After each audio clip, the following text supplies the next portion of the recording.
Sixers. For three, whiskers, up and go! 97.3 ESPN, WENJ, WENJ-HD, Millville, Atlantic City. This is the Sports Bash with Mike Gill on 97.3 ESPN. Now, live inside the Matt Black Kia Studios, here's Mike Gill. Harris drives on Caruso, hangs, fires, shoots, and makes it with 2.4 to go. The Lakers don't have timeout. Sixers lead by one. Caruso looking to inbound. Inbound, it goes to Davis. Davis dribbling with he throws it up, and no good. And the Sixers beat the Lakers 107-106 on a game-winning shot by Tobias Harris. Oh, yeah. A loss for words. That was Tom McGinnis last night right here on 97.3 ESPN. The Sixers beat the Lakers. They almost gave that game up. Got a little scary there late, but they found a way. And now we have questions. We got questions following that game. First game all year that you were like, I'm in. It like had a different feel. No fans in the building took away from that game last night, though. I got to be honest. I do agree with you there. And I will say, before we dive into the X's and O's and what does this mean, that was fun as hell. It was. It was fun. It was the first game that it was like fun, and you were like kind of, you had that like, I'm antsy feeling like, oh my God, you're going to, you're, it felt a lot like a game you would have watched in a year's past where, what are you doing? Even there was a moment where Doc Rivers says, what are you guys doing out there? Gave away 7 possessions, pretty much. Yeah, it was frustrating during that back stretch of the fourth quarter. But when I look at that matchup and I see them figure out a way to grind back and win, it was just very impressive. I saw some great things out of players, specifically Ben Simmons, that got me all excited. But you talk about that antsy feeling. I realized with 2 or 3 minutes to go in the fourth quarter, I was 2 inches from my TV standing with the arms folded. I wasn't even on the couch anymore. That's how I was going last night. You had the pace going. Yes. Anthony's watching on YouTube in L.A., says, I've been living in L.A. since 2003. I love when my Sixers beat the Lakers. And they've done that a bunch of times. I mean, heck, they beat them last year pretty good. So, look, there's a lot that comes from this game. Joel Embiid in the first half of that game was a monster. I mean, he was they had no answer for him. And he was a monster in the second half, but not like he was in the first half. He was an absolute monster in the first half. He was just an absolute handful. You start to think like, man, if they play a 7-game series, how are they going to handle him? Like, you had that feeling. Like, I watched the game thinking, they can't stop this guy. But then you had Ben Simmons playing at a very high Ben Simmons level. He scored a decent amount of points, which I'm sure made you happy, but he did so many other things. It's funny. There was a post on our Facebook page that made me smile, and it had nothing to do with Ben Simmons scoring. And they kind of took a little shot at the graders last night, but I'll read that message in a second. But the question that really comes is this Tobias Harris the Tobias Harris that we're going to get? And if it is, I wrote the article about Joel Embiid's Jordan, Ben Simmons is Rodman. They need to find a Pippen. Well, is it Tobias Harris? Is he the Scottie Pippen? I would like to say yes. I don't know if I'm there yet. So he had 2 opportunities this season so far to make that big play late. The first time, it was a dribble handoff between him and Dwight Howard, and he stepped out of bounds, and they didn't even get a shot off. And then last night, they got a great matchup on Caruso. Seth Curry being out by the perimeter delayed LeBron James to come over and help, and he executed the shot. So right now, he's 1 and 2 in those big moments, and there's no doubt that he's more efficient. He shot 10 of 16 from the field. He also is doing great in transition on catch and shoot threes, which is big for Ben Simmons' game as well. So I would love for the answer to be yes. Am I sold right now? No. But am I intrigued? Absolutely. Right. Like, so far, Tobias Harris is having maybe the best season he's ever had, but it's not just numerically his best season. It's efficiency. It's shot selection. It's confidence. I mean, when he takes the ball to the basket late with that left-hand layup, you felt like he had a different gear in him. Yeah, a different gear of confidence. No doubt about it. And there's one play that I don't even think is being discussed enough. It was in the fourth quarter. The Lakers cut the lead to 9, and it was a fadeaway mid-range desperation jumper that he hit to make it back to an 11-point game. And there was so much that happened after that, but that bucket was almost foreshadowing what was going to come. Tobias now off a switch guarded by Davis. No bargain there. Off balance jumper and good. A shot by Tobias Harris, a step-back fadeaway over the outstretched arm of Davis, and he makes a 17-footer. And that's a shot that he would take last year, and it would hit the front of the rim. It would clunk, and it would just be like, I don't know, like he felt like he had to take the shot because he is who he is or because of his contract or whatever it may be, but he didn't want to take that shot. Now he has a different look. He definitely has a different giddy-up in his step. No doubt about it. And it all starts with Doc Rivers. I mean, there's something between these two with the relationship and understanding his game that he gets the best out of him. And it sounds so crazy that the answer was stop thinking, right? I mean, doesn't that sound so ridiculous? Like, hey, Tobias, stop thinking. And then he just plays this way. But there's something to be said about having too much thoughts in your brain. Just go out there and be you. And it seems to just flow. He has that trust between Doc Rivers and himself, and it's clearly showing. Well, you know, the question that we kind of ask is, you know, are you sold on Tobias Harris? I think it's, are you sold on him being the Robin to Embiid being the Batman and Simmons kind of being the third guy?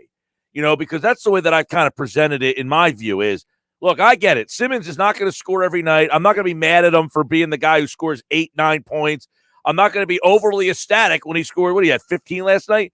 You know, he takes what's given to him sometimes. 17. Can he get more? Sure. But there are things that, like, the roster is just better. And because the roster is better, what he does so well is highlight it more, but people don't value those things as much. They value points. Because he always gets around 11 and 10 when it comes to assists and rebounds. So the difference between him last night was the 17. He'll give you 9, 11, and 10, and then we sit here and say, well, you don't value the assists. You don't value the No. This is what he always gives you from assists and rebounds. So he's giving you what he always does there, and he's adding an offensive game, which is the difference in this team taking the next step. Well, see, that's where, like, we differ a little bit, which is fine. Like, if he had 3 more assists and those 6 points went to somebody else and he only had 11 points, I don't care. Yeah, see, I like the fact that I value his I'm targeting LeBron James. I value those I'm targeting Anthony Davis instead of just a kick out for a Seth Curry. Well, because it's more aesthetically pleasing. Well, no, I think it's makes valuable. You feel more warm and fuzzy that he took the initiative to be the scorer instead of setting someone else up. We had this conversation the other day about what does this team need? Do you trade Ben Simmons to get that guy? If you get that guy, does that make you more of a legit contender, or are you still missing something? When I watched Ben Simmons play last night, and this is why I can't alter my expectations personally. I respect that you do. That's fine. I'm saying me personally, because if you get that, which I know is in there and I know he's capable of doing, that is the difference in this team. Having that guy that we thought we needed to trade for, you have it. You have it in Ben Simmons. He just needs to do it more often. Like, yeah, but that's that guy. I agree with what you're saying, but my point that I'm making is I'm not going to sit here and expect him to be that guy every night because I know that that's not who he is. But why isn't it? Why is that? I don't have that answer. I know, because but if I sit here and keep waiting for it, I'm going to end up a miserable. And so now I said, look, I like Ben. I like what Ben brings this team. He's a valuable piece. You need him to win a championship. But I understand what his limitations are. So while I know he can be a guy that scores 20, 25, 30 if he feels like it, I'm not going to set my bar for that because all it's going to do is set me up to be a miserable, pissed off guy. So I said, okay, he doesn't want to be that guy. So if that's not the expectations he's setting for himself, I got to lower my expectation too. The difference doesn't mean I'm not disappointed in that I know he can be better. Right. Because I agree with you. I know why can't he just score 19 points a game? He doesn't want to. Why? Well, he's happier seeing Shake Milton score more points. He's happier knowing that Danny Green makes more shots because of him.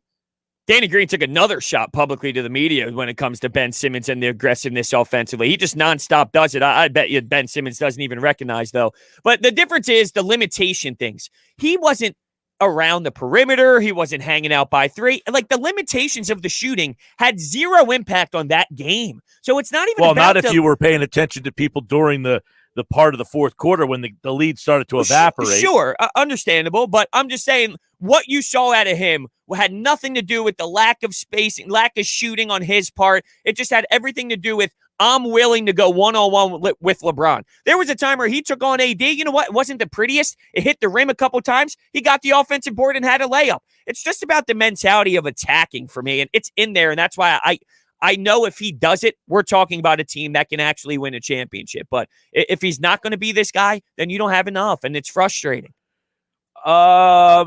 Maybe, maybe not. I don't have that answer. Like if he scored 11 points last night and dished out 3 more assists and they won the game by 1 point in the same fashion, it's just that he scored 11 and maybe Tobias had 2 more and Embiid had 2 more and Green had 2 more. It's just a different way of skinning the cat, really. Yeah, I don't know. I see it a little differently, but I understand what you're going with. So the comment on the Facebook page, which was the grades from last night's game over the Lakers that were posted by Paul Hudrick. I think Ben Simmons got an A for the game last night. But one of the posters, Adam Gaskell, writes, no mention of Simmons guarding both Davis or James the entire night, only offensive grades. And I said, you know what? That made me, it was like when the Grinch had a little smile that when he saw people enjoying Christmas and when he realized I actually enjoy Christmas. It was like, here's a guy who finally didn't care about his offensive attributes in this game and acknowledged the fact that they won that game last night because of the defense that Simmons gave you against Davis and James. But I think that's because he always gives us that. Like, he always gives us elite defense. He always gives us great passes. He always gives us rebounds. So when we study him right now and look at him to develop, I think the stress goes on the offensive side. So I'm not saying we just sit there and expect it night in and night out, but when you have those type of performances, he always gives us that, which is great, and we love it. But if we're looking at him to kind of be that there's guy, a lot of people who don't, that discount that. That's fine. And that's only fair. say because he doesn't score, and he doesn't score in the way that they want. It's not only that he doesn't score. He could score 20, but then if he scored 20, it would be, well, now he doesn't shoot. I don't care that he scores 20. He doesn't shoot. So it's like he gives you what you want, and that's not good enough because if it's I give you 20, but you didn't give me any shots. You only got all layups. That's true. There are people out there, and sadly, I can't really talk for them. But for me personally, like when I read that, the way I see it is I know Ben does that. I went into the game knowing that he would have that mentality because he gets up to defend the best players in the league. So I'm not discrediting it. It was huge. It was a big part of the game, and I had fun watching those matchups happen. But like the takeaway of the game for me is, okay, what did I see out of Ben that I think is the difference in this team making that jump or not? He always gave us great defense. The big jump for me was, wow, that aggressiveness offensively towards those two players specifically was pretty impressive. Yeah, see, now what if he's aggressive? And this is where I disagree with what you're saying. And it's just whatever. It's just two different. He aggressively takes the ball to the basket, but then kicks it out. And that guy makes the bucket. But because he was aggressive in taking the ball to the hoop, he just made the decision that I'm not going to be the one who lays it in. I'm going to be aggressive to the hole and then kick it out. That's why I don't care how many points he personally scores. It's the aggression part. It's not how many points he gets in the end. It's being more aggressive overall because he can be more aggressive and still not score a lot of points that lead to others scoring points. Because if I'm taking the ball to the basket and forcing people on me and I kick it out to a wide open three because I got two guys on me, that's doing his job. Okay, well, it comes down to keeping defenses honest because late in the game, you saw him do that, and what'd he do? He kicked it out to Tobias Harris, at least tried to. Defenses read that, is my point. Like, once you know this is what Ben Simmons is doing, but I'm not talking about a missed opportunity. I'm talking about a conversion. Dribble drive to the basket, two guys on him, and then he kicks it out to the open man, and that guy makes the shot. But you can only do that so much. Like, it eventually is a trend that teams will eventually pick up on, and I don't know if you can just you have to keep the defense honest. Well, yeah, but that's where he's so good, and that goes back to he doesn't need to score because he's so good in that a lot of times he knows when to kick it out. Because he's got such good vision. Last night, yes, but he had one turnover last night, which should be noted. But coming into this game, it's been a hot item that all this guy has done due to the passing too much is he had one of the worst stretches of turnovers he's ever had. So yeah, and somebody brought up the point that I don't know that this is accurate, and I saw somebody post this somewhere. It might have been on our Facebook page or somewhere that, that a lot of it might have been Hudrick actually that suggested a lot of the turnovers are a byproduct of him learning a new kind of like a role in what he's been doing for his first couple of years. And as he gets more comfortable with the people around him and into this offense, that should cut down a little bit. Well, I think more of the Sam Cassell thing, because apparently with the one turnover, Sam Cassell ripped him a new one based off of one turnover. The intensity of turning the ball over in that conversation has apparently picked up to the point where it's way more of a focal point, so I'd imagine it's going to get cut down. Well, and I was in a text thing with my buddy last night, and, he's a big Doc Rivers fan, and he was saying how Doc Rivers has really been maybe a big difference. And I said, I'm not discounting what Doc Rivers has done, but I think the fact that their staff is way more professional and better, that preparation is what, to me, is better for this team. We talk about it all the time. In the actual game, the X's and O's and what the coach controls. Look, the Sixers almost fell apart in that game last night. And I saw people, what the hell's Doc doing? He's doing what every NBA coach does. He's standing there and watching because that's all you can do. The players play the game. But in the end, he drew up a nice play, and it's funny because that's a play that Brett Brown drew up a lot of times last year. The difference is this team is better than the team Brett Brown had. They have better personnel. They have better spacing, and they win that game on that last shot based on the fact that they had Seth Curry, and LeBron James had to account for Curry. On a team in the past, James didn't have to account for Curry, so he could have gone right back to Tobias Harris, and Harris isn't matched up on Caruso. The reason he's matched up on Caruso is because they switch, but LeBron says, I can't come back and help you because if I do, I got a 45% three-point shooter here, and I can't give him that shot. So guess what, Caruso? Have at it, buddy. And that's with Seth Curry having a poor basketball game. It's not like he had 6 threes. I mean, his ability to stand there on an off night was a big difference in how LeBron had to operate. And when you seriously look at the play, once they got the switch that they wanted, it's standard NBA. One-on-one, go beat your guy. I mean, right. It's not like he's got to make the shot. Yeah, it's not. It's nothing other than, hey, Tobias, I trust you to beat Caruso one-on-one. There's not much like, hey, the Doc speaking to Tobias, this is what you need to do. It's no, just go beat your guy one-on-one. It's not that Doc hard. Talked about it in the post game. About how, and this is another thing that kind of gets lost in the sauce, that Danny Green, who's not even in the play, but he was a catalyst of why that play actually worked last night because he got the spacing on the floor. And he said, look, it was just a multiple option play. And Danny Green read it perfect. He says, the first option, if you remember, he says, we set a pin down for Seth Curry with Joel Embiid. Embiid sets the pick. Curry's the one who actually starts the whole thing with the ball. He said, hey, you give it a look.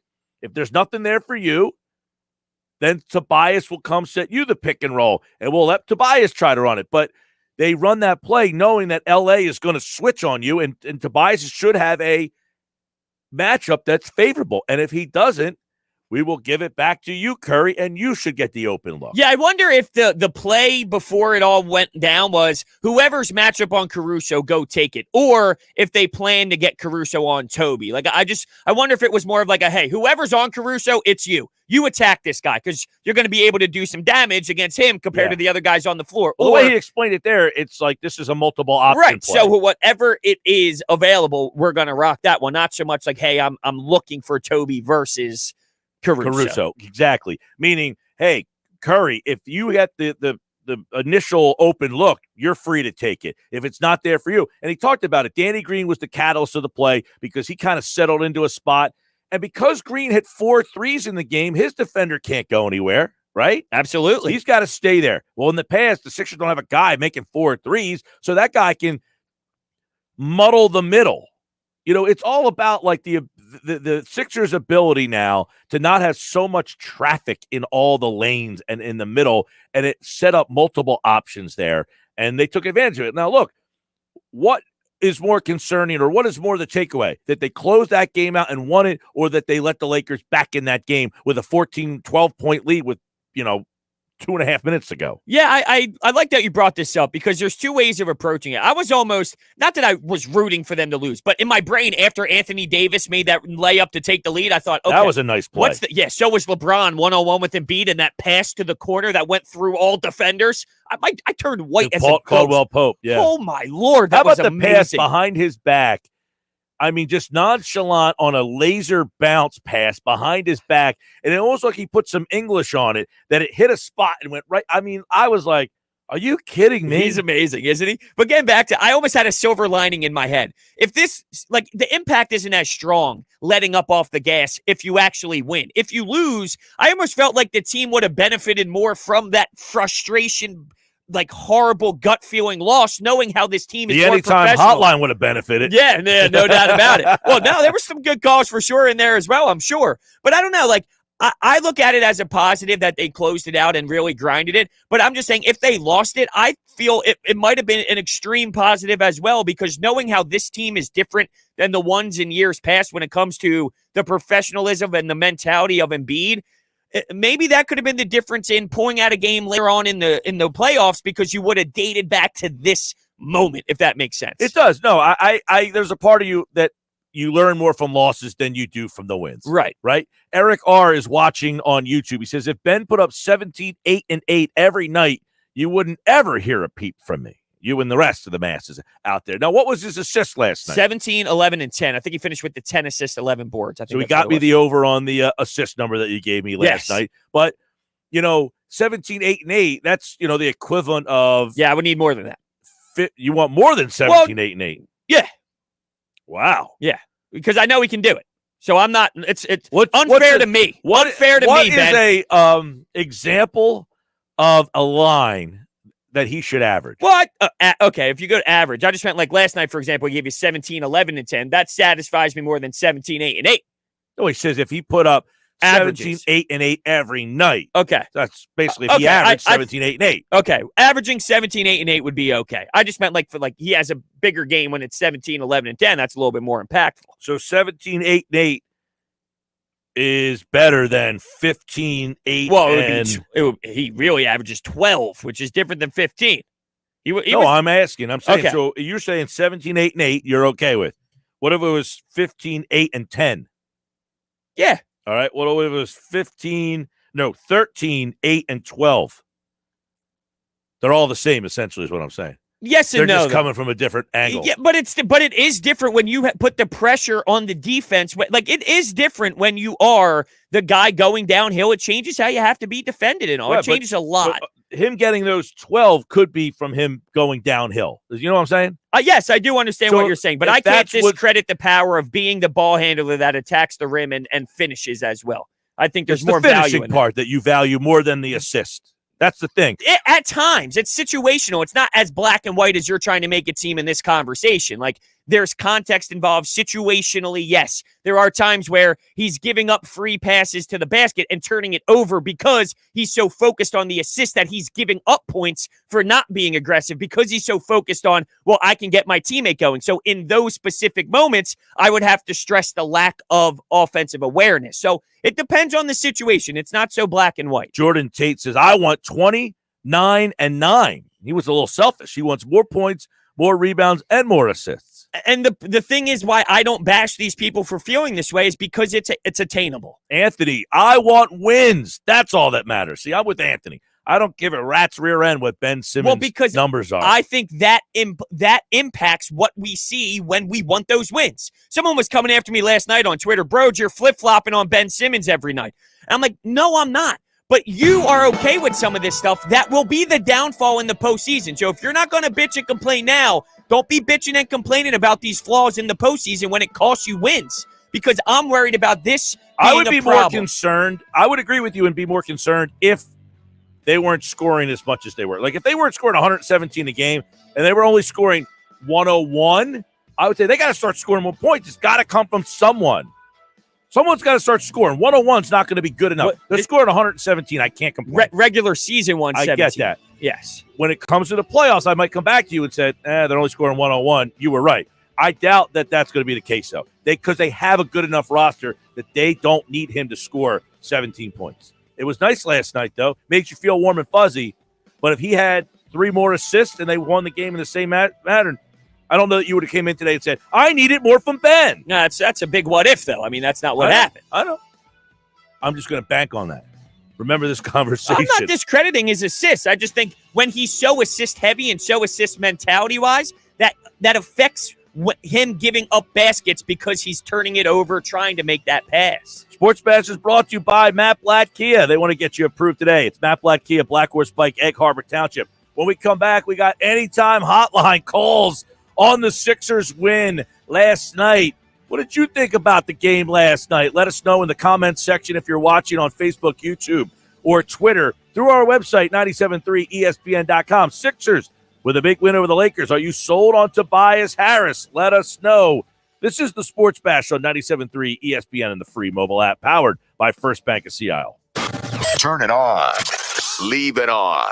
The Sports Bash on 97.3 ESPN. On some models, excludes Corvette with GMF financing, excludes fire sale. See dealer for details. Start the new year in a new Chevy at Bennett Chevy. Come see all the hot new 2021s and get our famous unbeatable Bennett deal. GM supplier employee pricing, plus you keep all the rebates. And right now, that could be up to 25% off MSRP. Yes, up to 25% off. Shop all you want, but there's just no beating Bennett. Looking for pre-owned? Bennett will pay you a minimum $7,000 for your trade towards any pre-owned in stock. That's at least $7,000, regardless of how or even if your old car runs. Imagine how much you'll get for a good trade. And you will absolutely love dealing with Bennett. There's no games, no gimmicks, just real deals and no need to negotiate because our non-commissioned sales team is paid on your satisfaction, not how much you spend. Find new roads and start the new year in a new Chevy at Bennett Chevy,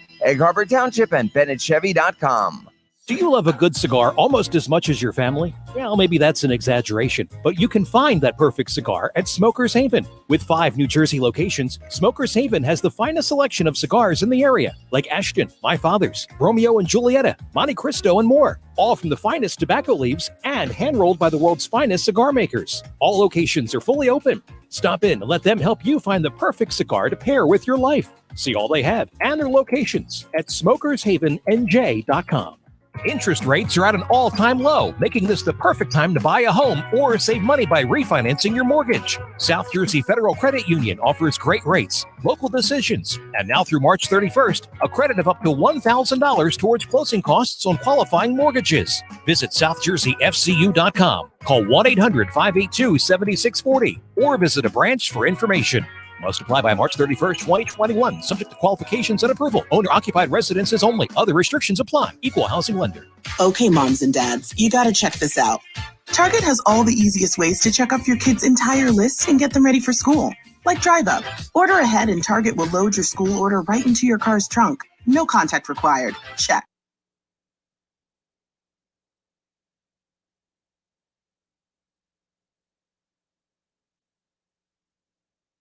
Check everything off the list with easy and contactless ways to get ready for school. Only at Target. Restrictions may apply.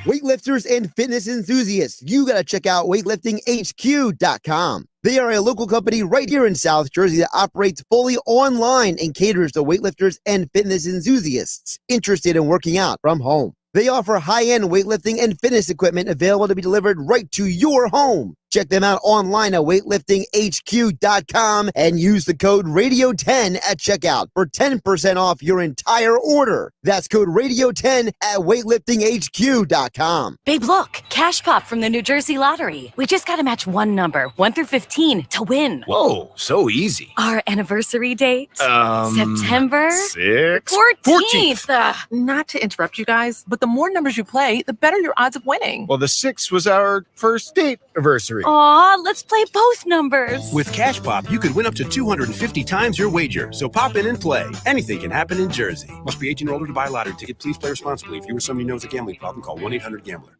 Kendall Auto Plaza offers the area's best car and truck buying experience with 60 years of customer satisfaction and community service. What's on their 100-acre lot? A huge inventory of Ford, Lincoln, Dodge, Jeep, Ram, Chrysler, and over 100 quality and certified pre-owned vehicles. Whether you use your car, truck, or SUV for work or play, discover why Kendall customers are so loyal. Kendall Auto Plaza, exit 10 of the Parkway on Stone Harbor Boulevard, or shop from home at KendallAutoplaza.com. As a dentist, I know what my patients are saying. Mm-hmm. She says her gums are irritated. Mm-hmm. Is there anything you can do? You can try new Crest Advanced Gum Restore.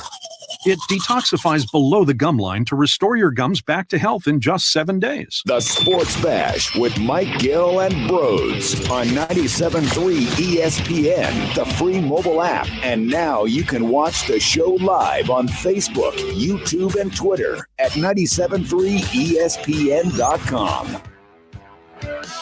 2:29. It's the Sports Bash live, 97.3 ESPN, the free mobile app. Watch the show live on our YouTube, Facebook, and Twitter feeds. You can just go to the website, 97.3ESPN.com, and find the show right there. It's a lot easier. I think, anyway. I'm a little old school. Most of the kids just search Sports Bash, and you'll find us on all those products. So a lot of comments coming in on the comments section if you're watching on YouTube, Facebook, and Twitter. Also, the text board, 609-403-0973. Read off a couple of those. If Ben isn't going to do jump shots, he has to get to the line 10 to 15 times a game to make up for it. If he can't consistently do either of these things, he's never going to be more than a number 2 on a team. Well, that's all they need him to be, is a number 2 on a team. Yes, I would agree with you. If he's the number 2, then you are talking about something serious. If he falls into those games where the problem is you see more of the Detroit Pistons version of Ben Simmons than you do this one. And that's what irritates me. Is that really true, though? It's too much for my liking. Maybe not more, but too many Maybe times. this year, because his average is saying that that's the case. Right. But most of the times in the past, I think that's not accurate because his average comes out to say, no, I don't, you know what I'm saying? Like, I'm not this guy. Yeah, I'm talking less, about. I'm this guy more. I'm talking about this year. I feel I've seen more of those Detroit Pistons versions of Ben than this one. And it hurts me because I know it's in there. I do. I know he can do this. Like, my problem is if you can attack AD and LeBron so early in the game like he did, he came right out, 6 points. It was awesome. How come there's matchups that you shy away from that you like? If you're willing to take on LeBron one-on-one, and I know he gets up for that, and I know he's excited for that, and that's great. I want him to be that way. But then how come you shy away from other moments? There's no bigger moment than that, going one-on-one against LeBron. So why is anyone else scaring you? I don't know. Maybe he's scared. I don't know. I don't think that it's that he's scared so much. It's that on those nights when they're playing Memphis, it's like, you know, I'm the guy in these bigger games. I'll let so-and-so have their night. The problem, I agree with what you're saying. His unselfishness is what pisses you off. Well, but his unselfishness is what makes him who he is. Right, but it's also a big downfall too, though, because they give up points by him kicking out and trying to find his teammate, leaving his feet, jumping up in the air, stopping his dribble because he's so focused on getting his teammates a look, which eventually might happen a couple trips down the floor later. But all those other trips that you messed up on by not getting to the rim and attacking, those are 2-point conversions, if you will, that you're missing out on because you're so focused on the unselfishness.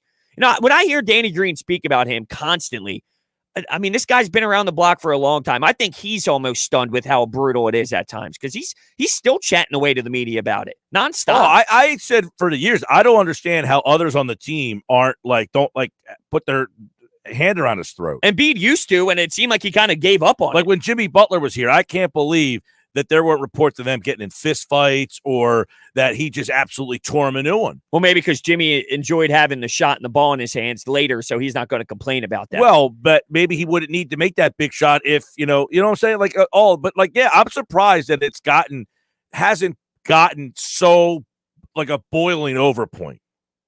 Yeah, I'm with you. I mean, maybe it's part of the problems that they've had in their past that maybe he can't get along with people because they're like, dude, what the heck? And maybe he's a hard guy to get along with if you are not looking to be his friend, but as a competitive like teammate. We got another Carson Wentz issue. Is that what you're saying here? We got a hard-headed guy who's not willing to change and not willing to accept the fact? Well, I don't think there's any question that Ben's stubborn. No, I know. I'm just kidding. Right? God forbid we go through another Carson Wentz dilemma here. Jordan's watching on YouTube. It's hard playing with full energy on defense and offense when talking about Ben Simmons. You know, that's an interesting point that a lot of people bring up a lot is, hey, you're down the other end defending the team's best player, switching to different guys all night long, and then you want me to play full throttle on the offense. Hey, I'll pick my spots, but you can't ask me to do it 82 times a year. That's fine. If you pick your spots, fine. But those spots have to be because guess what? In the playoffs, you're going to have to do that. And I'm not asking TJ McConnell to lock down the number one guy, then go do things offensively. I'm asking Ben Simmons. The best players in the league do that, don't they? LeBron guards best players, and he goes attacks on the other side. Kevin Durant defend, like, you defend your best. That's what you do. You defend great on one side, and you contribute on the other. That's what great players in this league Not all night, do. though. They pick their, like, you know what I'm saying? Like, they pick their spots on defense. But I'm not asking Ben to attack the rim every possession down the floor. He had 15 field goal attempts last night. If he lives between 12 and 15, I'm not asking for 30 attempts out of him. I'm asking for 12 to 15. That's different. That's reasonable. Do you think I'm out of line to ask for 12? No, I don't think these are out of line wishes. I also feel that they're not currently a necessity. I think they're a little bit more, right. I think they're a little bit more of a necessity than you do. It's like you got chocolate ice cream and whipped cream. You also would like the cherry on top. Well, if the cherry on top is what wins you the championship and what you need to win the championship, yes, I want the cherry on top because I think that's what they're missing. That's what they're missing to me. Ben Simmons being this. So if that cherry on top is Ben Simmons being this and that gets you the championship, then damn it, I need it. Okay. Look, and that's fair. By the way, he takes 9 field goal attempts per game. Right, so I need about 3 to 5 more. Which is... And that might even play into a role. What's his free throws, though? What's he averaging? Well, I'll tell you, the free throws I feel is unacceptable. It's 5, I think, He's right? 5. Yeah, see, that needs to be number more. And I've said that for years. I don't care if he shoots threes, elbow jumpers, anything else. I don't care how many times he shoots a game. Get to the line more. Get to the line more. Well, if he averaged 9 field goals, but then averaged 10 free throw attempts, then that's an even enough trade-off for me where I'm more satisfied because that means he's going to the rim. He just gets fouled in the making. Yeah, his per-game career field goal attempts per game is 11.8. So they're down 2 this year. But are they down 2 this year because they have more talent? But there's a way to I think that's get obvious. Both. Yeah, but I think there's a way to get both. You can still get what you're getting out of these players and Ben to take 2 more field goals a game. Like, I don't think it's, like, absurd, right? Like, you can get that and still get the production from your better teammates and still get a little bit more out of Ben. All of that can happen. Because it would be different if I'm demanding Ben to take 10 more field goals and then still get other guys going the same amount. I think you can still get the guys going the same amount with Ben getting 2 more field goals. Or 3. Maybe. I mean, now you're asking for more possessions in a game, which you can't just create. No, but I'm just saying, like, I think there's times where he doesn't make the proper decision when he should attack because he's so intensely looking for that pass. Well, that can be that different possession that I'm talking about. The one thing I think, again, if the team was having trouble scoring and you were saying they need more scoring, then yes, but they're not having trouble scoring. They're one of the best scoring teams in the league. That's why I'm not frustrated to where you are. I wanted to be more aggressive. I think he can do all these things, but they're winning without him doing that because I feel the team is better. That's why. Yeah, and I know you value regular season the same way I do, so I'm not making it seem like you don't feel this way, but I guess my big concern, the reason why I feel this way is because if Ben isn't playing this way, I don't think his other version is going to win in the playoffs. But this Ben can win in the playoffs. I'm interested to see last night. I didn't look all the way. I didn't comb the box score all the way last night. But I'd like to see last night. Let's take a look at this box score real quick and see if there's something that kind of stands out to me. Oh, I know. Doc Rivers coached to win. I know that. This was more of like I wanted to win this game. That's exactly you brought up the point that I was going to look for. He shortened the bench. He shortened the minutes. Like Maxey only played 6 minutes. And he had like an ugly air ball, if I remember correctly, too. Like he just jacked one up and it was like, oof. Yeah, it was. Yeah. He also had a nice floater late in the game. Yes, he did. But that's a big difference, though. Maxey, who was getting more minutes, which meant more production, more scoring, his minutes went, he only played 6 minutes last night. Simmons played 39 minutes. So there was, remember what I said before? Well, his minutes were down. Other guys are scoring more. So his production essentially has gone down and theirs have gone up because he is kind of like stepping aside for those guys, which it's the regular season. That's my point. It's like, okay, I get it. Maxey only played 6 minutes last night. You got Milton only played 21 minutes last night, only scored 9 points. Well, Milton averages 15. So those 15 and Maxey's 10, that's 25 points. They had to go to somebody else. Well, you know where they went. They went to Simmons. They went to Harris had 24 instead of 20. Green had 14. He only normally scores 9. They all got more minutes last night, and you saw their production go up with it. But it's also the mentality of it. It's not so much just, hey, he had X amount of points. It's the way that it came. It's the way that he attacked. It was the way that he was willing. I thought that was more of it than just, hey, these points are getting spread around. It was how those points came about with Ben that really sticks out to me more. Terry in Galloway says, Ben Simmons is what he is. He's an inconsistent, average player. He's not a rookie anymore, guys. An average player? How do you watch last night? See, that's what I used to foam out the mouth of enjoyment watching Ben Simmons before I cracked.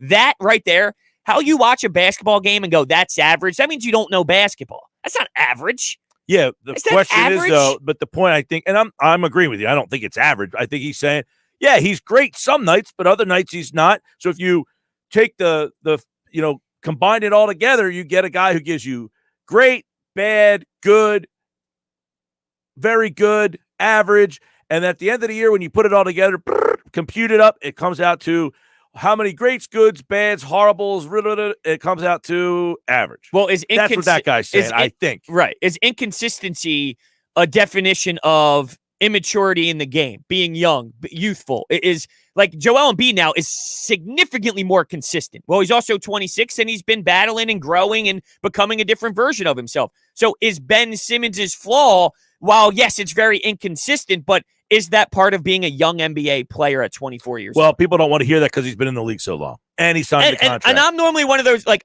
I'm with you. Like, I normally stand by patience, but there is a level with Ben where I think we should be moving in the right direction more than we have. Like, the level of growth isn't where I need it to be, but I just question at 24, is this a part of him just being young? Because, like, the top of Ben's game is so elite that's the difference. That's why it's so irritating. That's the difference. Is he dangles that carrot out to you every so often that make you.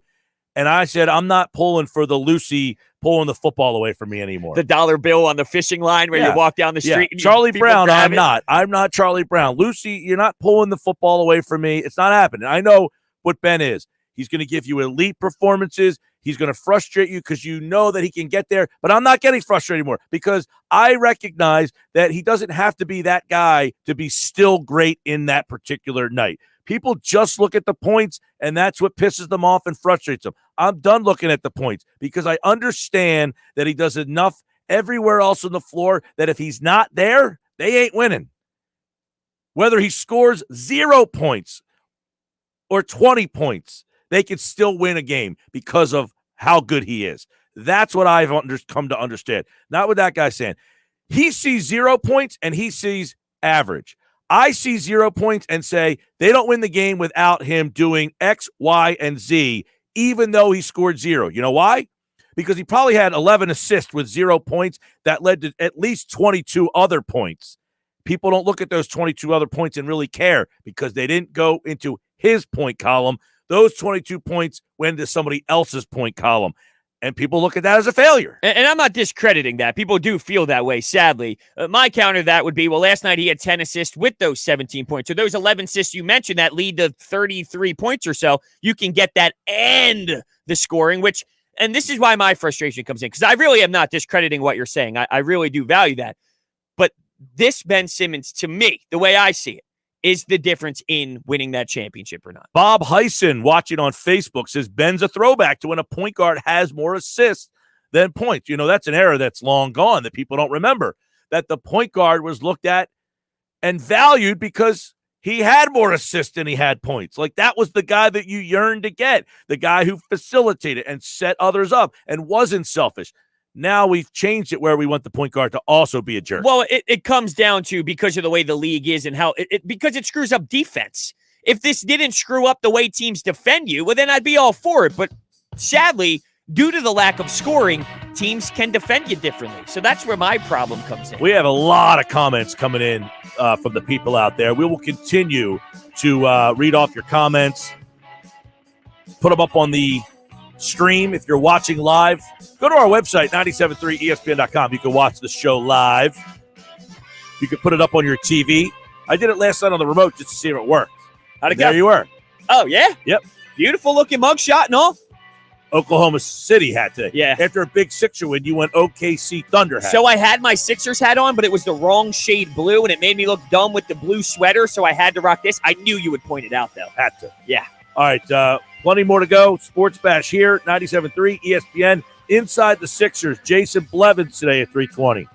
We never stop talking Eagles and NFL. It's football at 4, every day at 4 p.m. on the Sports Bash with Mike Gill on 97.3 ESPN and the free mobile app.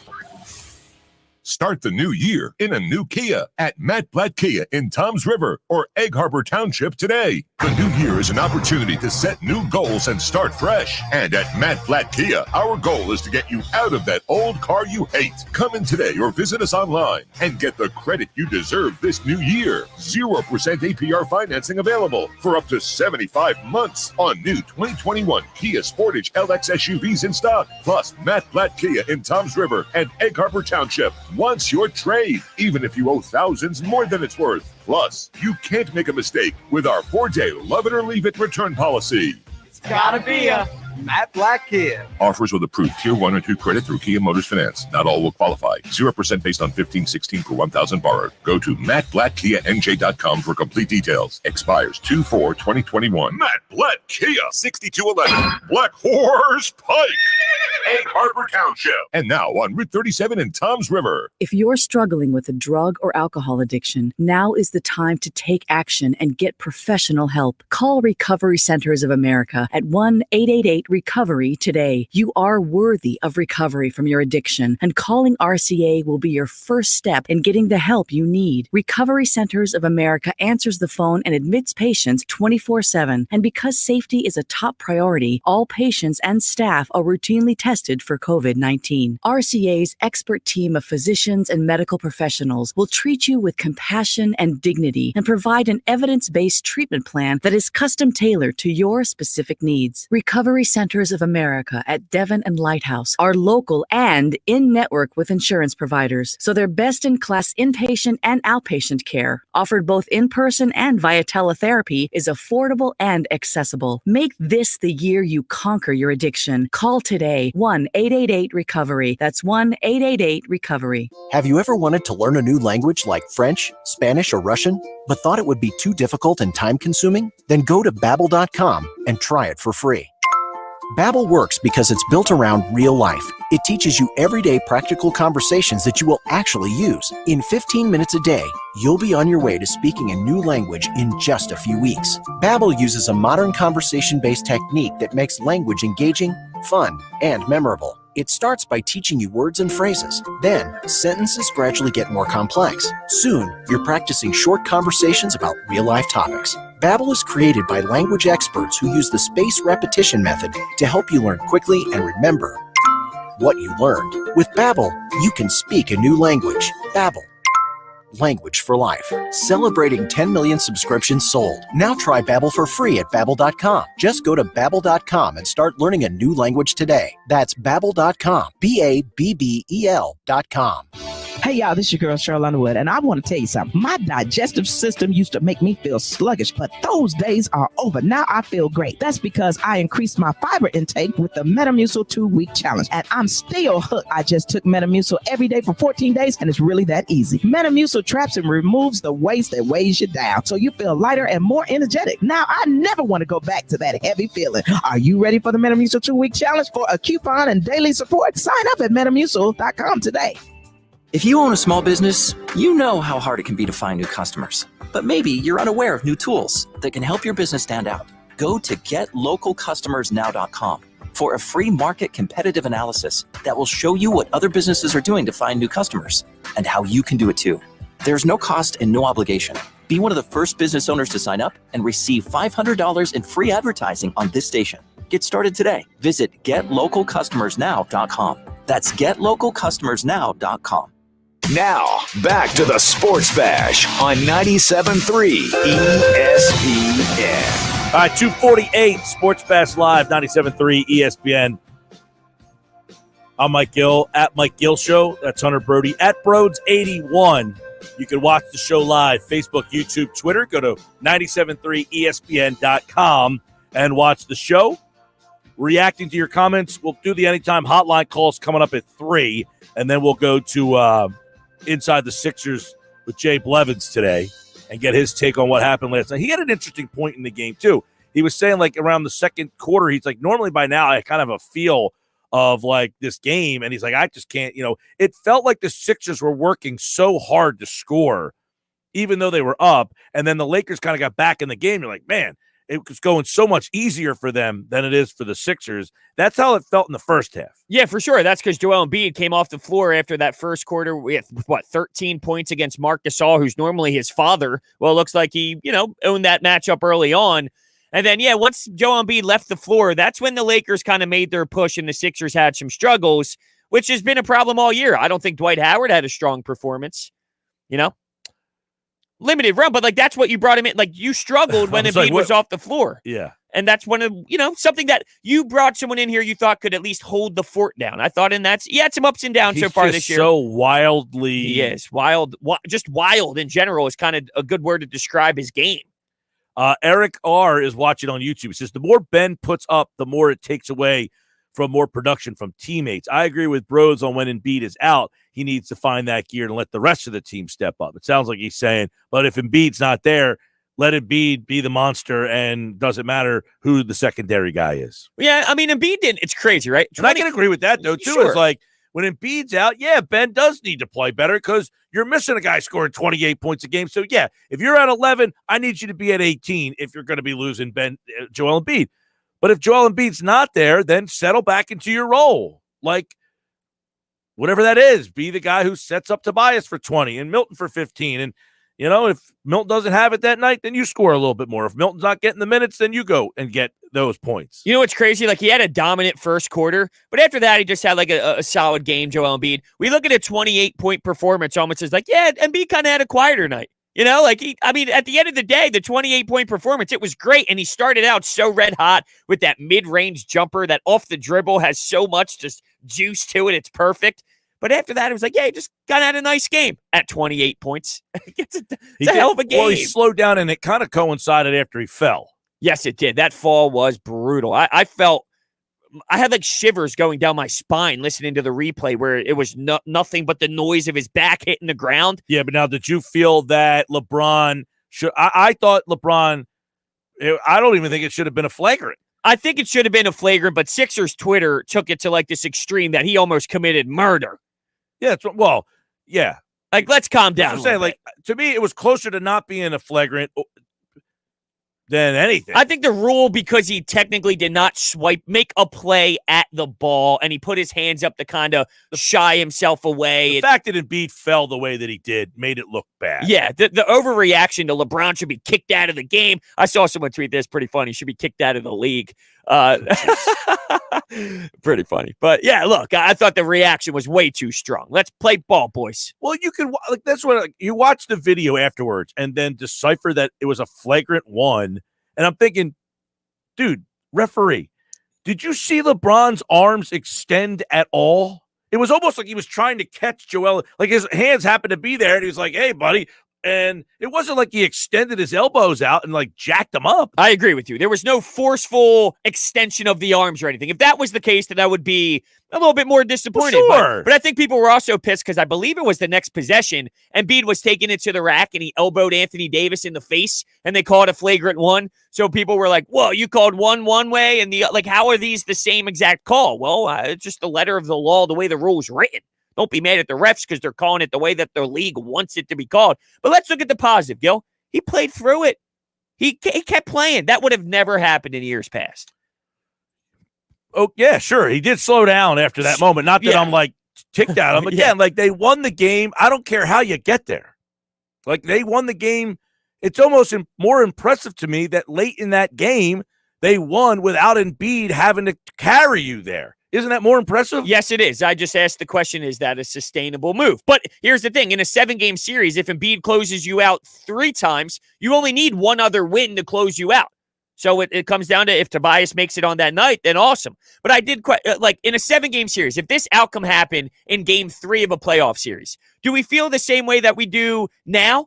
Like, oh, hey, they found a way. Like, we're excited. What's next? Or are we upset? Like, yo, you guys almost lost this. because I don't feel that's the reaction today. But if you won a game in game 3 of a playoff series, even though you won, are you more concerned than you are, say, right now? I don't care how you win on a given night. I agree with you on that. I don't think there's a carryover of the style that you won that night to how it could affect the way, because what happens is they're going to look at the film, make adjustments based on what they did that you exploited in that game. So if you won the game like that on Tuesday, that doesn't mean you're going to be able to win the game like that again on Wednesday. You got to draw up something different. I agree with you on that. I do see a common theme, though. Like, it's not as bad as it was last year, but the down the stretch stuff is definitely an issue with this team. We can agree on that? Real quick, yes. It's not like last year, but it's still not where it needs to be yet. Prediction. Joel Embiid plays tomorrow night against Minnesota, or no? I'm going to go with no. Because they got Friday, Sunday Pacers, who are right behind them, I think, in the East. Then they have a couple days off. They play Sunday, they're off Monday, Tuesday. They play again Wednesday, and they have a back-to-back Wednesday, Thursday, and then they got the Nets on Saturday. Ooh. I don't think those games are on 97.3. I don't think he plays. All right, Sports Bash 97.3 ESPN. Don't forget, hit us up on the free mobile app and watch the show live through Facebook, YouTube, and Twitter. Go to our website, 973ESPN.com, and you can watch the show on your big screen at home. Listen to the Anytime Hotline calls. They are coming up next right here on the Sports Bash on 97.3 ESPN and the free mobile app. It's Philadelphia Flyers hockey tonight on 97.3 ESPN and the free mobile app with Tim Saunders and Steve Coates calling all the play-by-play action. What a save by Carter Hart. The Flyers are in Jersey to face the Devils. Coverage begins at 7 p.m. It's Philadelphia Flyers hockey on the radio home of the Flyers in South Jersey, 97.3 ESPN, and listen live on the free mobile app. Offer excludes new Corvettes and new Cadillacs. Kerbeck and Atlantic City model year closeout. All remaining 2020 models must go at Kerbeck Chevrolet Buick GMC Cadillac of Atlantic City. 2020 Chevrolet Equinoxes. Over $7,000 off original MSRP. Over 30 to choose. All Equinox models in stock. Premiers, LS, and LT. As low as 0% up to 72 months. 2020 Chevrolet Equinoxes. Over 7,000 off original MSRP. Over 30 to choose. All Equinox models. Premiers, LS, and LT. As low as 0% up to 72 months. Save on any new Chevrolet, Buick, GMC, or pre-owned. We are Kerbeck Chevrolet Buick GMC Cadillac of Atlantic City, Albany Avenue. Kerbeck of Atlantic City model year closeout. Click KerbeckAtlanticCity.com. Find new roads. Call Kerbeck for details. 1-866-518-0086. Celebrate the 55th edition of the big game with exclusive 55-1 odds on FanDuel Sportsbook. If you've never tried FanDuel before, new users can bet on either team and get 55-1 odds when the Bucks play the Chiefs. That's right. You can bet $5 to win $275 if you pick the winner of the big game on February 7th.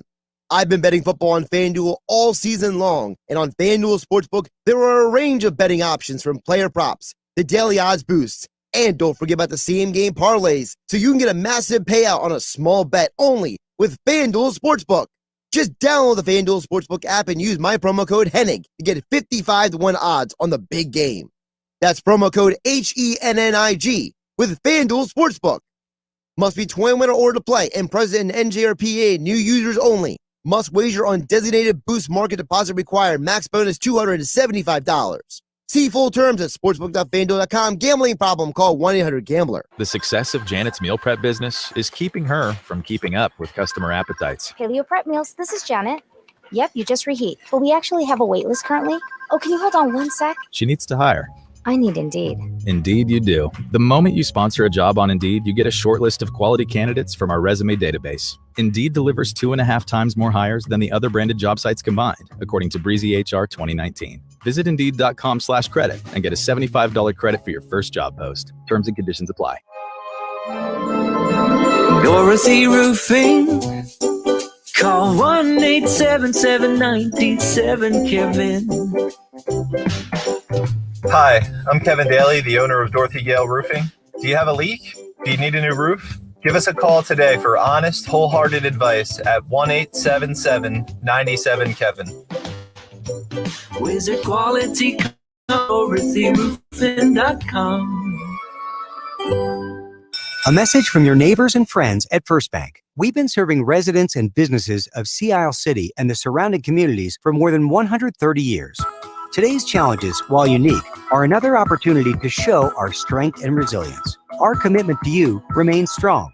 Whether it's using our drive-through services, bank by phone, the First Bank mobile app, or online banking, we're staying strong with you.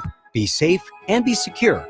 First Bank, here for you. Member FDIC, Equal Housing Lender. You have the choice, whether it's going out for dinner or ordering takeout at a local restaurant or buying that new outfit from a local boutique. Those choices help to put money back into your community. And Town Square Media South Jersey puts a spotlight on local businesses. First Bank of Sea Isle City, Cape May County's community bank. Dr. Lyle M. Back for everything from skincare to cosmetic surgery. Go to ilovelylback.com. Egg Harbor Independent Branch Leader at Charles Schwab in the Consumer Square Shopping Plaza. Filling Marble and Tile Outlet, Philadelphia Avenue and Route 30 in Egg Harbor City. FillingMarble.com. Intuitive Women's Health in Summers Point, accepting new patients. Schedule an appointment today at intuitivewomenshealth.net. East Coast Roofing, Siding, and Windows services all of South Jersey. If you call, they'll show up. Call East Coast today at 609-646-1444. Online at eastcoastroofing.com. Thank you for supporting your local businesses. From Town Square Media, South Jersey. The radio home for Philadelphia Flyers hockey. Leave on the score! I'll make you know! WENJ HD Millville, Atlantic City, 97.3 ESPN. This is the Sports Bash with Mike Gill on 97.3 ESPN. Now, live inside the Matt Black Kia Studios, here's Mike Gill. All right, 3 o'clock, Sports Bash. We'll get the Anytime Hotline calls from last night's Sixers win. Call and leave your message for the Anytime Hotline, 856-442-9805. Leave a message there. We'll play the Anytime Hotline calls throughout the show. We got a bunch of them we're going to play here inside the Sixers with Jason Blevins at 6:20.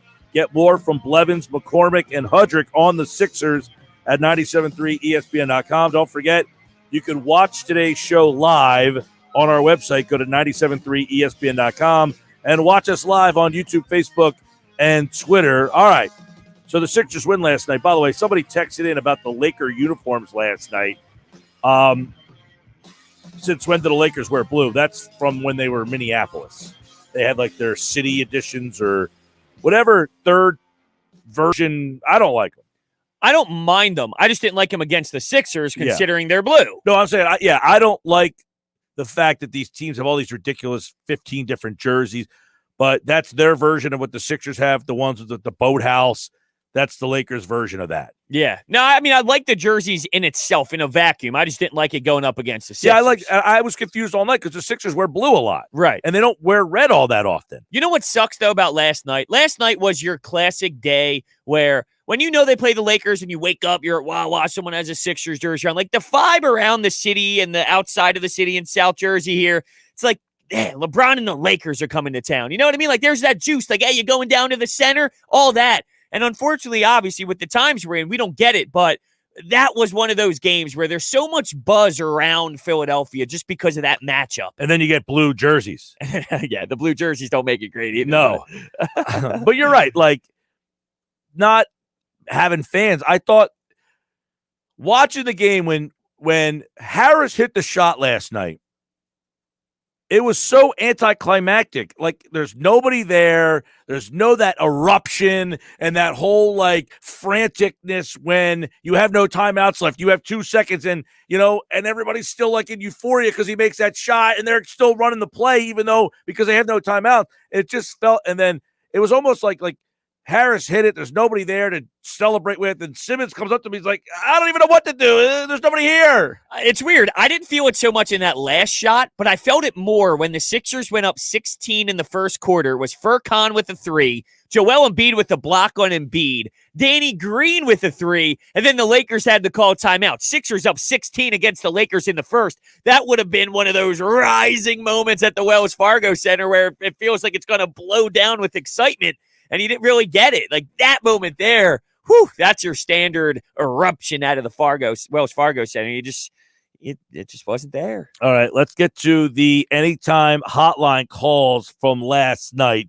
These are from you guys out there, the listeners who chimed in after the game was over to give us your immediate reaction to the Sixers win over the Lakers in Philly last night. Let's hear what the people had to say. The other night when when Ben Simmons was playing against the Celtics, I need to see more. I need to see more. Now that they come away with a win with the Lakers, you want to be excited because they had a triple-double? Nah, bros. You don't get to pick and choose when you get to love Ben Simmons or hate Ben Simmons. Thank you for listening. I like that. And he even thanked you. Yeah, he took a shot at me. Well, look, here's why the frustration's there. Because you don't get this every night. This Ben Simmons, if this is the Ben Simmons you get every night, I'm proud of it. Like, there's a reason why I'm accepting this effort, because this effort is what I demand out of Ben Simmons. So when he doesn't give you that, then I think it's fair to say, dude, why are you not giving me this enough? Right? Like, I don't think it's ridiculous for me to appreciate this and accept this, but not accept what we've seen throughout the season at times. Does that make me crazy?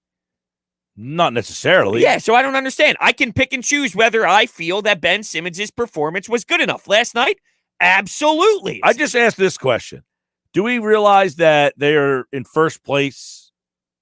Yes, but don't we realize that the Bucks have been in first place for how many years? And I get that. Yeah. I look, what they're going on now does not mean or translate to playoff deep run success. I'm not saying that, but it's like this is a team that was a 6 seed last year. They got swept in the playoffs without Ben Simmons, mind you. And now they're in first place. And it's like, here's a bag of free money and us saying it's too heavy.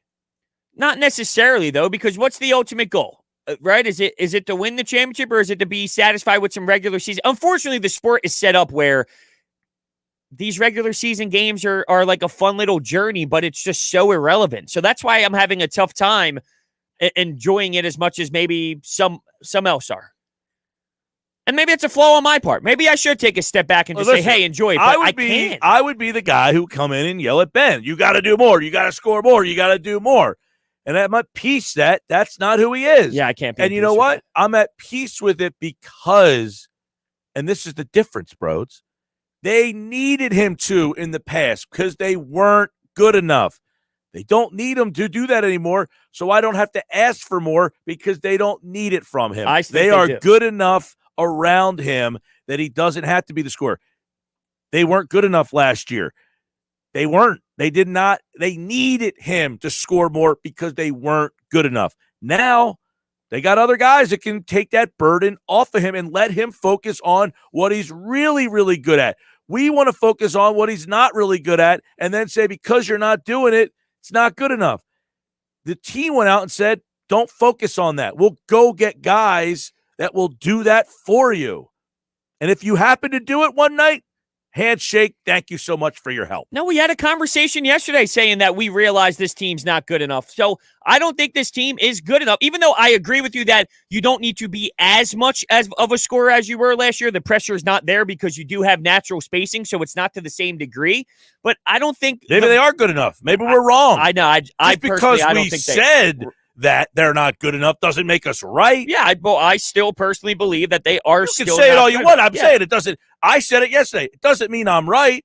If I say they're not good enough, well, they just beat the Lakers. Maybe they are good enough. Yeah, they beat the Lakers with Ben playing this way. That's my point. If Ben plays this way, yes, they are good enough. If Ben's playing like he has been majority of this season, I don't think it's good enough to beat the Lakers. I don't think it's ironic that Ben put on this type of display on both sides of the floor and you beat the best team in basketball.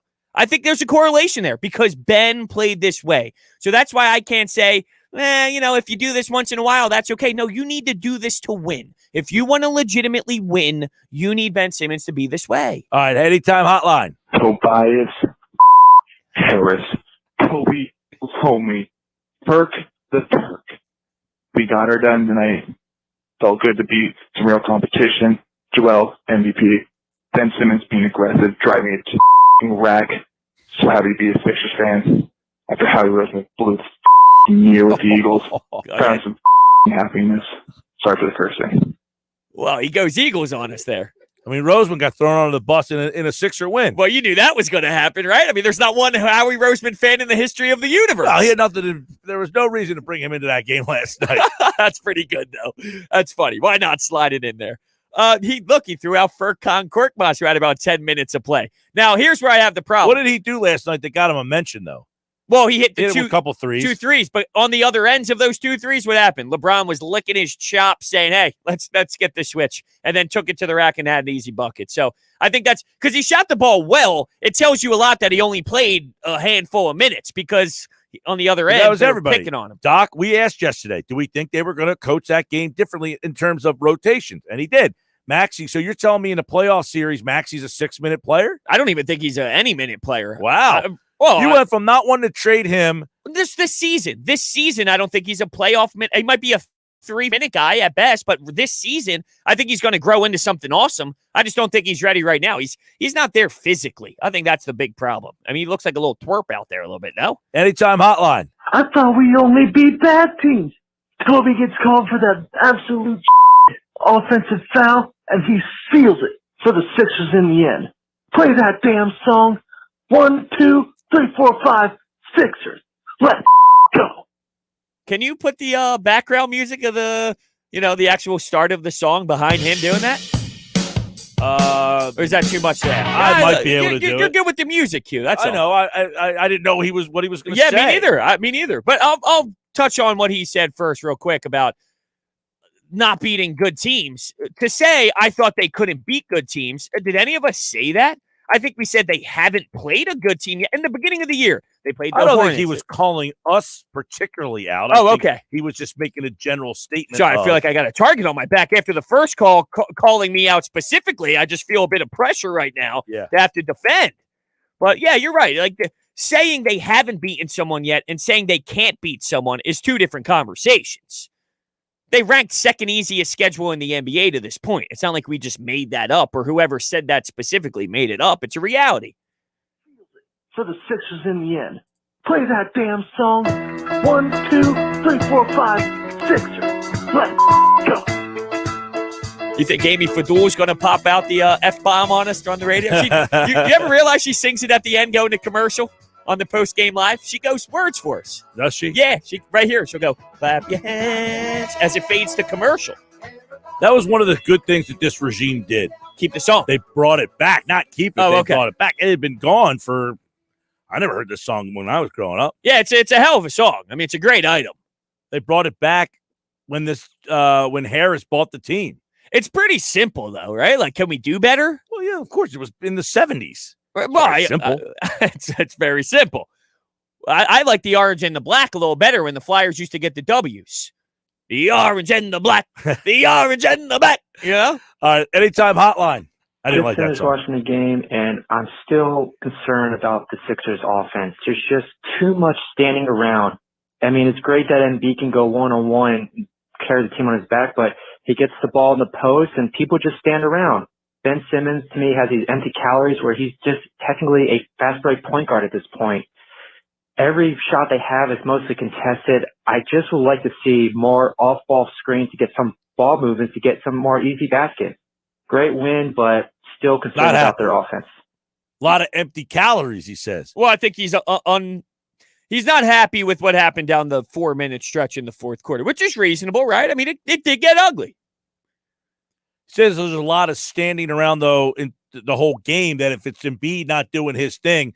But that's basketball in today's game, is everyone just stands around on the arc, setting up, waiting for with their hands ready for a pass. Yeah, there was some action I really loved last night, though. So you know how they run that snug pick and roll between Ben and Joel, and they do it somewhere inside the 3-point line, and they either do maybe they'll do an alley-oop, or they'll bounce pass it to Embiid, or maybe Ben takes it. But they slip Danny Green into the corner. So it was this beautiful snug pick and roll where they were so close and tight going to the paint. Both defenders didn't know what to do. They slipped it back to Danny Green for three. It looked like poetry that play. When Danny Green is hitting, they're tough. For sure. That makes them extra tough. When Danny Green is, because, he's a secondary shooter to Curry. Curry would be their first option to take a shot. But he had a tough night. So it's one of the two needs to get, it's just, you have two options. One of the two needs to get going. So you have like a backup plan. If it's not Seth, you have Danny. Let's go to the anytime hotline. Holy what a game. Almost so Tobias Harris comes up clutch. I thought Embiid battled through. I think he was obviously hurt there. Took a little more jumpers than I wanted him to take, but still finished with 28. Ben Simmons, much more aggressive in this game. I love that. The refs were awful. I mean, Embiid, that was not flagrant, and I think LeBron should have been tossed. That was not a basketball move, and that offensive foul on Toby was horrible. And my final thought, Maxey should play way more than third-time court miles. And just luckily we got this huge win. Huge win. There you go. Feeling good. All right, Sixers with a win. Their first test of the year, they passed it. They beat the Lakers last night at the Center, first place in the East. Are you sold? What are you sold on about this team? What still concerns you? Let us know. 609-403-0973 on the text board. 609-403-0973. Sixers with a big win over the Lakers. How about Tobias Harris with a big shot late in the game to seal the deal? Are you sold on Tobias Harris? We're going to ask our Sixers insiders on Inside the Sixers next. Jason Blevins joins us about the Sixers with another win. Number one. It's Sixers basketball tomorrow on 97.3 ESPN with the voice of the 76ers, Tom McGinnis, calling all the exciting play-by-play action. Free ball by Tobias is good. Oh, baby, like manna from heaven, Tobias Harris. The Sixers are in Minnesota to face the T-Wolves. Coverage begins at 8 p.m. Philadelphia 76ers basketball on your radio home of the Sixers in South Jersey, 97.3 ESPN. On some models, excludes Corvette with GMF financing, excludes buyer's sale. See dealer for details. Start the new year in a new Chevy at Bennett Chevy. Come see all the hot new 2021s and get our famous unbeatable Bennett deal. GM supplier employee pricing, plus you keep all the rebates. And right now, that could be up to 25% off MSRP. Yes, up to 25% off. Shop all you want, but there's just no beating Bennett. Looking for pre-owned? Bennett will pay you a minimum $7,000 for your trade towards any pre-owned in stock. That's at least $7,000, regardless of how or even if your old car runs. Imagine how much you'll get for a good trade. And you will absolutely love dealing with Bennett. There's no games, no gimmicks, just real deals and no need to negotiate because our non-commissioned sales team is paid on your satisfaction, not how much you spend. Find new roads and start the new year in a new Chevy at Bennett Chevy, Egg Harbor Township, and BennettChevy.com. 2020 is history, so let South Jersey Federal Credit Union help you start making the most of 2021. The credit union gives you the chance to save with lower interest rates on loans and higher rates on savings. Sick of banking fees? Open a free checking account with no monthly fees or minimum balance. And with a new qualifying account, you may be able to earn a cash bonus of $20.21 every month for a year. For details, stop into a local branch or visit southjerseyfcu.com. Insured by NCUA. Get in the zone, AutoZone. Welcome to AutoZone. What are you working on today? Sure thing. We can help you replace those wipers. If yours are squeaking or streaking, it's probably time. We've got a wide selection of wipers that can stand up to any weather, including the right ones for your make and model. We've even got more ways to get them fast, like our next day delivery or free same-day store pickup. Getting the job done just got easier. Restrictions apply. Get in the zone, AutoZone. You have the choice, whether it's going out for dinner or ordering takeout at a local restaurant or buying that new outfit from a local boutique. Those choices help to put money back into your community. And Town Square Media South Jersey puts a spotlight on local businesses. Ambient Comfort Heating and Cooling Professionals. AmbientComfortNJ.com.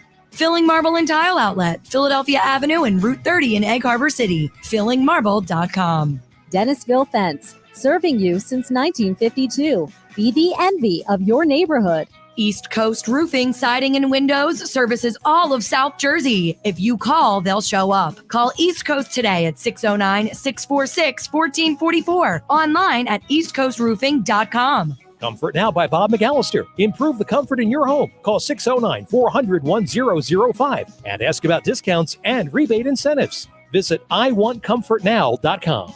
Thank you for supporting your local businesses. From Town Square Media, South Jersey. Kendall Auto Plaza offers the area's best car and truck buying experience with 60 years of customer satisfaction and community service. What's on their 100-acre lot? A huge inventory of Ford, Lincoln, Dodge, Jeep, Ram, Chrysler, and over 100 quality and certified pre-owned vehicles. Whether you use your car, truck, or SUV for work or play, discover why Kindle customers are so loyal. Kindle Auto Plaza, exit 10 of the Parkway on Stone Harbor Boulevard, or shop from home at KindleAutoplaza.com. There's only one original stuffed crust, and it's only from Pizza Hut. The only place that gives you up to 3 toppings on your original stuffed crust for just $11.99. Order yours online at pizzahut.com. Ask or click for limited time offer. Extra charge for more toppings and extra cheese. Exclusions apply. You can watch the Sports Bash live now on Facebook, YouTube, and Twitter. Search 97.3 ESPN or visit our website, 973ESPN.com.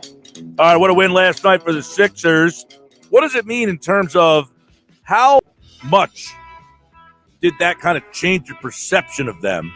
A lot of reaction today. If you're watching on Facebook, YouTube, Twitter, we've been posting your comments up throughout the show. And I think one thing is, what about Tobias Harris? Did he kind of put him in a different spot? Like, are you now? Before you might have said, Tobias, he's overpaid, he's this, he's that. Are you now starting to change your perception of Tobias Harris? A lot of reaction coming in. 609-403-0973 on the text board. And, of course, if you're watching on Facebook, YouTube, and Twitter, we got a lot of comments coming up. It's time for Inside the Sixers. Jason Blevins. You can read his work at 973ESPN.com. You can follow him on Twitter at JBlevinsNBA. And he's up on the stream right now. And he, like all guests, appears via the Boardwalk Honda hotline. Let's talk to him about the Sixers win last night. What's going on, Jay? Hey, guys. How you doing? All is good. Yeah, it was a nice win. And I saw at one point of that game, I think it was right around halftime, that you had tweeted that, like, normally you have a feel of the game, and you didn't have that last night. Was there a moment where you got that, or was it down to the wire and, like, you had to kind of assess it all afterwards? Yeah, I think my feeling at halftime was it was just going to come down to those last 2 to 4 minutes. And the Sixers did make a run there, and they had a chance to just put it away. Lakers made it interesting late. But I think it was, when you really just go through it, it was a pretty evenly fought game. You know, it really was. Now, when you say it's a pretty evenly fought game, what do we take from it? Because a lot of times, like, it's a regular season game. We got to wait until this in the playoffs. Is there something that you take from that game last night that we did find out about this Sixers team? Well, I think they played really good defense last night. I really do. I think, you know, even those late threes that the Lakers were able to knock down, some of them were open, but they were sort of on like fourth passes. I think the Sixers really were pretty focused. They clearly stepped up against the championship caliber opponent. I liked a lot of the just the no fear approach by their best players. Even guys like Seth Curry, who didn't shoot well at all, I felt like he played well and he got good shots, some duck ins, but generally I think the best players played really well, and that should be really encouraging. How do you think Doc Rivers coached this game? Looking at the minutes and the bench, it seemed like he definitely had a different attitude about it. Yeah, so heavy workload for Ben Simmons, heavy for Joel. Tobias always plays a lot of minutes. Danny Green played more minutes than he would normally on a normal night. And then you see Tyrese Maxey sort of go back to where he was early in the year. This is where Doc Rivers, you know, doesn't have a lot of trust in rookies. I think Maxey played just under 6 minutes, where he was playing in that 20 plus minutes. He was even starting for a few games there. Games like this, I think you have to expect a shorter bench, basically. And looks like they played 10 players, but really, aside from the starters, only Shake Milton played over 20 minutes. So I think he's going to go to a tighter rotation against the upper echelon teams. Yeah, and that was evident last night. As you mentioned, Maxey just 6, and Milton's minutes were down, which obviously pushed production up for others. But what about the production from Ben Simmons? Because, the points were there, the aggression was there. Brodes and I going back and forth the last couple of games. He doesn't get aggressive when he's going up against Detroit, but he's got LeBron James staring at him in the face, and he's willing to take the ball to the basket. I mean, I know we've all been trying to figure out why or how. Is that because he had more minutes last night, because they used him more? What did you take from Ben's game last night? Or are you done trying to play armchair psychologist as why he does what he does? Well, those guys work out together all summer. They're playing against each other all the time. They know each other's games really well. And so when I watched Ben go against LeBron last night, it just struck me as two really big, unique talents that are used to playing against each other, just going at each other. So I think the Lakers didn't have the same defensive approach that I think teams are starting to have with Ben. They challenged him. They got up in his face, which allowed him to go right. He was driving right more last night, which I think opened some things up.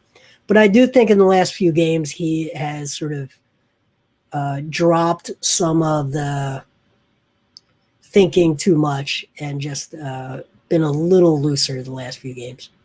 Yeah, turnovers were definitely an issue for him. He only had 1 last night, and there's some reports about him and Sam Cassell really getting together to focus on that part. What have you seen from the turnover side of things with Ben Simmons as of the recent games? I think he sometimes just gets creative, and I think he's trying to flash passes. At times he gets loose. When he's disciplined, I don't think he turns the ball over all that much. But when he's predictable, teams jump his routes. So just last night, you never saw him get into the no man's land where he's driving into a wall of players at 6 feet. And, we've talked about it many times, but pick up his dribble. He just didn't do that last night. All right, Tobias Harris hits a big shot. It's really, a defining moment for him because he's played really well. His percentage is up. His efficiency is up big time. So hitting that shot, taking that shot, playing with the level of confidence he is it time to kind of adjust our thoughts on Tobias Harris and who he is? No, I don't think so, quite frankly. I mean, what's great, what the best opportunity for Harris this year is that in crunch time of a game against the championship contender, the Sixers have enough weapons that Caruso is guarding Tobias Harris. So that shows you the depth of the number of options that this team has, that an opposing team has to take away. And they start to get down to their third or fourth best guy that they're hoping a 6'3", I think Caruso is like 6'3" or something, can stop a Tobias Harris. And that's a huge mismatch. So you're just going down the line, and he's the beneficiary of all of the attention that Danny Green in the corner, Seth Curry from deep range, Ben Simmons downhill, and Joel Embiid either floating on the perimeter or down low just create so much different options for Tobias. Yeah, and he obviously, he makes the big shot there. But I think the point you bring up is a good one because the last play there, kind of break down that play and how Doc described it last night and why. I mean, this is a play that they've run in the past. Like, this isn't some novel play, but how their roster step maybe is the difference in why that play works this year as opposed to maybe in years past. Yeah, I think it absolutely does. So I think they went to Curry initially. That was cut off. Now, I think Doc said that was like their fourth action and might have been their fourth option, but I think Tobias was the second person to touch the ball out of bounds. And they got into that mismatch. And I think they're just a team that's going to be that is able to create mismatches all over the floor. And when there's missing pieces, I think they don't look great. It only takes a couple of missing pieces for them to not look great. But when it's all out on the floor, it just becomes, like Doc has said many times over the last few weeks, pick your poison, but it's all poison, right? And that's sort of what they're presenting teams with.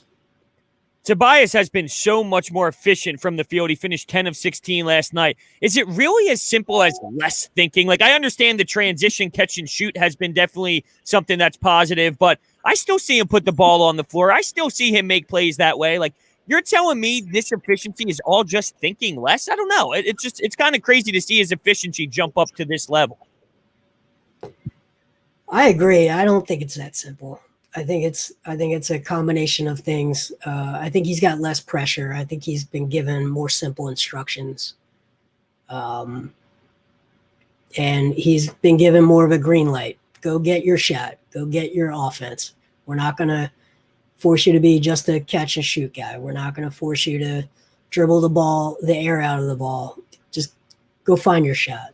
And he's passed up some guys. I saw last night where he just, he clearly had wide open kickouts, and but he was confident that he could get that shot, and he got a lot of those sort of 12-footers to just fall because he was feeling it. And I think the freedom of the green light is part of when we say thinking less. It's really just he's got a green light. They trust him to take as many shots as he wants. I feel, I don't know about you guys, just in his face and his mannerisms after he makes a basket, the way he runs, he just looks more confident. He looks like a guy who something clicked in him. Do you guys see that? Yeah, I think he also came in with a lot of expectations to be a leader for young guys and be sort of a rah-rah, pull everyone together. He was running the Zoom calls during the shutdown. It feels like he's got less responsibility this year. Yeah. Jason Blevins, it's inside the Sixers. They win last night. So I want to ask you about the fact that this roster hasn't played all that much together either. Like, how much do we anticipate this growing? They're averaging 113 a night. They're playing pretty well defensively, but you would imagine both sides of the ball are going to get better as the more they play with each other. I think so, for sure. I think, defenses will come up with creative approaches, but I don't think they've really unlocked a lot of their offensive game plan. I just don't think they've installed a lot of their offense yet. So the more they play together, the more nuances they can have out of their basic sets.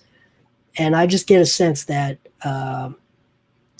that will be layered on over time.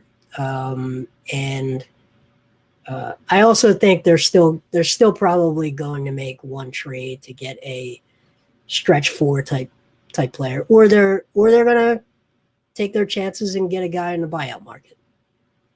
You talk about the offense somewhat growing. What do you expect to come next when it comes to this offense taking the next step? Well, I saw some actions early in the year when they had everyone that I haven't seen in probably 10 games, which was a lot of running Seth Curry and Furkan off of screens off ball through Embiid with a primary ball handler up top. And those flare screens just sort of run a bunch of players through Embiid, and one of those two shooters is gonna pop open. And I haven't really seen that since Furkan got hurt and Seth then was out for 2 weeks. Since they've both been back, it's only been a couple of games.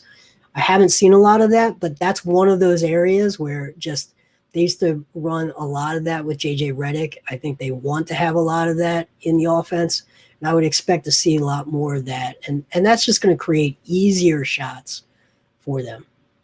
A lot of talk, you mentioned the trade, he said a stretch four. That seems to be something that Doc kind of hinted at, that they need some help in that spot there. But one of the things that we kind of talked about is if Ben Simmons is that guy that you got last night, 17 points, playing with that aggressiveness, is that a necessity? Is adding another piece of necessity if you're getting that guy, which I think that's the problem. They don't know that they're getting that guy every night. No, I think it's more about the second unit. What can you continue to have for 48 minutes multiple floor spacers that can knock down open shots? And I think ideally Doc would like Mike Scott to be that person, but he's not been reliable or available. And I think when you just look through their bench, they really just don't have a power forward in any meaningful way when he's not there. So I think they do need it. Yeah, I do. Yeah, like if Ben last night gives you 11, but so this is what we've got. Like if he gives you 11 points, but had say 14 assists, and somebody else scored those points, can they win like that?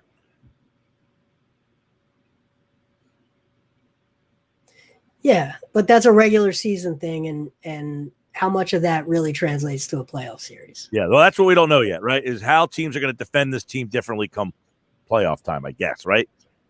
Yep.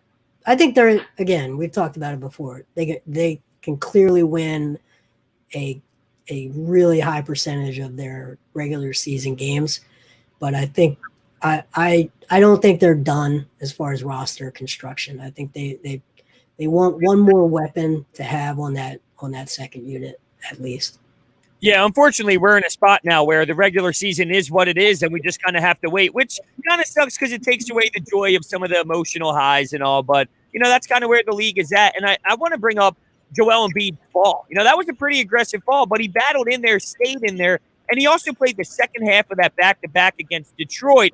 And, those are two areas where I think we normally would see Joel Embiid sit. So do you take anything out of, him staying involved, whether it was the second half of the back-to-back or last night? Well, I'd be really interested to see how he's feeling this morning. Yeah. Right? And this afternoon. I really would like to know how he's feeling, both today and then tomorrow morning, right? Because it was a tough fall, and he is a big guy. And when you have that much weight coming down really with no bracing whatsoever, I think he kept himself loose last night, was able to fight through it. But morning after, whole different story. I mean, you just look at what NFL players go through, and those Mondays and Tuesdays after games are really tough. So we will see if Joel plays tomorrow night against Minnesota, or that should be a telling, see how he feels. Minnesota tomorrow, Sunday against the Pacers. Then they have a couple days off before they play the Hornets and Portland on back-to-backs Wednesday, Thursday, and then a big test with the Brooklyn Nets next Saturday. So that's what's coming up for the Sixers. And, of course, inside the Sixers every day at 3:20 here on the Sports Bash. He's Jason Blevins at Jay Blevins NBA. Check out his work at 973ESPN.com. And, of course, he, like all guests, appeared via the Boardwalk Honda hotline. All right, Jay Blevins, take care, man. Hey, thank you, guys. All right, like all guests appeared via the Boardwalk on the hotline. He'll be back next week. Tomorrow, Paul Hudrick is back to do a little Inside the Sixers with us. And, of course, we will continue to look at the fact that the Sixers last night win that game. Tobias Harris with a big shot late, and they get a great effort offensively from one Ben Simmons. Yes, I love that game from Ben Simmons. I really did. That was fantastic. Do you know what else is fantastic? DraftKings. DraftKings now has a golden ticket giveaway up to $55 million in prizes up for grabs. All you have to do to get your share of these huge prizes is enter the DraftKings free Super Bowl prediction challenge. Once you submit your picks, you will get a free instant prize up to $25,000. The top prize is $1 million. Download the DraftKings Sportsbook app right now and use promo code 973 when you sign up. Must be 21 or older, New Jersey only. Gambling problem? Call 1-800-GAMBLER. Don't forget, you can watch the show live. Go to 973ESPN.com. It's that simple. Go to our website, look for the Watch Live post, click on it, and you'll see us live. Just like that. You'll also see your comments live. You'll also hear your Anytime Hotline calls because we're going to keep playing them coming up on the other side. When we come back, the Anytime Hotline was hot last night after that game. We'll hear what you guys had to say about the Sixers' win over the Lakers. It was a big one. But as Jason Blevins just said, they've won a lot of big regular season games over the years. They've beaten the Golden State Warriors when they were at their peak. They've beaten the Lakers. They've beaten the Clippers. So will it really not all matter until they win a game in the playoffs? That's the frustrating part. We might have to wait till April to really feel what we want to feel about this team. Plus, football at 4 with Andrew DeCecco at 4 o'clock. There's never an off season for the NFL. It's football at 4 every day at 4 p.m. on the Sports Bash with Mike Gill on 97.3 ESPN and the free mobile app. Start the new year in a new Kia at Matt Blatt Kia in Toms River or Egg Harbor Township today. The new year is an opportunity to set new goals and start fresh. And at Matt Blatt Kia, our goal is to get you out of that old car you hate. Come in today or visit us online and get the credit you deserve this new year. 0% APR financing available for up to 75 months on new 2021 Kia Sportage LX SUVs in stock. Plus, Matt Blatt Kia in Toms River and Egg Harbor Township wants your trade, even if you owe thousands more than it's worth. Plus, you can't make a mistake with our 4-day love it or leave it return policy.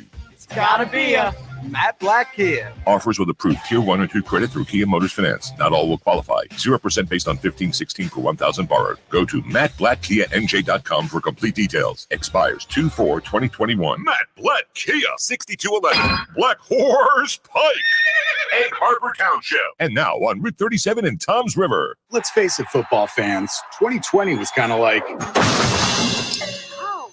But Unibet Sportsbook is betting 2021 is going to be a bit more like...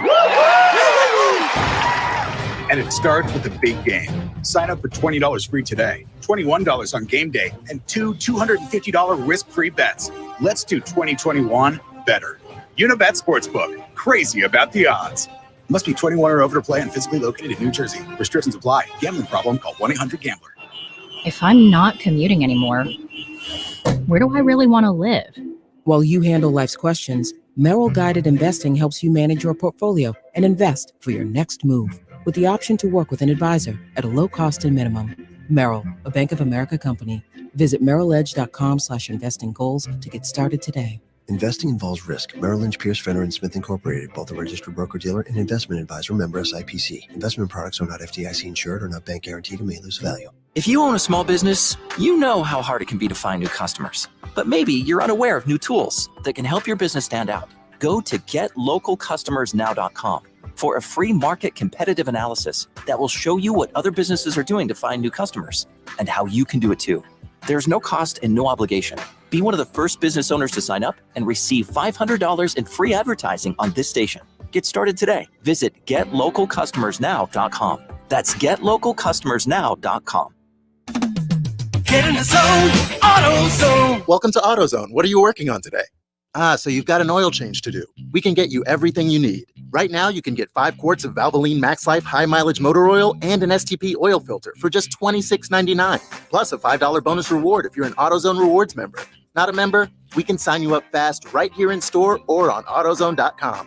Getting the job done just got easier. Terms at AutoZone.com/rewards. Restrictions apply. Get in the zone, AutoZone. During this unprecedented time of worldwide economic challenge, it's so important for you to keep a close eye on your retirement and be ready to take the steps necessary to protect your money. Having a portion of your IRA or 401k backed by physical gold and silver offers Americans the diversification needed to hedge against economic volatility and potential turmoil. When the financial markets plummet again, savvy retirement savers will be those with the foresight to safeguard with genuine stores of value, like physical gold and silver, which in the past have soared during periods of misery for the rest of the economy. Diversify your hard-earned savings today by calling Birch Gold Group at 800-899-4635 and get their free information kit to teach you how precious metals can protect your family's financial future. Birch Gold is A+ rated with the Better Business Bureau and has thousands of satisfied customers. Call them 800-899-4635. That's 800-899-4635. Now, back to the Sports Bash on 97.3 ESPN.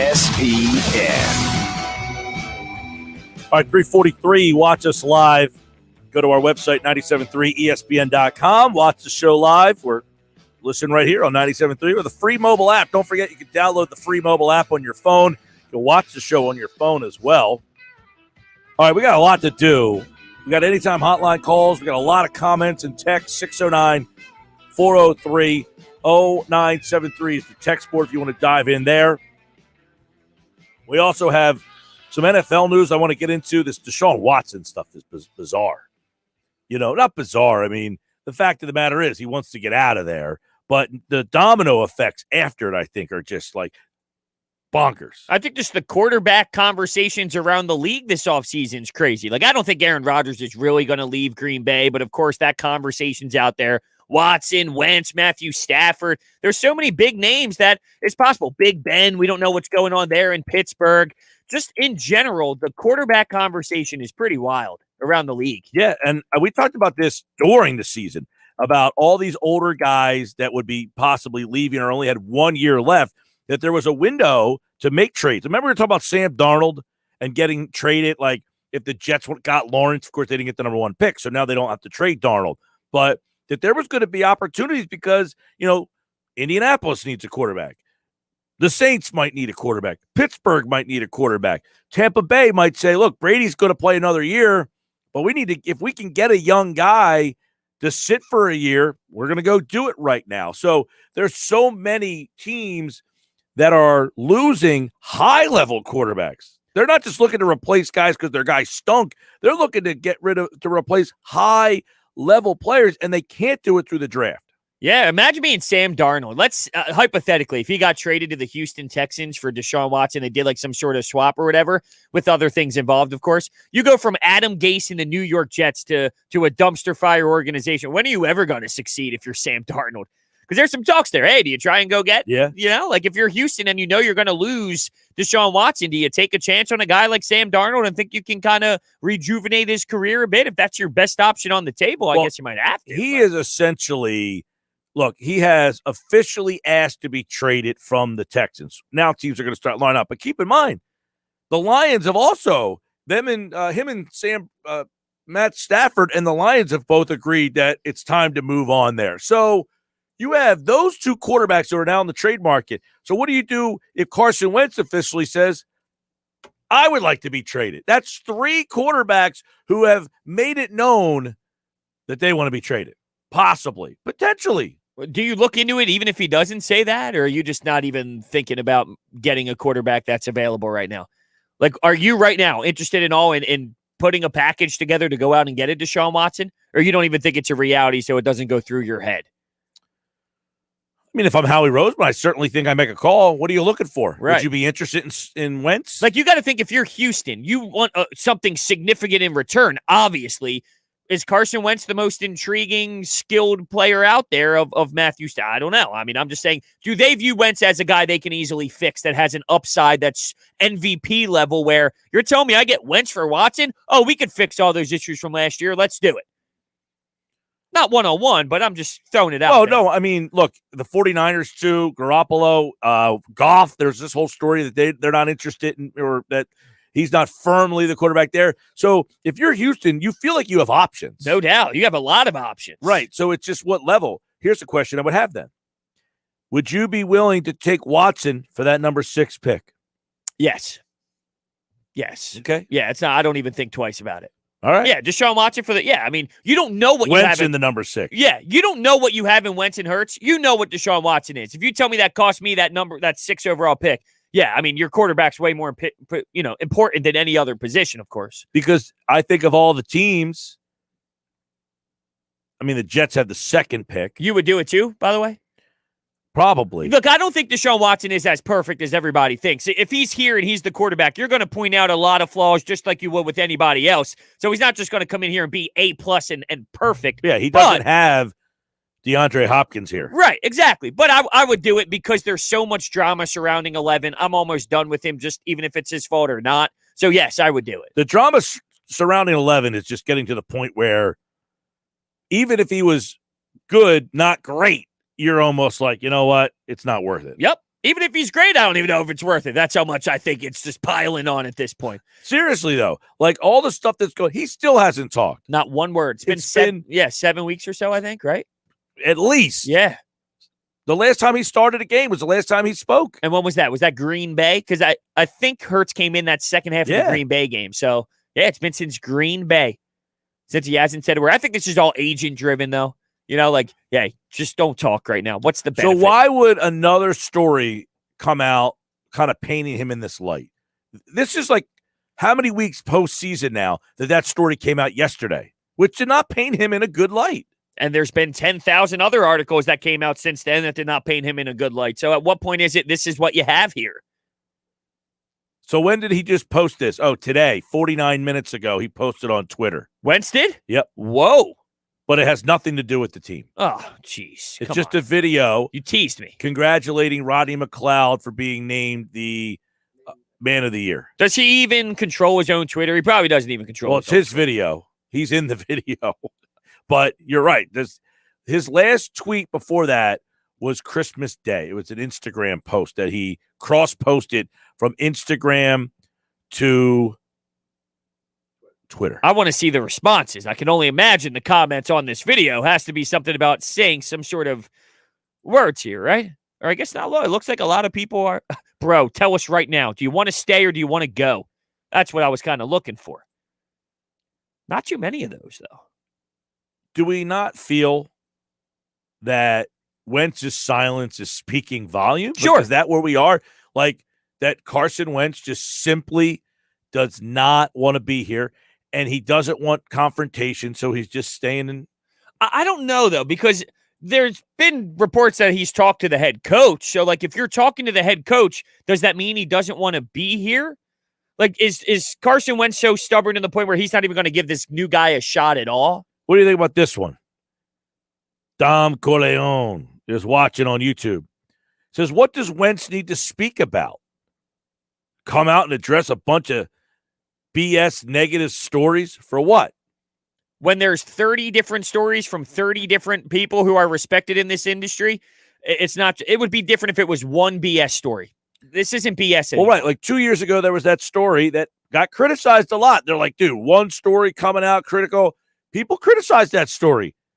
Here we are 2 years later, and a lot of that story is becoming retold by a lot of people, not just one more person. A lot. Like, at what point does this BS negative stories become a reality? Right. And to answer this guy's question, how many times is the leader of the team, the starting quarterback? Now, you might say, well, he wasn't the starting quarterback. He ended the season as the backup. Fine. Then you're not the leader. You need to be the leader of the team and retake over. I'm the quarterback. I'm the face of this franchise. Our coach got fired partly because of me, and we got a new coach.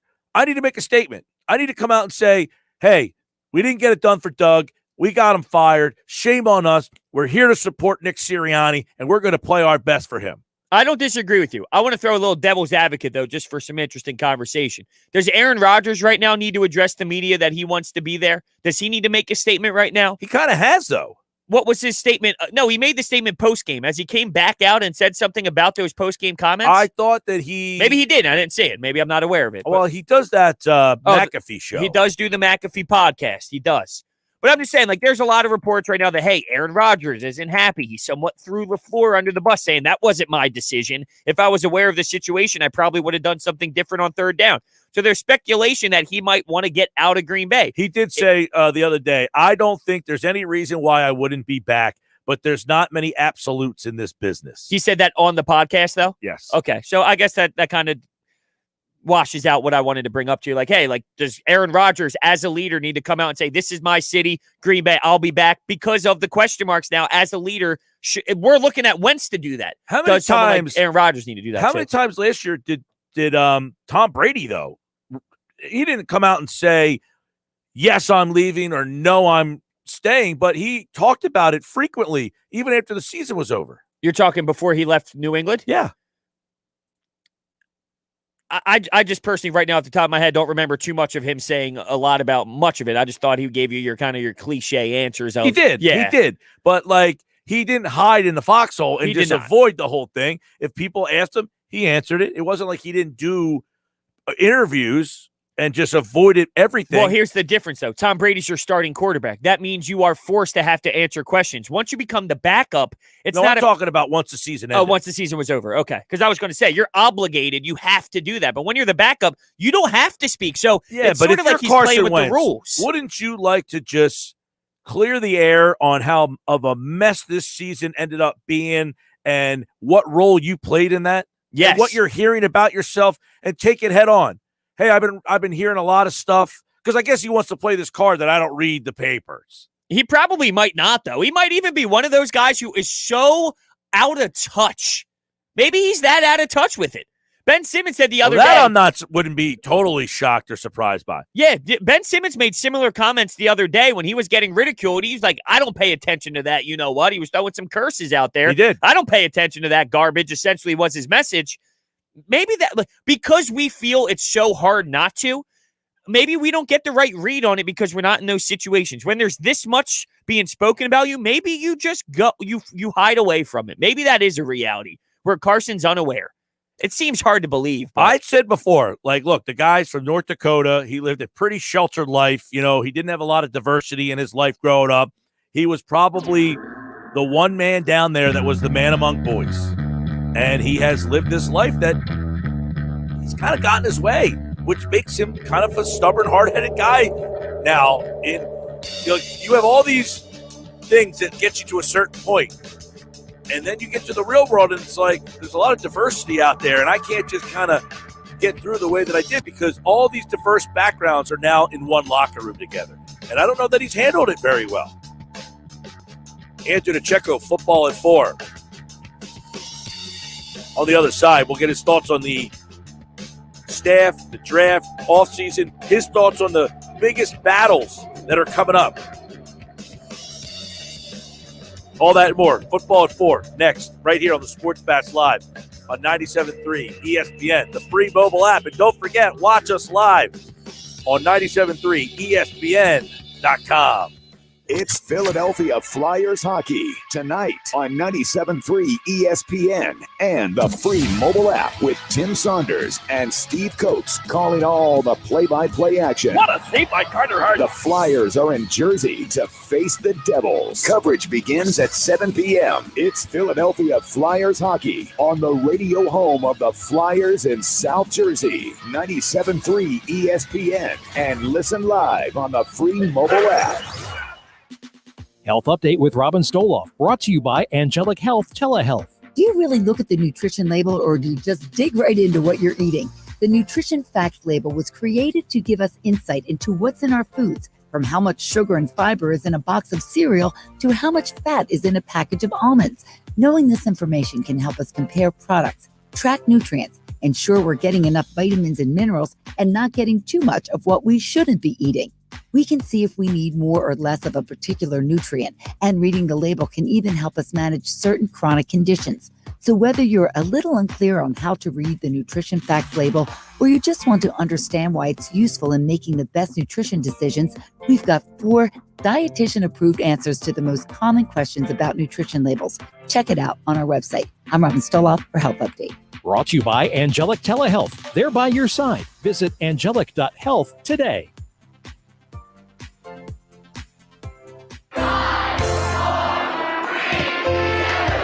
Stop the countdown. It's not a new year we're celebrating. It's an all-new Matt Blatt Nissan. Yes, you heard right. Matt Blatt Nissan is now open on the Black Horse Pike in Egg Harbor Township, next to Home Depot, and online at mattblattnissan.com. Help us celebrate when you get out of that old car, truck, or SUV and into a brand new Nissan with the Matt Blatt Nissan Fast Track Checkout. Available online at mattblattnissan.com. Our non-touch delivery and electronic paperwork ensures your safety comes first. Blatt Nissan wants your trade. Bring it in today and help us celebrate the all-new Matt Blatt Nissan on the Black Horse Pike in Egg Harbor Township, or visit us online. We want to help with your credit approval. And don't forget, with Matt Blatt, you can't make a mistake with our 4-day love it or leave it return policy. Celebrate the all-new Matt Blatt Nissan online at mattblattnissan.com. Credit may affect terms. Negative equity will be refinanced in the new vehicle. Get all the details at mattblattnissan.com. Let's get it on at Matt Blatt Nissan on the Black Horse Pike, Egg Harbor Township. Yeah, it's on at Matt Blatt Nissan. Paid for by Asset Marketing Services, LLC. 2021 marks the 35th anniversary of the American Eagle Coin Program, and these historic gold coins will never be the same again. Why? The U.S. Mint has unveiled a new design for the 2021 American Gold Eagle coins. This means now is your last chance to get an American Gold Eagle coin with the original Eagle design. The American Eagle Coin Series has become the best-selling coin series in the world. Act fast or miss your opportunity to own the last year of this historic Gold Eagle coin design. Just call govmint.com at 1-800-859-1629 and you're guaranteed a shiny, new, perfect mint condition American Gold Eagle coin. Get them now before time runs out. Call 1-800-859-1629 now and you'll receive your very own 2021 Gold Eagle Guide, free just for calling. This exclusive offer is only available by phone. Call 1-800-859-1629 now to secure your American Gold Eagle coins before this historic design ceases production. That's 1-800-859-1629. The success of Janet's meal prep business is keeping her from keeping up with customer appetites. Paleo Prep Meals, this is Janet. Yep, you just reheat. But we actually have a wait list currently. Oh, can you hold on one sec? She needs to hire. I need Indeed. Indeed you do. The moment you sponsor a job on Indeed, you get a short list of quality candidates from our resume database. Indeed delivers 2.5 times more hires than the other branded job sites combined, according to Breezy HR 2019. Visit Indeed.com/credit and get a $75 credit for your first job post. Terms and conditions apply. On some models, excludes Corvette with GMF financing, excludes buyers sales. See dealer for details. Start the new year in a new Chevy at Bennett Chevy. Come see all the hot new 2021s and get our famous unbeatable Bennett deal. GM supplier employee pricing, plus you keep all the rebates. And right now, that could be up to 25% off MSRP. Yes, up to 25% off. Shop all you want, but there's just no beating Bennett. Looking for pre-owned? Bennett will pay you a minimum $7,000 for your trade towards any pre-owned in stock. That's at least $7,000, regardless of how or even if your old car runs. Imagine how much you'll get for a good trade. And you will absolutely love dealing with Bennett. There's no games, no gimmicks, just real deals and no need to negotiate because our non-commissioned sales team is paid on your satisfaction, not how much you spend. Find new roads and start the new year in a new Chevy at Bennett Chevy, Egg Harbor Township, and BennettChevy.com. This is South Jersey's radio home for the Eagles, Sixers, and Flyers. WENJ, WENJ HD, Millville, Atlantic City. 97.3 ESPN, South Jersey's sports leader. 97.3 ESPN presents The Sports Bash with Mike Gill. It's time for Football at 4 with 97.3 ESPN.com's Andrew DeCecco. My first allegiance is what will be best for the Philadelphia Eagles and our fans for the next 3, 4, 5 years. Powered by the Inside the Birds podcast. Now, live from inside the Matt Black Kia Studios. It's Football at 4. It is Football at 4. It's powered by the Inside the Birds podcast. And, of course, you can hear us every day at 4 o'clock talking football. And it's brought to you by Dr. Lyle M. Back. For everything from skincare to cosmetic surgery, go to iloveLyleBack.com or call 856-MAKEOVER for Dr. Lyle M. Back, proud sponsor of Football at 4. Don't forget the Inside the Birds podcast. It drops Mondays, Wednesdays, and Fridays at 6 a.m., right here on the Sports Bash Live is Andrew DeCecco. We're talking a little bit about this Eagles offseason, the NFL. We'll get his thoughts on this Deshaun Watson stuff as well as the draft. But some of the key battles that are going on in Eagles camp coming up, we'll get his thoughts on that. I do want to get to Andrew's thoughts on, because I think he'll have some really good insight here, which is the Eagles' new quarterback coach, Brian Johnson, and what you know about him, Andrew, and what do you think of, what does that hiring kind of show you? He knows Hurts, has a background with Hurts, but how Brian Johnson could excite you to work with Carson Wentz. Yeah, well, you know what, Mike? To be honest, that was one of the better hires out of his entire staff. I'm really intrigued with what Brian Johnson can bring to that quarterback's room. Quite frankly, he's a young coach that's really ascended through the ranks. He's someone that's going to command a lot of respect right off the bat, knowing his past history as a successful quarterback at Utah. He went 13-0 in 2008, I believe, and just you go down the list of his accomplishments. I mean, he was a 2007 Poinsettia Bowl offensive MVP. 2008 All Mountain West Conference first team, 2009 Sugar Bowl MVP. This guy has the accolades to command respect. He's played the game at a high level. And you also look at look at his progression, right? He was the quarterback's coach at Utah in 2010 after, a brief stint with the New York Sentinels. right after his college career. But then he goes from Utah to Mississippi State, and he coaches Dak Prescott and Nick Fitzgerald, two highly touted quarterbacks at the time. Had great success with Dak Prescott. Goes to Houston, works with De'Aaron King, who's now with the Miami Hurricanes, and Kyle Allen, who's with the Washington football team. Had success with those guys. Goes to Florida, does his thing there with Kyle Trask. I mean, he made Kyle Trask a Heisman candidate, and then he becomes the offensive coordinator. So you see all this progression, and it's steady. It's a steady progression for a coach who's only 33 years old, and just being well versed in dealing with all these different types of quarterbacks and having that level of success at such a young age. I think there's a lot to be intrigued with Brian Johnson. Now, all the connections to Hurts, is that just, a convenient addition to this story, or do you put any stock behind it? Well, I mean, it's hard not to, but I try not to read into it, because if you look at, yes, he does have that connection with Hurts. He's known him since I believe he was 4 years old. But then also you look at the work that he did with Kyle Trask, who had a very similar skill set to Carson Wentz. And he got Kyle Trask to play at a high level and kind of rid himself of some of those previous tendencies that really held him back. So, I mean, I think he's a good hire regardless of who your quarterback is. I never like to read it between the lines. Oh, he has history with Hurts. He knew Hurts for a while. Hurts is the guy. You just kind of got to let these things play out and see where it goes, because Carson spoke today, but he didn't address any of the issues. But we don't know where he stands on anything. We don't know if he wants to be here. We don't know the conversations that he's had. So it's premature to speculate. So I mean, we'll have to let it play out. But I think regardless of who the quarterback is moving forward, I think that there's a lot to like there with Brian Johnson. Real quick, he said Carson spoke. He posted on Twitter a congratulations to Rodney McLeod, and that was the only reference. He did not really say anything. So Andrew's right. He spoke. He only really posted a video of him congratulating his teammate. Right, and I was going to bring up, since we're on the quarterback conversation, we were kind of just talking about this before the last break ended, but do you think that Wentz should say something at this point? Is there a benefit? I mean, is his silence somewhat telling us what we need to know? I mean, he hasn't said a word, really, and we're talking about 7 weeks or so. Well, silence certainly speaks volumes here.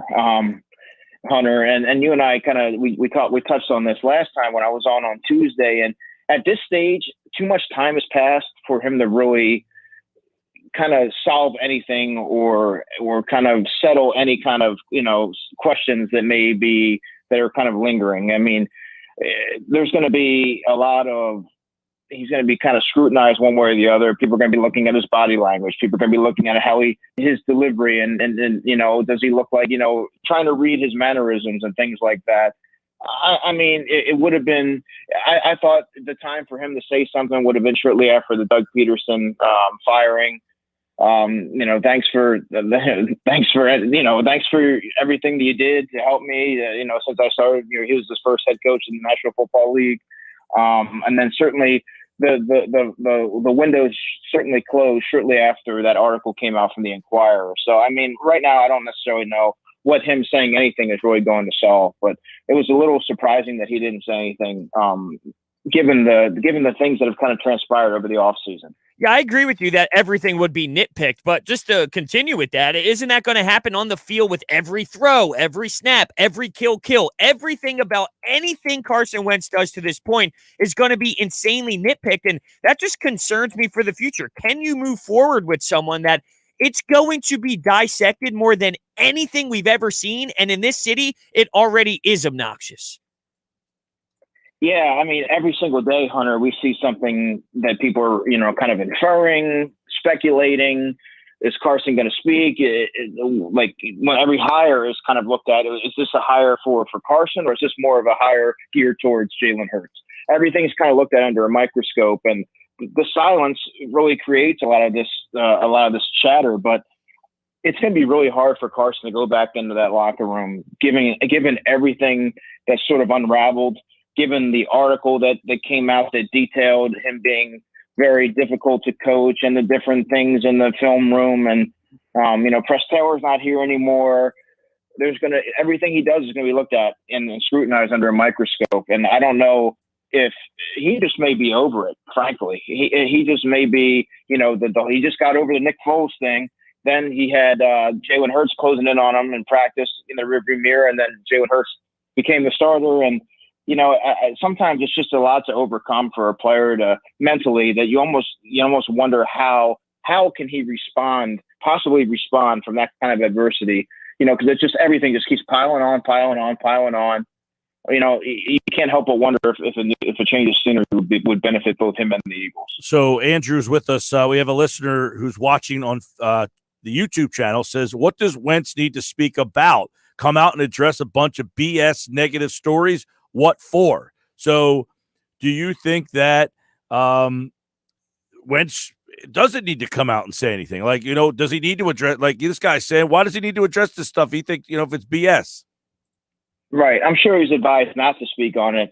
And, like we were saying, I don't know what him speaking out at this juncture would really solve. I mean, sometimes it's not worth addressing, and you kind of just move forward, and the stories go away, and you show up and you speak with your actions. You show that you're ready to play. You show you're ready to compete for a job. And I mean, that's really all he can do, is kind of just take it on the chin, move forward, get ready for the 2021 season with a new regime, and, move forward. Tim McManus recently put out a piece that stated that Carson Wentz would scream at his offensive coordinators at North Dakota State, and Frank Reich looked at it as a positive. At what point is this really just crossing the line? I mean, there's so many stories, so many pieces, so many sources. Is this just too much? I mean, you're screaming at, I understand why that would be like great from a competitive standpoint, but there's a line, and I just feel like it's crossing that line. Yeah, and I'll say this: you see a lot of people on Twitter. You see a lot of people wondering, are these stories fabricated? Is there any truth behind it? Any validity? Well, I'll say this: the last 3 seasons, you've seen variables come out, and they're all sort of touching on the same subjects, the same flaws that he has in his game. You heard it from Jeff and Adam this year. You've heard it from multiple reporters this season covering the team. There's something there. Where there's smoke, there's fire. And, for a young honey, he has so many other things that he's focused on right now. He's trying to establish a culture. He's trying to build a rapport with his players. The last thing you need is dealing with a quarterback with those type of tendencies that's going to possibly undermine you or be insubordinate or method or a better way and question your every decision. I don't think that's healthy for the kind of culture that's being built there. Carson's proven to be that same guy. I don't necessarily know that he's going to change just because there's a new coach. I mean, if you weren't listening to, you had issues with it, how are you going to respond to a rookie head coach coaching you on some of your flaws?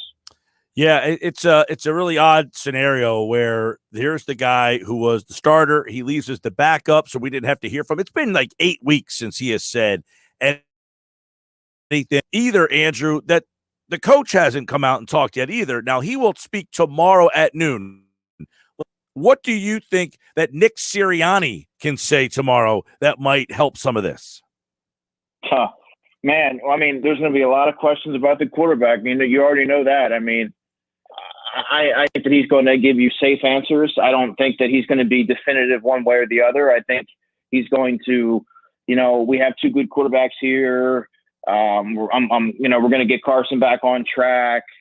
And, I believe I'm the guy to do it. Here's my offensive, philosophy. He'll be asked probably a lot about his offensive philosophy and the play calling, this, that, and the other thing. But, I mean, he's going to give you some safe answers. I don't know if there's going to be anything that we could kind of pry away from that press conference that's going to lean one way or the other as to where they're kind of leaning as far as the decision making. But I mean, there's going to be a lot of questions about the quarterback because there's been nothing but speculation over the past month or so. So I asked Moshe this yesterday. I would love to get your thoughts on it. One thing that intrigues you and one thing that concerns you when it comes to this coaching staff now that it's pretty much formed together.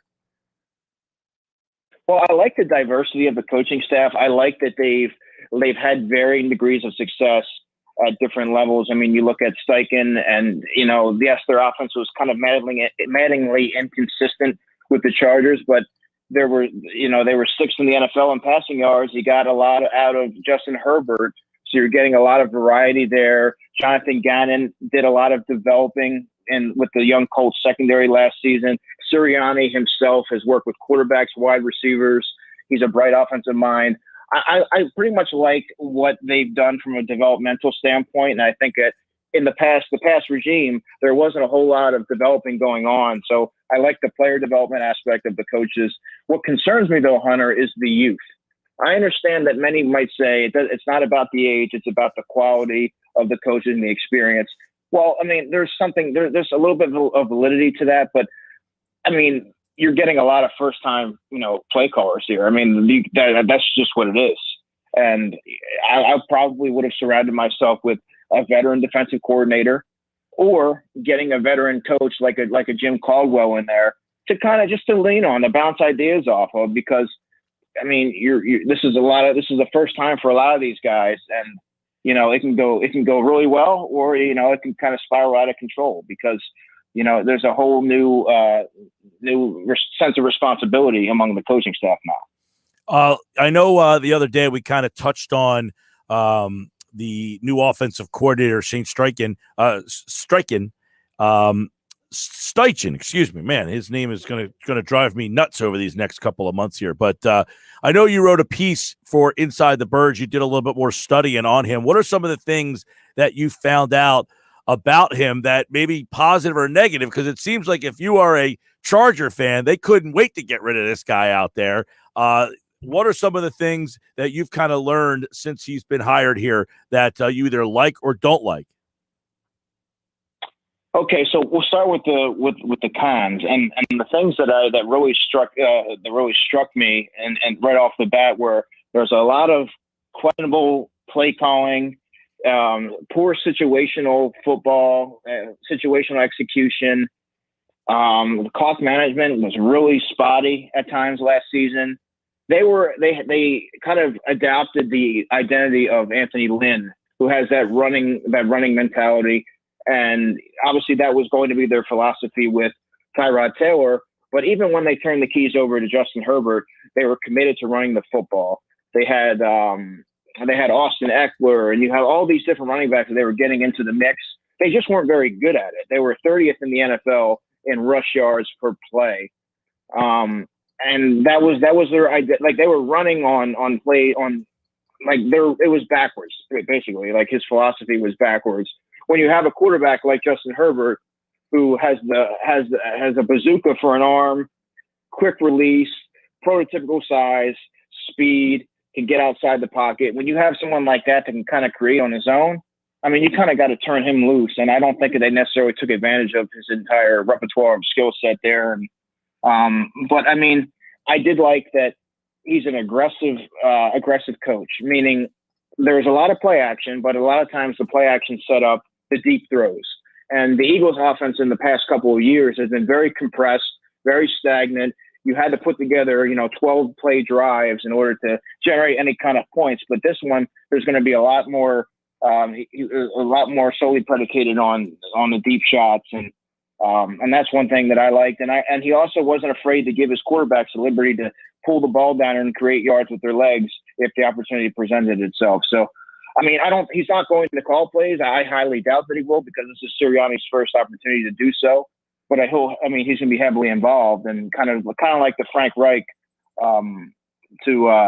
like how Frank Reich was to Doug Peterson. I think will be much like that to Nick Sirianni.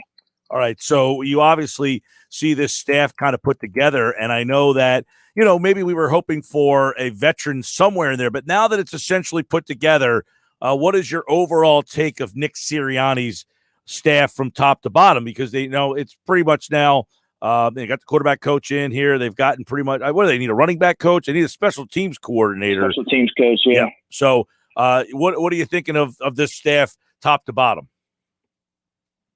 The staff is intriguing. I mean, the one question mark, the main question mark for me, Mike, would be the offensive coordinator position.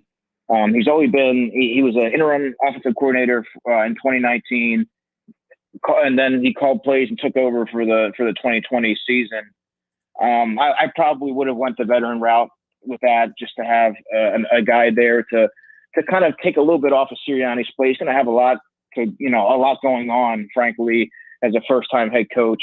Probably going to be a first-time play caller. I doubt that he's going to turn the reins over to Steichen to do that responsibility. But I mean, I think that they went for a home run there with Gannon. Gannon's he was on a lot of teams' lists. He has a gaudy resume. He's very good at developing secondary players. That's an area that the Eagles have struggled mightily in. So I do like what he's done there. And I really like the quarterbacks coach, Brian Johnson. I think he's going to be a star. And we didn't even touch on the tight ends coach, Jason Michael. I like what he did last season with Mo Alley Cox, who was a 2017 undrafted free agent. He played college basketball at Virginia Commonwealth. So, I mean, you wouldn't be able to tell by watching him. He looked remarkably polished. And I think he deserves a lot of credit for that. So it'll be interesting to see what he can do to help Dallas Goedert take the next step in his game, and possibly look in the draft here and get a young tight end and see if you can kind of get that 12 personnel going again. Do these hires say much about how they handled Doug Peterson and his coaching hires? I mean, this essentially just screams Nick Sirianni went in there and said, I wanted these guys, and they kind of went out and got them. And I don't know if that was necessarily the case with Doug, of course. That was the downfall of how it all went down. But I don't know. Or is that a reach, saying that seeing what's going on here doesn't really relate to what happened in the past regime? Well, I think it's unique with Nick Sirianni, Hunter, because he's been at previous stops. And there's been a lot of, notable coaches that he's kind of built connections with in those stops. So I think he had a little bit more of an extensive Rolodex than, say, Doug Peterson. I think Doug Peterson, I don't know that he knew a lot of coaches. That's why you go the Corey Unwin route, which we all heard was on his list to be a defensive coordinator. You want to promote a Press Taylor. I mean, if you're Nick Sirianni, you know guys from the Chargers, you know guys from the Chiefs, you know guys from the Colts, and so I think there's a lot more guys to go off of, and they felt more confident with him making those decisions, given the trajectory that a lot of those guys were on. All right, Andrew DeCecco, football at 4. The coaching staff is kind of put together now. And they got a couple more. I guess they need a special teams coordinator. That's a pretty big deal because Phipp leaving. I mean, he's been here. I think Phipp was hired in the Kelly era. So, I mean, obviously he was a holdover. They had a pretty good special team. Was that 2013? He was brought in when? 2013. Yeah, the Kelly era. That's not what I said? Yeah. All we were right. just, specifying the okay. year he came in. So he's been a holdover from the Kelly era. So they need that position there. And in fact, they're interviewing a guy who worked for Kelly in San Francisco. But Michael Clay, right? I'm not 100. In fact, I didn't even read the name, but I heard he worked for Kelly. Is that who it is? Yeah, the assistant special teams coach. Okay. He's with the 49ers.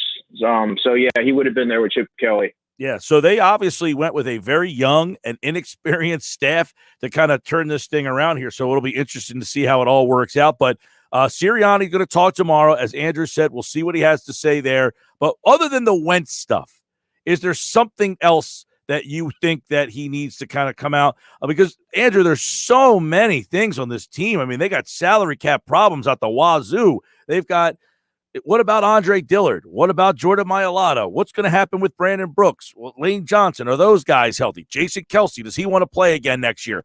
There's so many other things that what else do you want at the top of your list for Sirianni to hit on tomorrow? How do you expect to get the offense back on track? I mean, the offense has, taken a step backwards every season since the Super Bowl year. How do you expect to rectify that, or how do you anticipate rectifying that, given that you don't have a whole lot of money to work with? What are your plans for the play? How do you anticipate catering to the players that are already on your roster? That's been one of his calling cards as a coach, playing to the strengths of the guys. Like, what is your system going to look like? What's your offensive philosophy going to be like? Is he going to call plays? Are you going to call plays? what's your makeup as a head coach? How do you, are you a good cop? Do you play the good cop, bad cop role like Frank Reich and DiFilippo? Are you able to get after guys? These are fair questions that are going to be asked because let's face it, there's not a lot known about Nick Sirianni. All right, let's get your quick thought on the Watson situation. And I guess you would wonder, hey, if you're Howie Roseman, are you picking up the phone and maybe pick 6 would be in play for a trade there? Carson Wentz and pick 6. Are you interested in that? I mean, I think they have to pick the phone up and have that conversation at least. I mean, half the NFL is interested. I mean, I don't know that folks really realize how special Deshaun Watson really is. He's a top 5 quarterback, and I think that if there's any question about Carson Wentz or Jalen Hurts, if you're not 100% sure that either one of those guys can take you where you want to go, I think you have to make that phone call and see where they're at with it, because he's a franchise-changing type of player. And, with Nick Sirianni getting off to a fresh start in Philadelphia here, I mean, he could be the quarterback that he can kind of mold and develop and see if he can take the offense to the next level and ultimately to greater heights. All right. We will talk a lot of NFL offseason draft, free agency, and everything here on Football at 4. Nick Sirianni talks tomorrow at noon. We'll have reaction to that. Adam Kaplan from the Inside the Birds podcast will be on to break down everything Sirianni has to say. Also, Sal Palantonio tomorrow at 3. This has been Football at 4. That is Andrew DeCecco, and he, like all guests, up here via the Boardwalk Honda hotline. All right, Andrew, thanks, man. You got it, guys. Take care. All right. And, of course, Football at 4 is powered by the Inside the Birds podcast. It drops tomorrow morning at 6. And then Adam will be on at 4 tomorrow to kind of break down the whole press conference. What will Sirianni have to say in his first time meeting the Philadelphia media? And he's got a lot of questions. First off, he's going to be wide-eyed to see how many people are there. Yeah, no doubt about it. They won't be there. Yeah, I was going to say, hold on a second. Normally they would. Here's another thing. I don't even know what he sounds like. Me neither. Yeah, I don't know what he sounds like. I want to hear I want to hear his tone of voice. I want to hear, how he says things. I want to hear the passion in his voice. Is he a football guy? That I don't care about. I know. I said that just to get you going. I hope he comes out with the Cole Hamels voice tomorrow. Oh, jeez. That's good. He will be hated immediately. Billy Schwein wouldn't like him. No. Football at 4 is brought to you by Dr. Lyle M. Back. Everything from skincare to cosmetic surgery. Go to iloveLyleBack.com. Call 856-MAKEOVER for Dr. Lyle M. Back. Speaking of that, makeovers, all that, you got to see what I watched the other night. You interested? You intrigued? No, because it has to do with feet. No feet. All Something right. worse. Oh, jeez. Turn it on. Leave it on. The Sports Bash on 97.3 ESPN. Offer excludes new Corvettes and new Cadillacs. Kerbeck of Atlantic City model year closeout. All remaining 2020 models must go at Kerbeck Chevrolet Buick GMC Cadillac of Atlantic City. 2020 Chevrolet Equinoxes. Over $7,000 off original MSRP. Over 30 to choose. All Equinox models in stock. Premieres, LS, and LT as low as 0% up to 72 months. 2020 Chevrolet Equinoxes. Over $7,000 off original MSRP. Over 30 to choose. All Equinox models. Premieres, LS, and LT as low as 0% up to 72 months. Save on any new Chevrolet, Buick, GMC, or Pre-owned. We are Kerbeck Chevrolet Buick GMC Cadillac of Atlantic City, Albany Avenue. Kerbeck of Atlantic City model year closeout.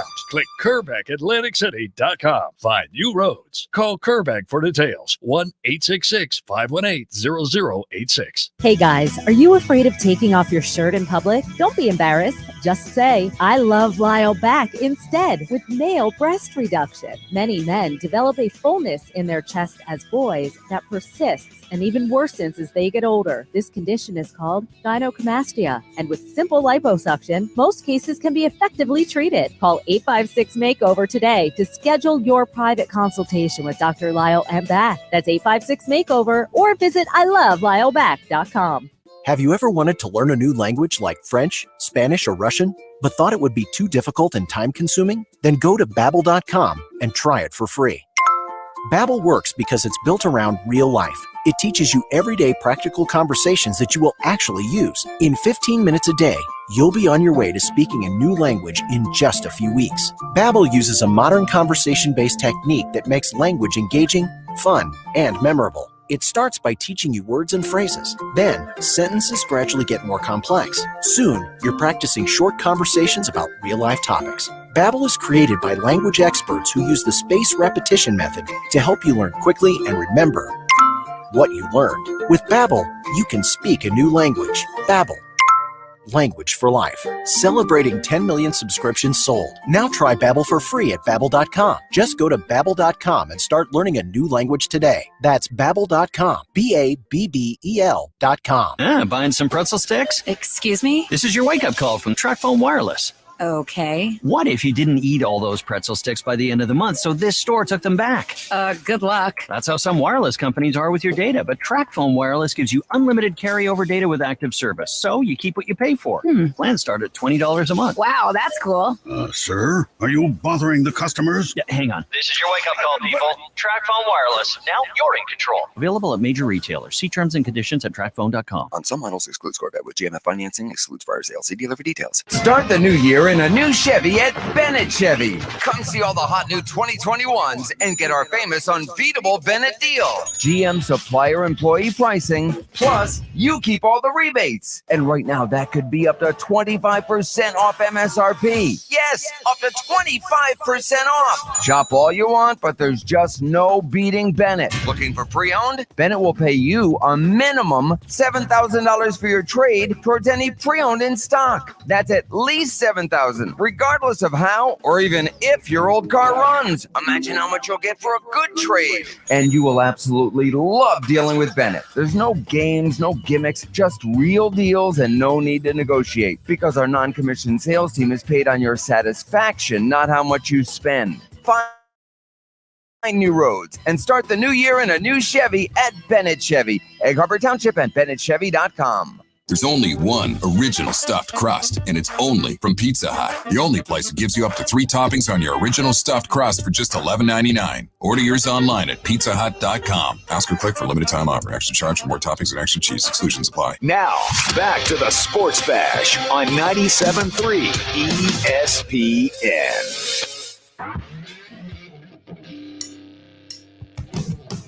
Sports Bash is brought to you by Matt Blatt Kia. At Matt Blatt Kia, they want to get you approved today. That's Matt Blatt Kia on the Black Horse Pike in Egg Harbor Township. Sports Bash live video. You can watch the show at 973ESPN.com. It's real easy to do. Go to the website, find the link. It's right there in front of your face. And there we are. Brodes is wearing the Thunder hat. I have no hat. I don't wear hats. I used to be a big hat guy. I'm definitely a hatsman. Yeah. You got a lot of hair, though. You Unless don't need I go the hat. samurai. Yeah, I realized the other day how long it really is getting. Flosy O'Donnell. Flosy O'Donnell, eh? Coming back. And yet you go hat still. Well, yeah, I think it looks good. Like a nice head of lettuce with some hat on top. I don't think that was executed perfectly, but you get my point. I can't go long hair. I just don't have it in me. But I like your style. Your style fits you very well. Think you rock it if I go hat, though, I wear a hat like when I'm coaching a ball game. I was going to say, on the sidelines, you got to go hat. Now, do you go full-on baseball pants? Have to. Oh, in like tournament play. Okay. I didn't know if you went full get-up. Helmet on the side? Like or no? I'm thinking of like a third base coach. Do they rock the helmets? They don't make us wear the helmet. Okay. I know you didn't do that role, but I just meant in general with your coaching staff. I do third base. Oh, you do third base? Yeah. Oh, okay. I apologize. But the base coaches don't have to wear the helmet like they do in the pros. Okay. What's the indicator? I don't have one. No indicator. Nah, that's Bush League. Then if you go belt. The kids are on so many different teams now. They're on so many different teams that they're so confused on which team does what. So if you give them, like, all of the stuff it could change by the inning. Now, do you scope out what the other guys are doing to read their signs? You're like, by inning 2 or 3, it's like, yeah, I know what they're doing. You don't even care. You're like, let's just go play some ball. Pretty much. Yeah. No, I mean, I just didn't know how much in depth it went into at that level. But that's the thing. People can't really steal our signs because they change almost every inning. It's like, hey, you 3 guys are up this inning.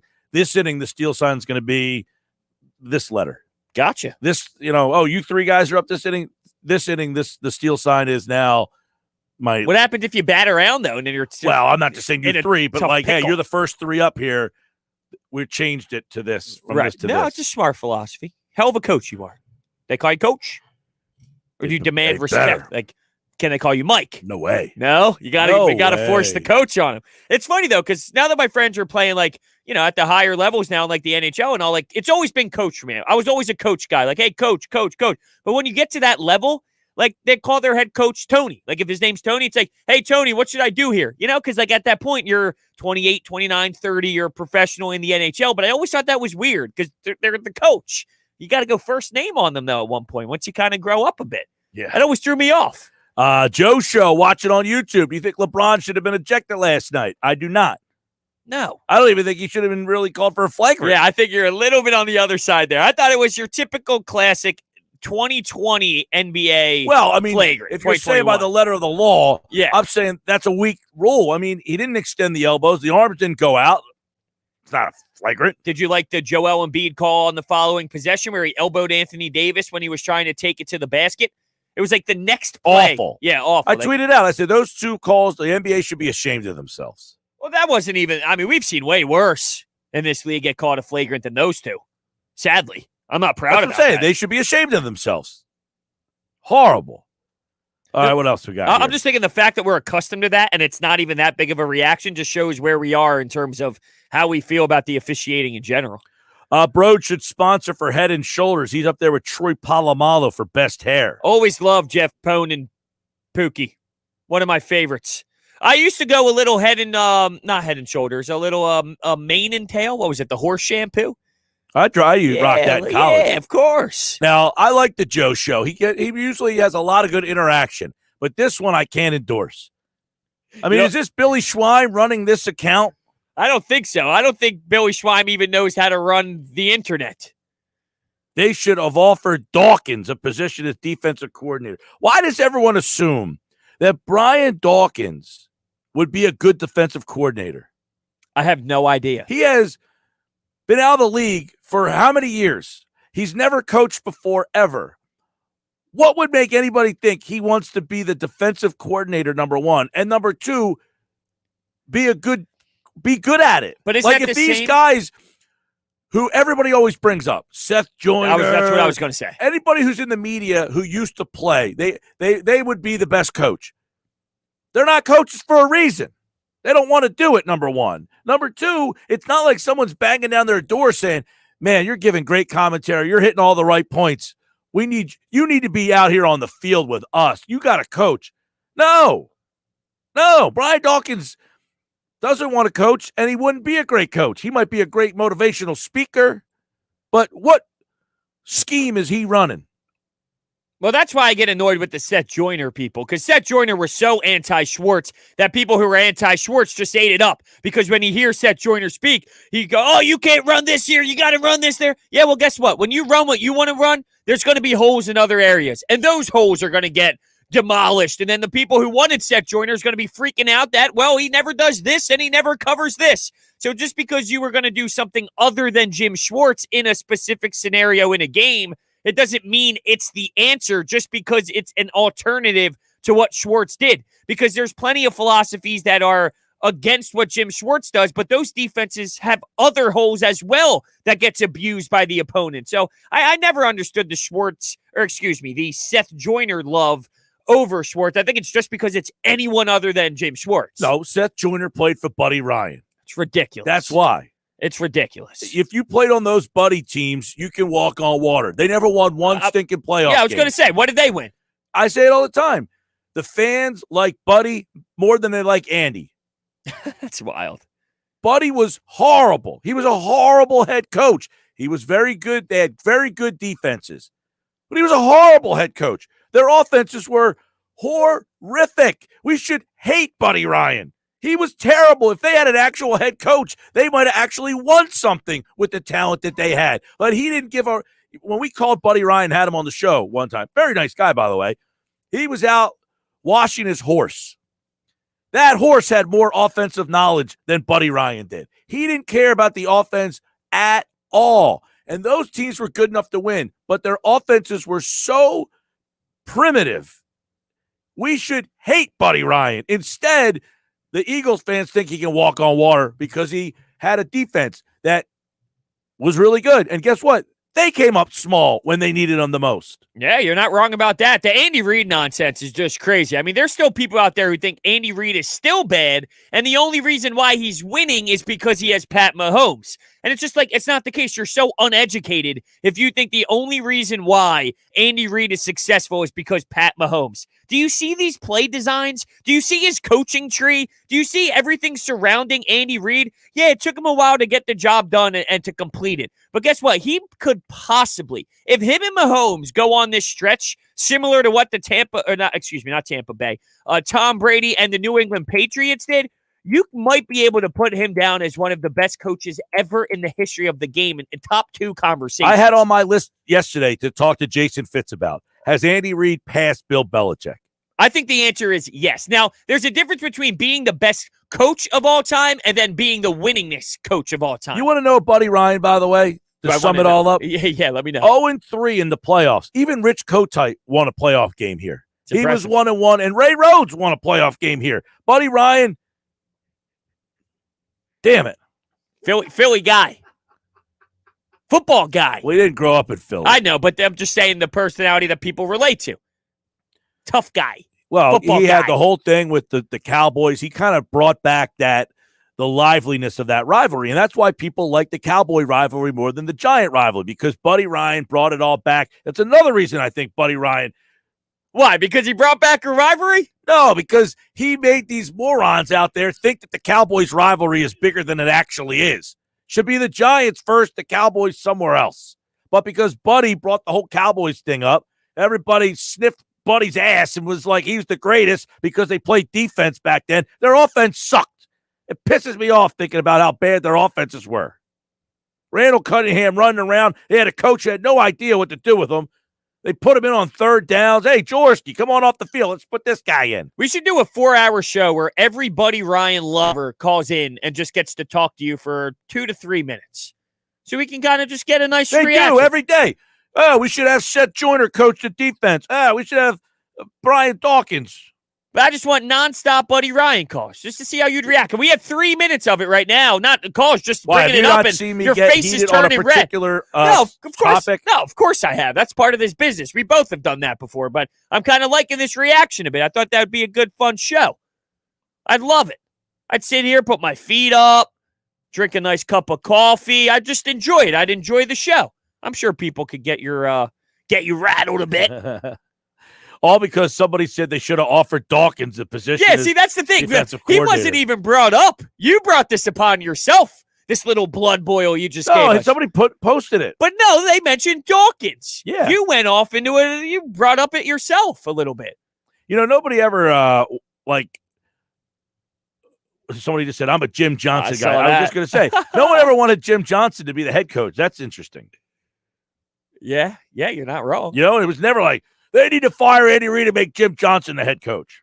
They never went down that road. On YouTube. Problem is, if Eagles keep Wentz and he does horrible next season, then they face his contract issue again the next offseason. And trade value-wise, I think now no one knows what Wentz is going to be. So it's almost like there's a little optimism that he can be figured out. But if he has 2 years in a row of poor play, is anyone going to take a chance on him then? So playing him this season, it's either going to be great for your franchise or it could be the downfall of even trading Wentz. Because I know right now if I'm an organization and you dangle Wentz in front of me, I'm intrigued. Next year, if he plays the same way, I ain't taking that shot. How about you? If you're another team. Yeah, if you're another team. Yeah, you're probably, now you have more intel. Right. You got way more information. No one thinks the Giants rivalry is bigger than the Cowboys. Who cares about the Giants? Well, that's just an idiotic thing to say. I think it just could we already had this handful conversation. Of years. Right. We texted the Giant people, you handful of people. Now, your friends are younger than mine. Yes.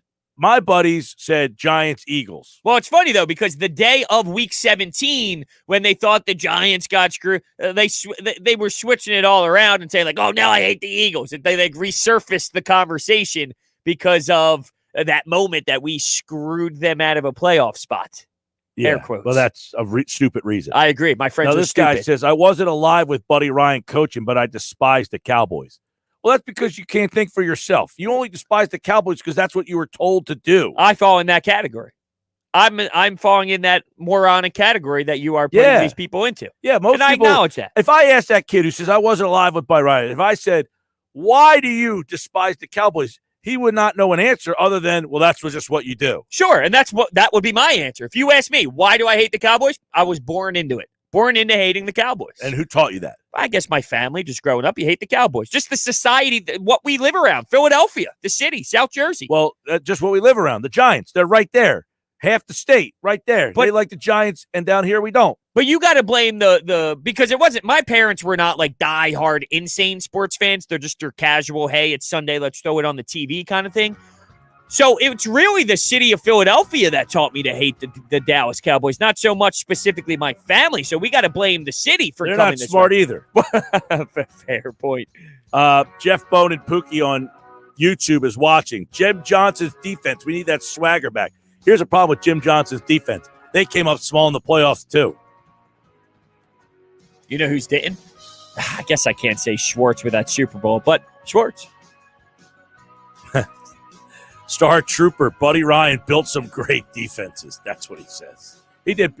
Well, I don't even know, like back then, the GM and that whole dynamic, it wasn't studied as much as it is now. I would imagine you are correct. You know? I can't imagine those conversations going the same as Howie Roseman's right now. Compare the coaches Ryan had to face in the NFC East for the coaches during Reed's tenure. Ryan might be tougher. Reed is still head and shoulders above Ryan. Back then, you had Jimmy Johnson in the NFC East back then. You had Joe Gibbs in the NFC East back then. Get the heck out of here. Bill Parcells was in the NFC East. Yeah, Ryan's might be tougher. You're right. And that's why he was the worst, because those three other ones were in there. Oh, wait till I tell you what I watched last night. Stick around. It's Philadelphia Flyers hockey tonight on 97.3 ESPN and the free mobile app with Tim Saunders and Steve Coates calling all the play-by-play action. What a save by Carter Hart. The Flyers are in Jersey to face the Devils. Coverage begins at 7 p.m. It's Philadelphia Flyers hockey on the radio home of the Flyers in South Jersey, 97.3 ESPN, and listen live on the free mobile app. Start the new year in a new Kia at Matt Blatt Kia in Toms River or Egg Harbor Township today. The new year is an opportunity to set new goals and start fresh. And at Matt Blatt Kia, our goal is to get you out of that old car you hate. Come in today or visit us online and get the credit you deserve this new year. 0% APR financing available for up to 75 months on new 2021 Kia Sportage LX SUVs in stock. Plus, Matt Blatt Kia in Toms River and Egg Harbor Township wants your trade, even if you owe thousands more than it's worth. Plus, you can't make a mistake with our 4-day love it or leave it return policy. It's gotta be a Matt Blatt Kia. Offers with approved Tier 1 or 2 credit through Kia Motors Finance. Not all will qualify. 0% based on 1516 per 1,000 borrowed. Go to mattblattkianj.com for complete details. Expires 2/4/2021. Matt Blatt Kia, 6211 Black Horse Pike, Egg Harbor Township. And now on Route 37 in Toms River. Weightlifters and fitness enthusiasts, you got to check out weightliftinghq.com. They are a local company right here in South Jersey that operates fully online and caters to weightlifters and fitness enthusiasts interested in working out from home. They offer high-end weightlifting and fitness equipment available to be delivered right to your home. Check them out online at weightliftinghq.com and use the code RADIO10 at checkout for 10% off your entire order. That's code RADIO10 at weightliftinghq.com. Have you ever wanted to learn a new language like French, Spanish, or Russian, but thought it would be too difficult and time-consuming? Then go to Babbel.com and try it for free. Babbel works because it's built around real life. It teaches you everyday practical conversations that you will actually use. In 15 minutes a day, you'll be on your way to speaking a new language in just a few weeks. Babbel uses a modern conversation-based technique that makes language engaging, fun, and memorable. It starts by teaching you words and phrases. Then, sentences gradually get more complex. Soon, you're practicing short conversations about real-life topics. Babbel is created by language experts who use the spaced repetition method to help you learn quickly and remember what you learned. With Babbel, you can speak a new language. Babbel. Language for life. Celebrating 10 million subscriptions sold. Now try Babbel for free at Babbel.com. Just go to Babbel.com and start learning a new language today. That's Babbel.com. Babbel.com.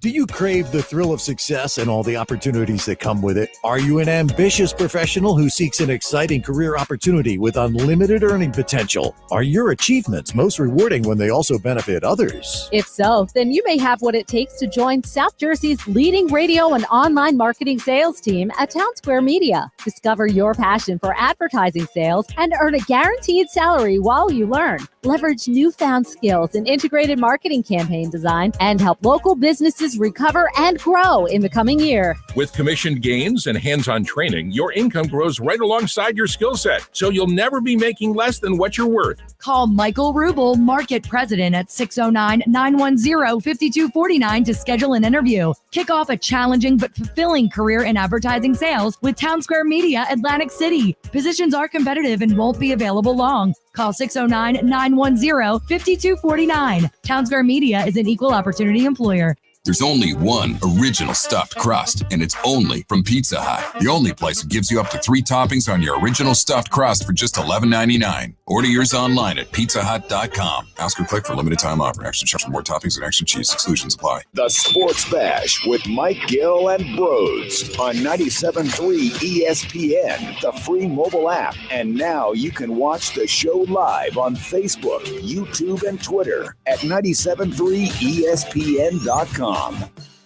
10 minutes till the top of the hour. Don't forget, you can watch the show live. Go to 97.3ESPN.com and check us out live on Facebook, YouTube, and Twitter. So last night, I watched this show.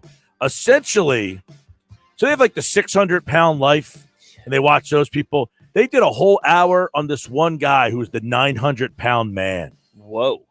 He can't get out of bed and all. He's been in the same room for 5 years. Jeez. And he's actually not that bad when you think about it. Come on. He doesn't have to wear clothes. He's naked all the time.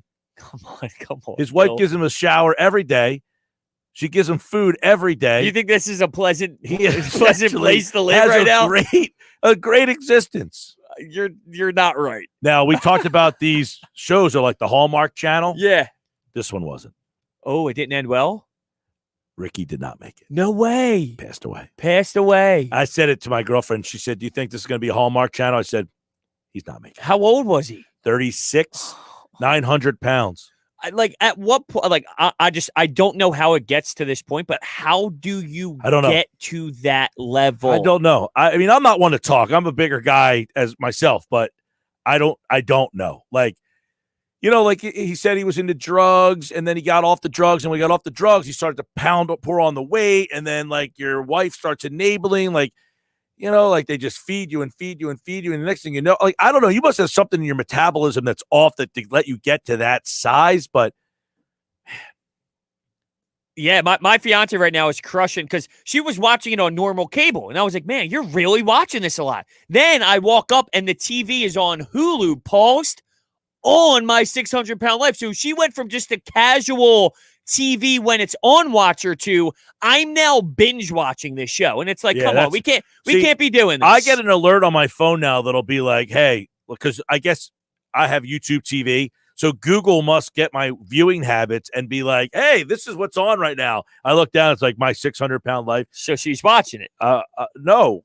Well, we watch it a lot. Okay, I didn't know when she's at work right now from home, she's maybe binge she don't watch TV. Yeah, she'll sit in silence. Yeah, she said that to me before when I was. But we saw this other show last night where, see, what happens is these guys, they gain all this weight, or girls. There was a girl too, and then they lose 200 to 300 or 400 pounds, and what ends up happening is they have the skin hanging. You got to get. So now they have a show that shows them doing the surgery of slicing the hanging skin off of them. You watch the grossest stuff ever. It's do you enjoy watching that though? It's fascinating. It's so this guy sitting on the table, this huge belly, and the doctor just takes a butcher knife and just bang, and he throws put the cameras, and he has cameras across his belly so that it's like he's using a joystick to see if they have enough room to get around to do the surgery. Now, Josh made a pretty impressive effort to come over here into this microphone. Based off of that conversation, I have no clue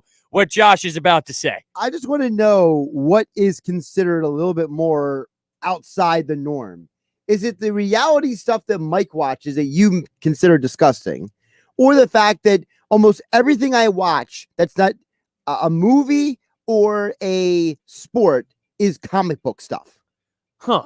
So we had nothing to add on this. Yeah, because I thought you were going to be like, I thought maybe you had an experience. People make fun of me because I watch all these comic book movies and shows and everything, but then I'm listening to what Mike's watching, and never in my wildest dreams will I ever consider watching any of that. I agree with Josh. Now, if I had to pick between the two, I'm on Josh's side. I'm watching everything and I don't even watch that stuff at all, but I'm watching that 100 out of 100 times over that. Now, if it's my personal choice, Kardashians, Love Island, Jersey that wasn't Shore, an option. all the great shows that you guys are missing out on, that's what I'm watching. But I'm picking Josh over hanging skin people. Put it this way. The stuff that I watch has a whole channel and new shows developing all the time. So does mine. It's called Disney Plus. Yeah, because of people like No, you. that's a streaming service. That's not a channel that is created solely for people who are fascinated by these things. Which is crazy. Those people have problems too. I'm looking right at you. This guy, I was impressed.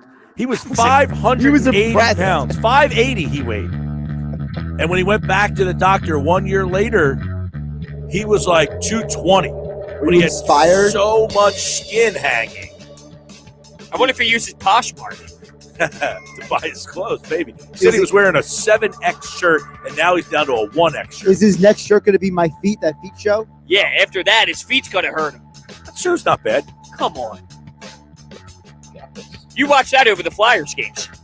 Well, the Flyers stink right now. Yeah. My feet don't stink. Actually, those feet do stink. Something else stinks in here. These roster moves that's going on with the Flyers pissing me off. All right, it's 5 o'clock coming up. Keith Smith at 5:30 tonight. Going to talk a little NBA. We'll get his take on what he thinks of the Sixers' win last night. Should we take it seriously? And we got more anytime hotline calls from said victory.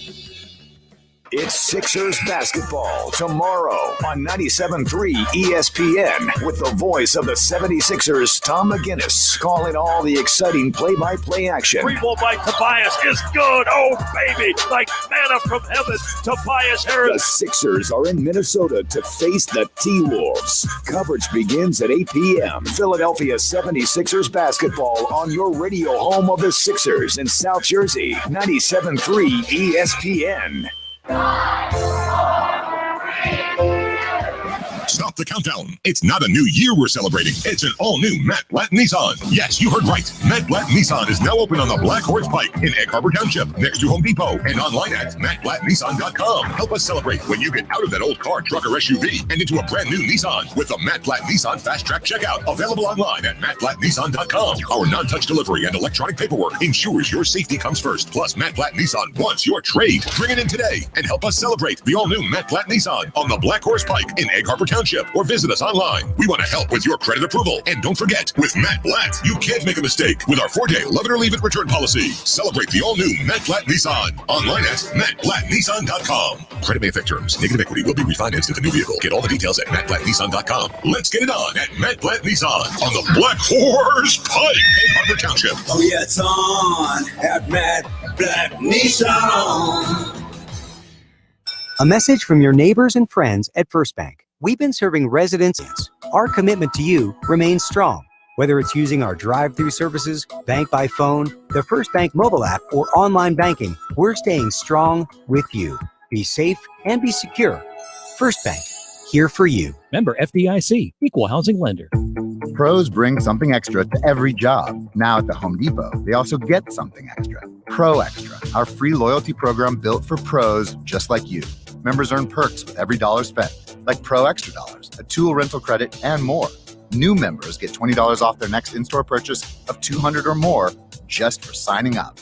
Learn more at homedepot.com/Pro Extra. New year, more rewards, Pro Extra, only at the Home Depot. How doers get more done.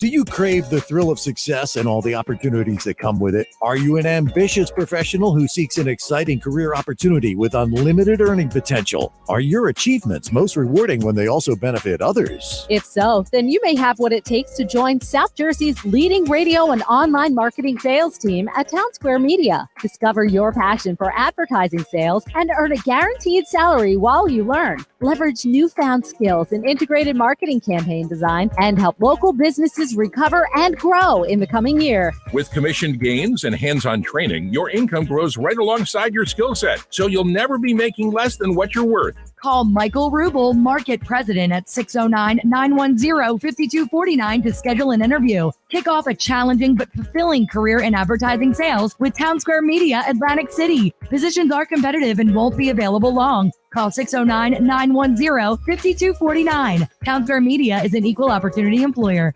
Buongiorno. Buongiorno. Buonasera. Buonasera. How can I make the most of waiting for my next big vacation? Translate your questions into goals by investing with Merrill Edge Self-Directed. It's more accessible than you think, with helpful planning tools plus free online stock and ETF trades, so you can keep practicing your pronunciation. Merrill, a Bank of America company. Visit merrilledge.com/withinreach to get started today. Investing involves risk. Merrill Lynch, Pierce, Fenner & Smith Incorporated. Registered broker-dealer, member SIPC. Other fees may apply. Investment products are not FDIC insured or not bank guaranteed and may lose value. There are a lot of car dealer ads that boast about deals that sound too good to be true. You know those ads, the ones that promise higher trade values and discounts with a disclaimer. The truth is you can get a good deal anywhere, but isn't it about time you deal with a dealer that gives you a no-nonsense deal at the best price?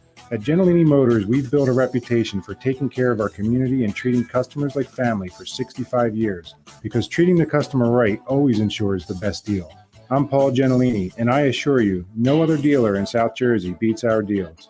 Give us a call at 609-861-9000. Visit us online at gentilinichevrolet.com or stop by today to find new roads in a Chevy and experience the Gentilini difference for yourself at 500 John S. Penn Boulevard, next to the airport in Woodbine, New Jersey. We're just a short drive from anywhere. Just a short drive from anywhere. Gentilini Family Motors. The radio home of the 76ers. For three, Whisker, up and go! 97.3 ESPN, WENJ, WENJ HD, Millville, Atlantic City. This is the Sports Bash with Mike Gill on 97.3 ESPN. Now, live inside the Matt Black Kia Studios, here's Mike Gill. All right, final hour of the show, Sports Bash 97.3 ESPN. We have so much that we've talked about today.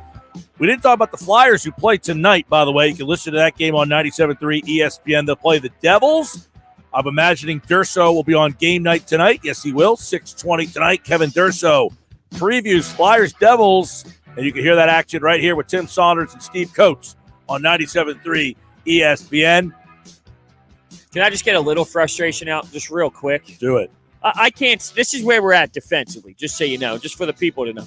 They are putting in a 35-year-old veteran who hasn't played in the NHL in 2 years because their defense is so bad. Friedman is a healthy scratch. Robert Haig is a healthy scratch. And you're going with Prosser, I believe. I don't like that's his last name. Prosser. He's 35 and Skip Prosser and hasn't played in 2 years. Where did Skip Prosser coach? I do not know. Wake Forest. I think Skip Prosser was the coach when Tim Duncan was at Wake Forest. I like Josh was just like Wake Forest. Let me check. Yeah. Well, you should know that. That's your role. Come on. You should know Skip Prosser was the coach. I think it was when Tim Duncan was there. After Duncan. All All right. right. So Randolph Childress. Yeah. Oh, I'm throwing some Wake Forest guys out Yeah, at you are. You are throwing Wake Forest guys out. Randolph Childress. Rodney Rogers. You want a little Rodney Rogers, the lefty? He'll hit a three for you when you need a spot. How does this help out the Flyers? Can they play defense? Probably better defenders. Dude. Tim Duncan surely is. We had a conversation yesterday about Mark Friedman and could I play I could play over this 35-year-old veteran who hasn't played in the league in a couple years. Truth. Chris Paul, Wake Forest. Fact. I just got a whole team right there. Duncan at center, Randolph Childress and Chris Paul in the backcourt, Rodney Rogers as your forward, and I need another forward. Who's a Wake Forest guy that can play on the team with Skip Prosser as the coach? That's all you. Can't think of one. My Wake Forest college I think that's some good knowledge That was good for you to pull that out. I'm thinking there's a guy that I know that used to write for the press. He went to Wake Forest. He probably could give me a little help with that last position. It's a hell of a team. I need a forward that played at Wake Forest. You don't have one for me? I do not have one for you. Old people think the Giants are a big old rivalry. Gotcha. Sorry, old man. Wow. That's not true. Wow. And I don't know. See, that's a flawed comment. That's just because mean. Billy Schweim is an old guy. Get off my lawn. White sneaks with the blue N. He thinks Cowboys are bigger than Eagles, Giants. Yeah, I wonder why that is. I wonder why Billy goes down the road, because he was brainwashed like the rest of us. He's easily manipulated. That's true. That is absolutely true. Yeah. Couple messages coming in. This is a good message. This guy says, Mike, just got home. You ruined 600-pound life. I got it DVR. No. The Stav 65, watch it on YouTube.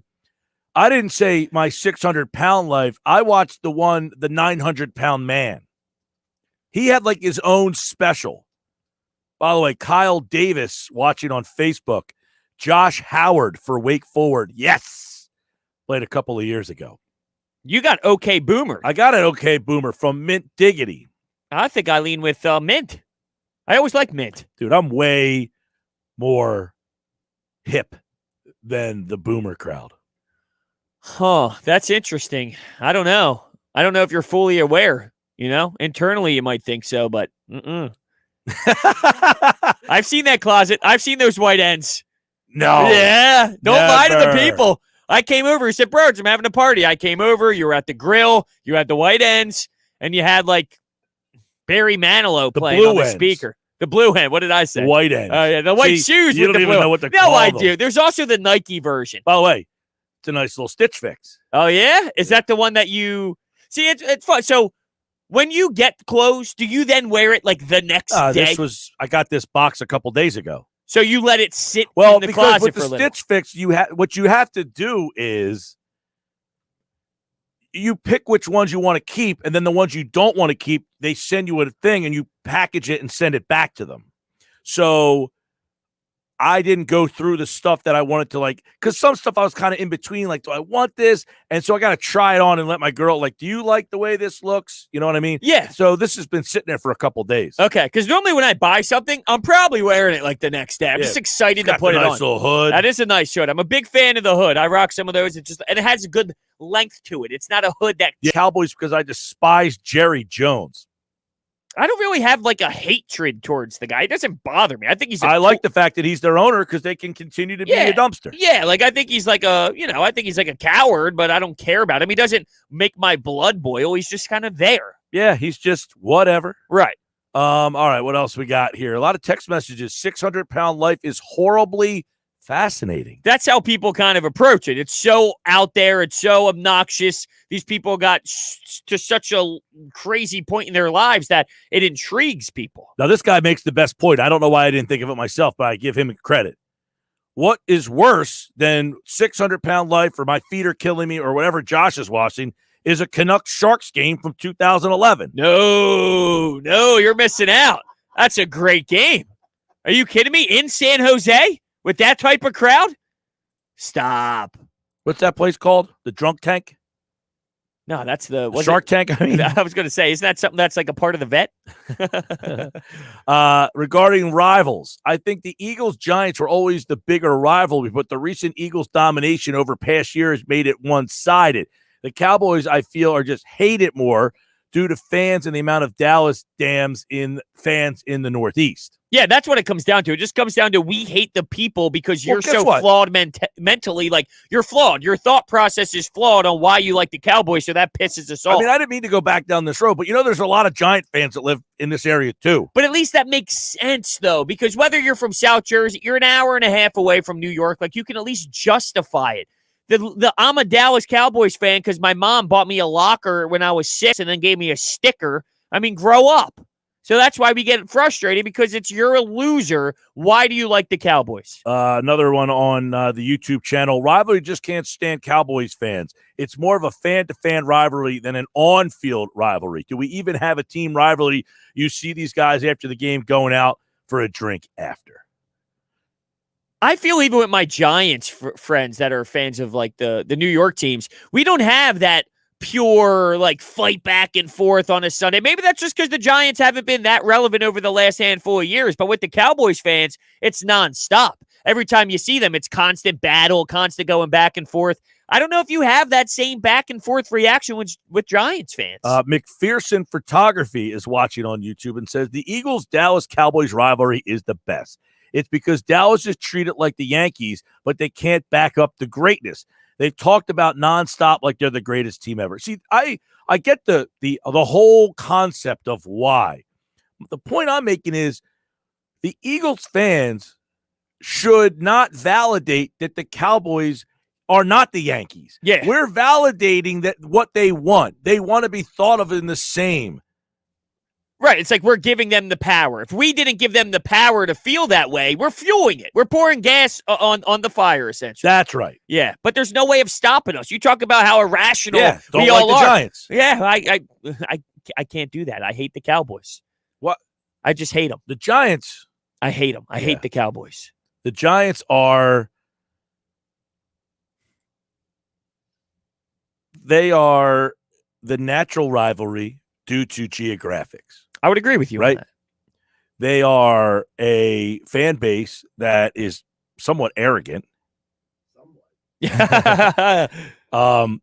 the Cowboys didn't exist in like if they were just the Dallas Cowboys and they were like the Texas Rangers or the Dallas Mavericks and they were just another Dallas team, somehow they got to this stature. America's team, and they were the only team on in and the if that 90s. wasn't it, it would be the Giants in a runaway. It would be. Oh, you're right. But the problem is that era did happen, and sadly, it forced everyone to feel this way. But it's not just us. No, they didn't get me. It's the entire world. They didn't get me. And just like I think Buddy Ryan's a lousy coach, I'm not going to just fall for things because everybody else. I can think for myself. Buddy Ryan was a terrible head coach, and the Cowboys should not be your biggest rivalry. That's what we've learned today, kids. But the Cowboys thing is more than just – there's people outside of this division that despise the Cowboys just as much as we do. Because they don't have a natural rivalry. But that's not You're talking about like true. the Arizona Cardinals. Well, I'm thinking about like the Packers and the Seahawks. They have you don't think they have a natural rivalry? Packers and Bears. Packers and Bears. Fine. Packers and Bears. Yeah, I just you said know why? Seahawks because of their playoff Chicago battles. is about 20 minutes from Green Bay. Yeah, you're right. I brought up the Seahawks just because of their past in the playoffs and how they had to go up against each other and had some crazy And Seattle finishes, doesn't have a natural rivalry. Their closest road game is about 10 hours away. But So they don't have someone that makes – like if Portland had a football team, you would say you should probably – those would be your natural rival. They don't have a natural rival. So it makes sense for Seattle to conjure up something and go with a national team. But there's always going to be teams that don't have something geographically around, but you can and still those have are that. the teams that make sense. When you have like Cleveland and Cincinnati in the same state, right? When you have Baltimore and Pittsburgh who are in the same division and just about 3 hours apart from each other, that's not like they say, hey, you know what I'm going to do? Let me go become rivalry with like Pittsburgh has the Oakland Raiders as like one of those. But that's not, the fans don't, like, they're not obsessed with it. No, they're not in the same division either. Yeah, I don't know. The fact that they're in the same disagree a little division bit. has kind of. I don't think it really matters, like, geographically how far it, like, if it's a rivalry and it kind of built that way, then so be it. Like, accept it. Who cares if they're close or not? If it became that much of a two that despise each other, then just I'm not accept saying it. that it's not or it shouldn't be I'm just saying it shouldn't be the. Like, these people are like, I don't care if we win 2 games all year as long as they're against the Cowboys. Yeah, but think about this. The Dallas Cowboys and the Washington football team, they're rivals, right? Like, that's like a legitimate, Cowboys and Indians. Yeah, but That's but geographically, it doesn't make sense for them right now. So why would that still be their Because rivalry? Washington doesn't have someone geographically that would Well, be. sure, Eagles, Cowboys. Yeah, but the Eagles have the Giants. Yeah, So but it doesn't the need to work that Washington way. was like the secondary for those two because they were right here next to each other, and Washington was kind of like the outskirts of those two. And then you had the Cowboys and the Indians. That's what made that what it was. Yeah, I don't know. I just see it a little bit different than you. I don't think it really matters based off of that stuff. I just think if it's naturally born in But that's my point is that stuff. one's not naturally born. It was created based on this whole. No, it happened. It just happened a long time ago, and it just keeps passing down through generations. It eventually occurred. You based on, like you talked about the coaching stuff and the coaching kind of making that happen with Buddy Ryan. Like that naturally, organically occurred, and that somewhat forced this rivalry to kick back off into gear. Well, it was essentially like, the Eagles were always the worst.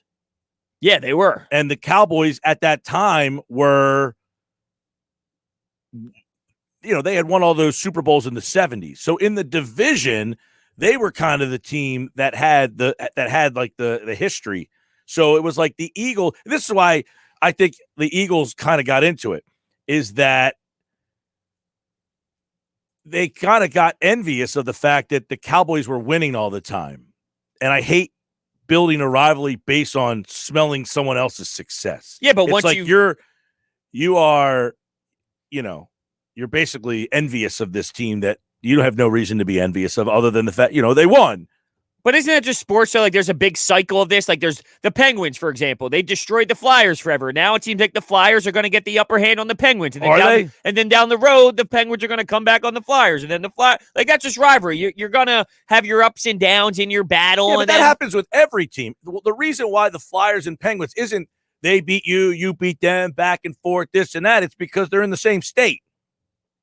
Well, yeah, that one specifically, but it doesn't have to be that way. If that was way. Philadelphia and Columbus, they beat you, you beat them, it's back and forth, you have these great games. No one cares because the geographics of that game doesn't have any. No, but there's times where, like, for example, like the Montreal Canadiens or something, or the Toronto Maple Leafs, there's times where after a few stretches of seeing the same team in the postseason, you will build that hatred. Like the Saints. It seems like Eagles Saints has that a little bit more than other teams where, like, when you see the Saints, it's like, screw you. Like, it intensifies because I don't feel that at all. Well, I feel it all the time. And I've talked to people. Yeah, the Saints. The despise of the Saints based off of just them being at the top of the NFC and you having to play them in the playoffs and things of that nature and having to escape them when you played when the Minnesota Vikings game happened, when you escaped playing them in the Super Bowl run. Like, there's that hatred towards the Saints just based off of a 3-4 year window of them being at the top and you kind of pushing your way towards So you're telling me, like, 20 years from now, we're going to have a generation of fans who hate the Saints? No, but it comes in, not to that degree. But in terms of rivalries, there's times where things intensify with one opponent for significant stretches. Gotcha. Yeah, I don't feel anything towards the Saints. They're a nothing burger for me. Yeah, I think you're in the minority. I really do.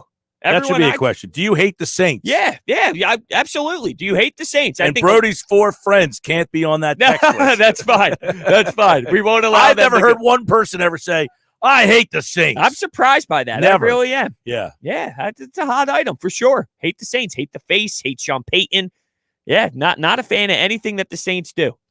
Mint Diggity says it's all the local frontrunner fans that like them because they were good in the 90s. There's always that one guy in every group. He's right about that. Like, you can't avoid that there is that one guy. For sure. There's more than the one, sadly. Like, we have one guy in this office building. Yes, we do. But, I think I know more Giant fans. Do you? I don't think I do, but I don't think it's crazy I to have say that you do. two friends one guy that works here and another guy is a friend of mine.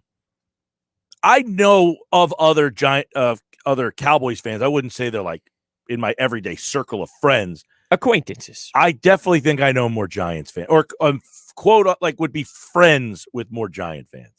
Like the day that we did that whole, when you texted your Giant fans friends and said, which is the biggest rivalry for you, Eagles or Cowboys? And it was like, they all said Cowboys, right? That's funny. I'm trying to, like, date back to what they... And my Giant friends, they all said the Eagles. Yeah, so, like, we the Giants had a mix. Don't have a legit answer either. Yeah, which is that a problem? Is that telling you something? How do you read into that? Does that do you look at that as like their flaw too? Because clearly they're falling into the trap. I don't mind the Cowboys. Giant fans being flawed. I'm trying to fix the Eagles fans.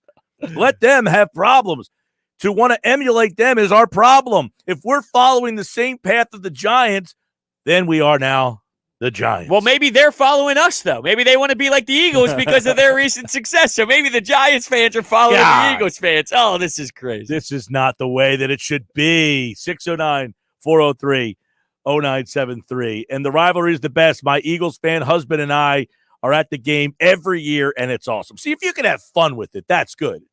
I don't know any Cowboys fans where it turns into fun. It always turns into screaming and arguments. Oh, yeah. Yeah, there's never any rational conversations happening. No, Cowboy fans, very irrational. But maybe that's another reason why Conspiracy theorists. Right. Maybe that's one of the reasons why we feel that type of pressure. Maybe not so much pressure, but we feel the hatred towards them because they're so irrational. I don't know how we got into this conversation, but we're getting lambasted, or not lambasted. We're getting bombarded on the text board, on the YouTube feed, on the Facebook feed. So we'll try to get as many messages up as we can real fast. But I love like the dynamics of like this offseason is going to be so much fun because the Eagles stunk, the Giants stunk, and the Cowboys stunk. They all need help in the worst way. What if the Washington football team gets Watson? That would be scary. I'll say this to the Cowboys stuff, though. Their quarterback was hurt. And they stunk when Dak Prescott was there because of their defense. But if they figure out their defense and Dak Prescott in that offense clicks, I don't think my point is I don't think the Cowboys are that far off. I think the quarterback they get injury, Dak back. Yeah. They're better than the other. Absolutely. Although if they get Deshaun Watson, that's scary. They need a quarterback. This is a good story, by the way, on the text board. My friend managed a food stand at the old RFK Stadium in Washington, and he prided himself on offering local dishes for visiting fans. Gumbo for the Saints, barbecue for the Chiefs, wing for the Bills. He said the only fans he wouldn't serve specialty items were for the Eagles fans. And he would say in his heavy Greek accent, those dogs can go hungry. That's pretty good. So he's saying the Washington fans, they're Dallas. They dislike Dallas more than. Oh, yeah, no doubt about it. I mean, they're just so not competitive over the last. I mean, I know they won the division and all a few years back or whatever, but in terms of like being like a legit, serious franchise, just based off of how. When I was growing up, Washington was the best. I know, which is crazy. I couldn't even imagine ever thinking that they were legitimately. Well, the it went best. from Washington. When I started watching football, it was probably like 80, like the 85 Bears. Or like the 84 Super Bowl, was it Miami and Washington? It's kind of like the first one that I remember. The 85, it was Patriots Bears. They're like the first two that I kind of remember, like sitting down, watching the game, getting into it. Then the 86 Giants. So the Washington football team, which was back then known as something different, obviously, they were the best team. The Giants won that Super Bowl in 86. Washington won again in 87. So they won in 84 and again in 87. And I think they won again in 89. I mean, they were just killing it in the 80s. And then the 90s, the Giants won again. And then Dallas started to take over. So all three of those teams had a run while I was growing up. And then since that, Washington has been totally irrelevant. Dallas has been completely irrelevant since like 1998. And then you had the Giants win their two, and then Philly win their one. Now, the Eagles have been the dominant team in the division since I went to college. So 21 years, the Eagles have really had the run of the division. The Giants have the two Super Bowls. Philly has one. Dallas has none. And Washington has none. I just can't imagine the Washington football team, or the Washington organization, I should say, really figuring this thing out, unless maybe we're watching that happen. We're watching the transition. Jack Kent Cook, they had a good owner. Right, I was going to say, now you got Dan Snyder, and things are just egregious. It's brutal. Was Dallas, Arizona ever quote-unquote rivals? I recall they were both in the NFC East. They kind of were. Like, there was a time where all the old Cowboy players went to Dallas. Like, when they were done, like Emmitt Smith went to Dallas, and Dallas fans would go to Arizona to the games out there because no one goes to the Arizona games. So that's the only time like Arizona actually had, and it happened with the Eagles when Buddy Ryan left the Eagles and went to Arizona. He took like Seth Joyner with him out there. He took Clyde Simmons with him out there. So there was like a bunch of like the Arizona became like the place like everybody kind of went when they left their team, but they had no like quote unquote rivalry. I would agree with you. They're just Arizona. Not much going on out there. Anybody out there, by the way, hate the Saints is what I want to know. I would be stunned if people say they don't hate the Saints. I mean, everyone I associate with absolutely hate the Saints. And not just people I associate with. I mean, it's a common thing. When I think it's more of like an NFC thing. Like just because the NFC hate the face, Sean Payton, their fans complain and bitch and moan all the time. I think it all just builds up the frustration towards their franchise. I have no hatred for the Saints, for all you Saint fans out there. I'm surprised. I have none. No one's coming to my defense here, though, so let's go, people. Not a fan of the Saints. Bang, we got one. I'd like to know where they live. Mississippi? No, come on. They're watching on YouTube. They could be anywhere. There's no place like your home. And if you have a leak or need a new roof, call Dorothy Gale Roofing, 877-97-KEVIN, or visit them online at dorothygale.com. It is the Sports Bash. It is live. You can watch the show on YouTube, Facebook, and Twitter. EHT, different location. You can watch the show live at 973ESPN.com. Don't forget, coming up next, we'll talk a little NBA with Keith Smith. Sixers with a big win last night. Should it change our outlook on this team's ceilings? By the way, Antonio Ortega, I don't hate the Saints. The Joe Show. I like the Saints. He likes the Saints? Yeah, I like the Saints too. No, stop it, you two. Stop it. Grow up. Bash. It's Philadelphia Flyers hockey tonight on 97.3 ESPN and the free mobile app with Tim Saunders and Steve Coates calling all the play-by-play action. What a save by Carter Hart. The Flyers are in Jersey to face the Devils. Coverage begins at 7 p.m. It's Philadelphia Flyers hockey on the radio home of the Flyers in South Jersey. 97.3 ESPN and listen live on the free mobile app.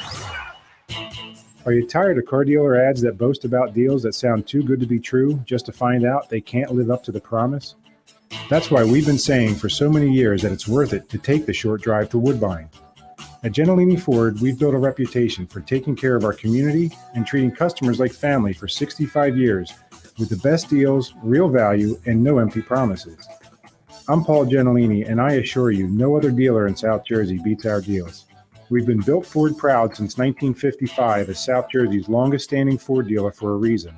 So check us out to experience the Gentilini difference. Give us a call at 609-861-0100. Visit us online at Gentiliniford.com or stop by today at 555 John S. Penn Boulevard next to the airport in Woodbine, New Jersey. We're just a short drive from anywhere. Just a short drive from anywhere. Gentilini Family Motors. Let's face it, football fans, 2020 was kind of like... Ouch. But Unibet Sportsbook is betting 2021 is going to be a bit more like... And it starts with the big game. Sign up for $20 free today, $21 on game day, and two $250 risk-free bets. Let's do 2021 better. Unibet Sportsbook. Crazy about the odds. Must be 21 or over to play and physically located in New Jersey. Restrictions apply. Gambling problem? Call 1-800-GAMBLER.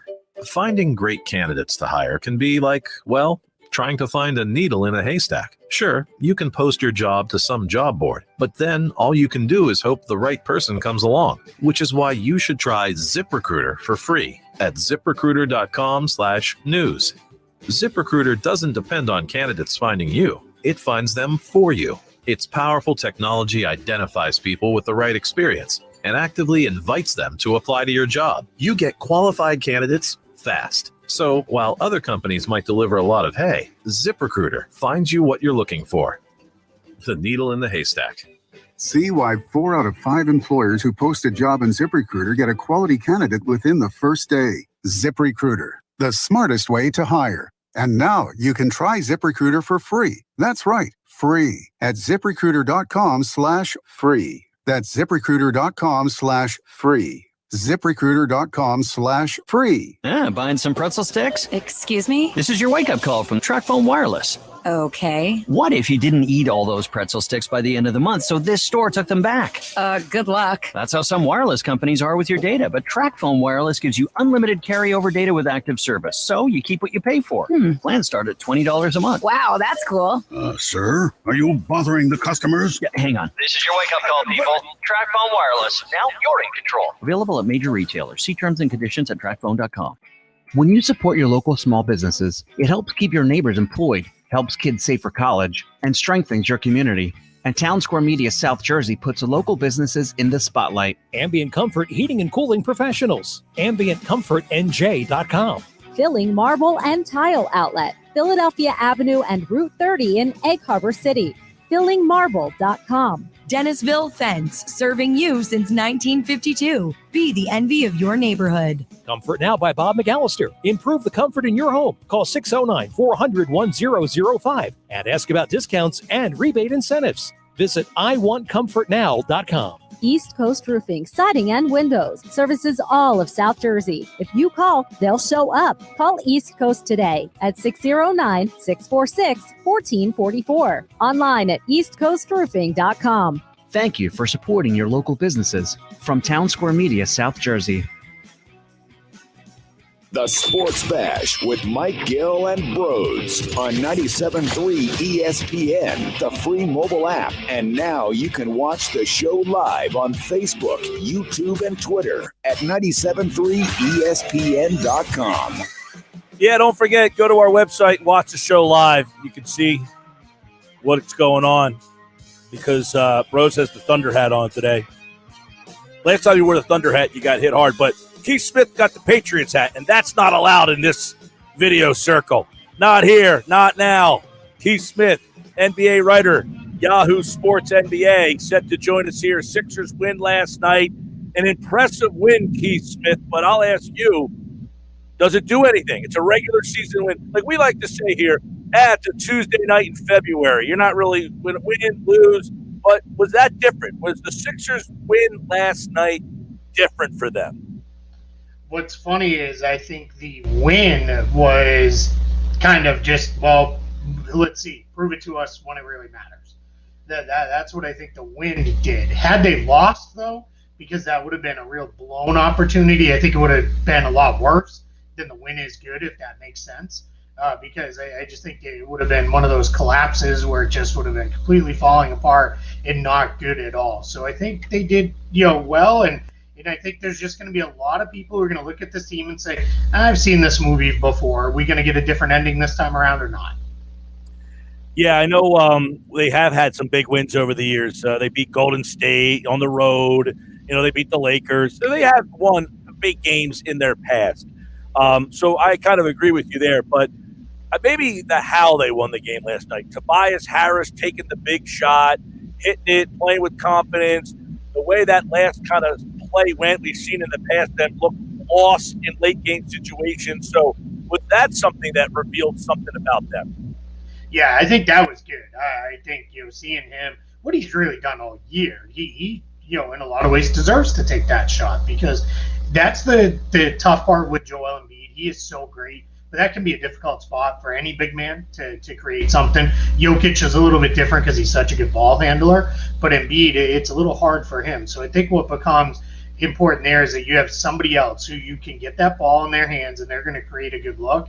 And Tobias Harris is their best option for that. And he absolutely deserved it. And he came through in the clutch. He's having a fantastic year. I would assume at this point he would like to play for no one other than Doc Rivers for the rest of his career. Yeah, no doubt about it. How do you view those last 4 minutes or so, though? I mean, look, they had an 11-point lead, and it was taken away from them. They squeaked away. But obviously that's not a sustainable way to play. Yeah, that was tough, too, especially because it was kind of all the old problems cropped back up. Was can they create enough offense? Can they defend point of attack when they involved Embiid? The Lakers involved Embiid in defending quite a bit, and that's hard. Embiid is a fantastic defender when he's one-on-one with somebody inside or as a help guy, but when you get him in pick and roll, it can be hard, especially late in games because he carries such a big offensive load. He doesn't always have the energy left at the end of games, and he was, he worked hard that entire game, and that was I think a big way they got back into it, Alex Caruso, kind of went nuts there down the stretch. And that's not something that, really you want to see, especially with how good they can be defensively. You just need to sustain that for 48 minutes against the very best teams, because next time against the Lakers, you're not going to get out of there with a win in that type of situation. Now, let me get we've had a good discussion about Ben Simmons and, what he did last night. He scored, which is not, his scoring is way down this year. When you look at Ben, like he has that night last night where he kind of filled it up, 17 points, 8 assists, 8 rebounds, 11 rebounds. I think he had a triple-double last night, actually. Do you care if he scores more points or if he's assisting and others are scoring and the team's still winning? Does that matter? Or are you going to say, fine, but you need to be able to have that formula work in the playoffs? I mean, there's another one of these things where that answer won't come until playoff time, because, like, the Ben has 11 points, but he has 14 assists. What's the difference if he scores 17 or dishes out those 3 extra baskets and someone else scores them? Is there a difference? No, not to me. As long as he's involved and actively involved and he's making plays one way or another, I don't really care. If he's, making the passes that are leading to baskets, that's just as good. A lot of times, too, those passes are leading to 3-point baskets, which you're not going to get out of him alone. So I think that's important, too. So, yeah, as long as he's involved. The games where it's a problem is when he's playing hot potato with the ball and he's just kind of hanging out around the corners and around the perimeter and those kind of things. That's when it becomes a problem. That's what you can't have. You need to have him actively engaged, actively involved in the games. And when he does that's when they're just fine. Did you notice a sense of urgency when it came to Doc Rivers coaching this game, as if, hey, this isn't just a random Tuesday night, this one has a little bit more juice? Yeah, a little bit, because I think what he's trying to do is instill confidence in these guys, and we can win against the very best teams in the league. Because let's face it, their schedule's been pretty soft to this point in the year. Just recently, it's picked up, especially in the last week with Boston twice, and then with the Lakers. So that's important to win those games. Now, I don't fault them. You play who's in front of you, and they don't make their own schedule. This isn't college sports, so. We'll go win the games. I'm not going to fault them for winning those games. But, yeah, I think Doc wants to see them improve to these guys. I know in the past you might have slipped against some of these very good teams. Let's try to get this done and finish these teams off. And I think that's big, because those are the things that will kind of sustain and carry over into the next couple games. Now that I said that, though, I don't know, when they're playing some terrible team, they'll probably blow it and shoot 30% and lose by 40. But, that's just kind of how this year's going. Yeah, they got Minnesota Friday night. They would probably be a terrible team. We'll see how that goes. But you might not have Joel Embiid. And then this goes back to the game Monday night when they didn't have Joel Embiid. And we're here on Tuesday saying, well, you found out that without Embiid, you're not good enough. Yeah, and that's the hard thing, right? They're so reliant on him, especially on the offensive end, where he's just a monster right now.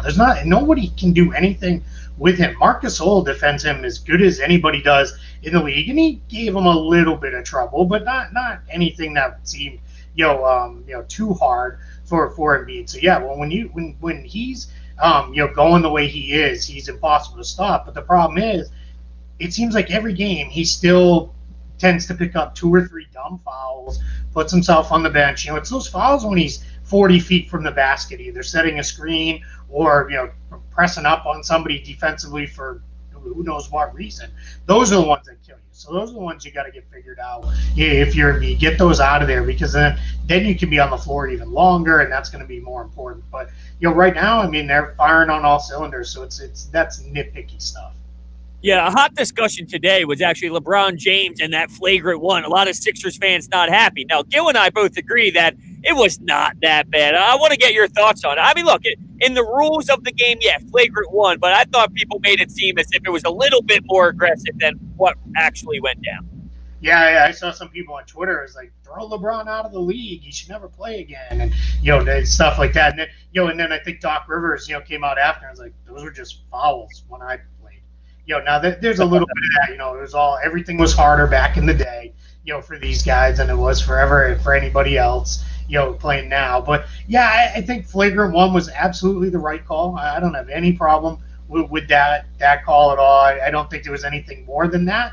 And, you just move on and play. And I thought, Embiid did a good job bouncing back from it. And, I'm not too, overly worried. Now, when you watch that version of the Sixers last night, what's the ceiling for that version of it? I mean, are they beating the Bucks? Are they beating Brooklyn? I don't even know what to think about Brooklyn. I mean, they played well last night. Late in that game, you had 32 from Durant. Harden had three of them had a big game, but I don't know what to do with them yet. But where do you kind of put the Sixers when you watch them last night? You're up against the Lakers, the best team in the West, and you went toe-to-toe. Yeah, they're finals level. When they play like that, they're a finals level team. There's no team in the league they can't beat. They've got the better balance now with Green and Curry there. That's really important. I assume Daryl Morey's going to be active trying to fill out the bench because the bench is still a little hit or miss. I like Shake Milton. I really think Tyrese Maxey's going to eventually be a good player. Matisse Thybulle is a little one note right now. He's a defensive guy. He doesn't do a lot beyond that. Dwight Howard, yeah, we'll see. We've seen him look bad at times, and other times he looks okay. So I think Morey's going to continue to do what he can to try and fill that out with that bench. But yeah, that's a finals level team right now. And then you get a couple more good players. But I think the East, again, just like it has the last couple of years, it's going to come down to matchups and health. Let's see where we are when the playoffs start. Let's see how it all matches up, because that's going to be what will ultimately decide this. Yeah. What about what Morey said last night? He was on SportsCenter before the game, and he said, like, championship or bust, really. So does that indicate to you, Keith, that he is looking to make that move, to make this team get to the next level? Yeah, it does. And I think people might have read things a little bit wrong with the fact that they didn't go complete the James Harden trade. And I think, we talked about it. I think that was the right decision for them to walk away. But I think what we're seeing now with this team is, it's let's go get a title here, because it's not that you're on borrowed time with Embiid or Simmons, but with their injury history, you've got to be kind of a little bit worried that when they're having this good of a season, I know Simmons is not playing his best season going, but Embiid certainly is. You want to make sure you take full advantage of that. Tobias Harris, I think, is having the best year he's ever had in his career. He should absolutely be an all-star this year. And then you've got Danny Green's a little older, Seth Curry, we'll see what becomes of him. So I do think what you're seeing with this team is there's very much a go-for-it mentality. And the thing I've always liked with Daryl Morey, going back to when he was running the Rockets, when they were close, he was going to make the moves to get it done. And I think what he's looking at is, we're right there. We're if you want to say it's 5 or 6 teams compete for the title, can't leave Philly out of that 5 or 6. And I think that for Daryl Morey, that's enough. That's all he needs to know. Let's go get it done. Let's get the guys we need to get this championship, at least be in contention for, which to me that's a competitive Eastern Conference Finals at the minimum. Yeah, I do know that Doc Rivers keeps bringing up depth at the 4 position, so maybe that's something that they try and attack. But I do want to point out a play that LeBron made last night. It just made my jaw drop, and I want to get your thoughts. So it was one-on-one with Joel Embiid at the top of the three-point line. He drives the lane, passes through 3 defenders, and hits KCP wide open for 3. I don't know anyone else who could make that type of play, and I was amazed. I didn't even know how to react. I was almost stunned. Yeah, I'm with you. There's times when you see with LeBron, it's just, how does this still happen in whatever year we're in, 17 or 18, whatever it is now? It's just, there's times when it's like, how do people not see it coming? How do you not know it's there? It's almost like he, at times when he's fully dialed in, he has to beat himself, because it's still, there's nothing you can do with him. He's going to get to exactly where he wants, and every single time he's going to make the right basketball play. So I'm with you. It's so funny. I've done a complete 360 on LeBron. I enjoyed him early in his career. Then I did not care for him at all during the Miami years, and now I'm back to enjoying him again. So, it's just one of those things where now let's keep this going as long as we can. I don't want to see this guy ever retire. I would agree with that sentiment. I did not like the decision, that whole thing, when he went to Miami. I respected that he went back to Cleveland. I've always enjoyed watching him. I was hard on him in Miami, just much like you're hard on Ben, because you thought there was more from LeBron to get out. It was like sometimes he was too passive. He made that extra pass. Problem was we saw LeBron be a different version of LeBron in Cleveland. He kind of became a little more passive in Miami. Then we don't know what, but sometimes he can be LeBron. He's like, all right, I'm going to be Rajon Rondo. He's like, I'm small. I mean, besides, day of the week, to be. He's got all these fantasies he wants to come out of that he watches. He wants to be. Yeah, I think that's the tough thing with Ben is you just want him to have that kind of attack mentality all the time. You can't have those games, like I said, those passive games where you just don't even really know he's out there. I just that part that I can't do with him. That's where I get so frustrated. When they played Boston in that 2-game miniseries, there were times he drew small guard from the Celtics in the paint and never even looked to score. Not even came close. A couple times he kicked it out for good shots for his teammates, but those are ones where if you're in the paint, you're 6'10". If you have Kemba Walker on you, put him in the goal. Just be done with this. This is so silly, and some of it comes out of I don't think he wants to get fouled because I don't think he wants to go to the line, those kind of things. But just power through them because you should be able to get at least an and one out of it. You should be able to score over him. Those are the plays that frustrate me wildly with Ben Simmons. Yep, and he continues to frustrate us every night. And I know you're watching, we're all watching, we're all paying attention. But you said it. They put themselves in that level of a championship team maybe last night with that win. This East should be fun. Watching the trade deadline, Daryl Morey should be fun. Keith Smith, NBA, Yahoo Sports. And, of course, he, like all, gets appeared via the Boardwalk Honda hotline. It's going to be an interesting matchup next Saturday, Sixers-Brooklyn. And that game just got moved from 7 to 8 o'clock. So we'll have that for you on 97.3 ESPN as well. Keith, we'll talk to you next week, man. Absolutely. Thank you for having me. Brody, I'm rocking Thunder shorts. So I'm with you, man. Whoa! I like that. Yeah. This is just the hat that matches, but the fact that we're on the same wavelength today. Oh, it matches his hat, the blue and the blue. Yeah, there you go. There you go. All right, Keith, take care. There's Keith Smith. Yahoo Sports covers the NBA, real GM, and of course, he, like all guests, appeared via the Boardwalk Honda hotline. Now, is that a violation to go New England Patriots hat with the basketball short of the? I'm calling Keith Smith out on that. Yeah, Keith looks like a guy that would rock the NBA short, though. Like, I'm not surprised by that. He seems like a guy that would rock NBA shorts. He just looks like a guy you'll sit down, have a beer with. Oh, yeah. Can you imagine a basketball talk with that? Being able to see these guys, it opens up a whole new dynamic of, like, you only heard their voice all this time. But now you're seeing them, like, as we're talking to them. I got a whole different picture of Keith Smith. Yeah, could you imagine sitting down and have a couple cold IPAs over a nice Boston Celtics Sixers rivalry night? I'd love to have a good talk with him about the Sixers-Celtics rivalry. Now, that's a rivalry. That is. Although the Sixers-Knicks never really took off like it should. Well, that's because the one team stinks. They've stunk for a while. There's no question. Sports Bash Live, 97.3 ESPN. DraftKings now has a golden ticket giveaway with up to $55 million in prizes up for grabs. All you have to do to get your share of these huge prizes is enter the DraftKings free Super Bowl prediction challenge. Once you submit your picks, you will get a free instant prize up to $25,000, and the top prize is $1 million. Download the DraftKings Sportsbook app now and use promo code 973 when you sign up.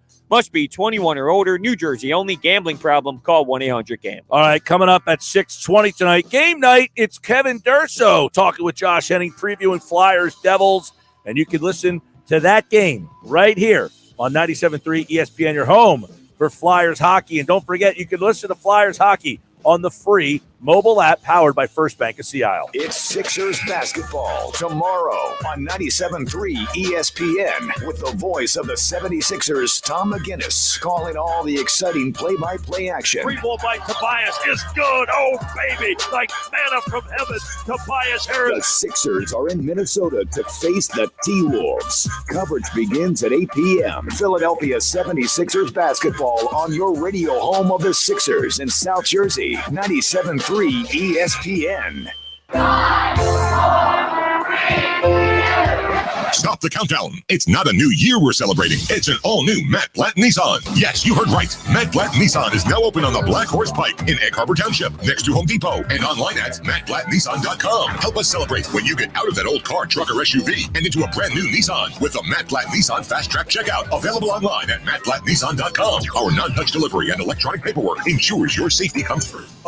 Nissan wants your trade. Bring it in today and help us celebrate the all-new Matt Blatt Nissan on the Black Horse Pike in Egg Harbor Township, or visit us online. We want to help with your credit approval. And don't forget, with Matt Blatt, you can't make a mistake with our 4-day love it or leave it return policy. Celebrate the all-new Matt Blatt Nissan online at mattblattnissan.com. Credit may affect terms. Negative equity will be refinanced with the new vehicle. Get all the details at mattblattnissan.com. Let's get it on at Matt Blatt Nissan on the Black Horse Pike, Egg Harbor Township. Yeah, it's on at Matt Blatt Nissan. Interest rates are at an all-time low, making this the perfect time to buy a home or save money by refinancing your mortgage. South Jersey Federal Credit Union offers great rates, local decisions, and now through March 31st, a credit of up to $1,000 towards closing costs on qualifying mortgages. Visit southjerseyfcu.com, call 1-800-582-7640, or visit a branch for information. Must apply by March 31st, 2021. Subject to qualifications and approval. Owner-occupied residences only. Other restrictions apply. Equal housing lender. Do you crave the thrill of success and all the opportunities that come with it? Are you an ambitious professional who seeks an exciting career opportunity with unlimited earning potential? Are your achievements most rewarding when they also benefit others? If so, then you may have what it takes to join South Jersey's leading radio and online marketing sales team at Town Square Media. Discover your passion for advertising sales and earn a guaranteed salary while you learn. Leverage newfound skills in integrated marketing campaign design and help local businesses recover and grow in the coming year. With commission gains and hands-on training, your income grows right alongside your skill set, so you'll never be making less than what you're worth. To schedule an interview, go to townsquaremedia.com and tap on careers. Kick off a challenging but fulfilling career in advertising sales with Town Square Media Atlantic City. That's townsquaremedia.com and tap on careers. Take success into your own hands today. Town Square Media is an equal opportunity employer. During this unprecedented time of worldwide economic challenge, it's so important for you to keep a close eye on your retirement and be ready to take the steps necessary to protect your money. Having a portion of your IRA or 401k backed by physical gold and silver offers Americans the diversification needed to hedge against economic volatility and potential turmoil.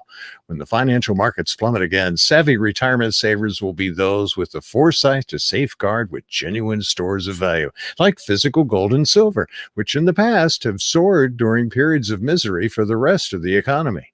Diversify your hard-earned savings today by calling Birch Gold Group at 800-899-4635 and get their free information kit to teach you how precious metals can protect your family's financial future. Birch Gold is A+ rated with the Better Business Bureau and has thousands of satisfied customers. Call them 800-899-4635. That's 800-899-4635. There's only one original stuffed crust, and it's only from Pizza Hut. The only place that gives you up to 3 toppings on your original stuffed crust for just $11.99. Order yours online at pizzahut.com. Ask or click for limited time offer. Extra charge for more toppings and extra cheese. Exclusions apply. You ready for competition? It's time for 5 questions. 3 ain't enough, man. I need 5. Number 5 will always love. 5 times, not 10, you think. All right, time for 5 questions as we get ready to wrap up a Thursday show. It was a fun show, back and forth. A lot of good stuff from you guys out there. There has been some people that said they don't like the Saints. Yeah, a bunch of people. That's because I was right, like always. I also heard there was some bad weed going around the area. Yeah, well, guess what? I might have smoked it. Well, that's where you have a couple people agreeing with you. Dank Burrito? Is he I coming haven't in? seen the Dank Burrito. Yeah, where's the day? Made an appearance a couple days ago. He's been a little quiet, but he's probably smoking the bad weed. Booyah. All right. Flyers. Do it. Do they win tonight? Well, back-to-back. Who's in goal tonight? Carter Hart. The Flyers are going to go back to Carter Hart. Beat the Devils twice? No. Wow. All right, No. They win tonight. They win tonight. Yeah, and it's impressive. I was going to say, Carter Hart, all right, he's been struggling. Over, under 2.5 goals. If they're going to win, I mean, look, it doesn't really matter. They can score some goals. Well, last time I said 4-3, it was 5-3, that empty netter. That'll do it to you. So 4-3 was really the score. Tonight I go 3-1. Fly guys. All right, so the under. 3-1. Now, I hate to break it to you, but just because the technicality of the empty net doesn't matter to you, from a real betting perspective, you'd have a tough argument. I know DraftKings or FanDuel aren't paying me on that. Yeah, send him a they message. Should, though. They really should. Yeah, I don't like the empty net rule with the puck line. It scares me from utilizing the puck line. It can bone you. I don't like to get boned. No doubt. All right, JVR, he scored 2 goals last game. Does he dare score again, maybe on the power play, keep the hot streak going? No, you know who I'm going with tonight? Who's that? TK's back. Ooh, connecting. That's right. Okay. All right. TK is back tonight. I bet you Durso makes that same prediction. Maybe. 6:20 tonight on game night. We'll find out. You know, it's very enjoyable to be driving home and hearing like Durso and McCormick and Blevins and these guys previewing the games. Like, I get a good education on my drive home. No doubt. It's what I do every single night when I drive home from the station. No one's better than Durso, though. Yeah, he's the greatest. Greatest of all Literally, time. when talking hockey, he's the guy. You're not wrong about that. All right, will Shane Gostisbehere have 2 strong games in a row tonight? Is he going to have another good, solid game? Playing with Provorov. I mean, this Devils team doesn't have a lot of offensive firepower. No, they kind of stink.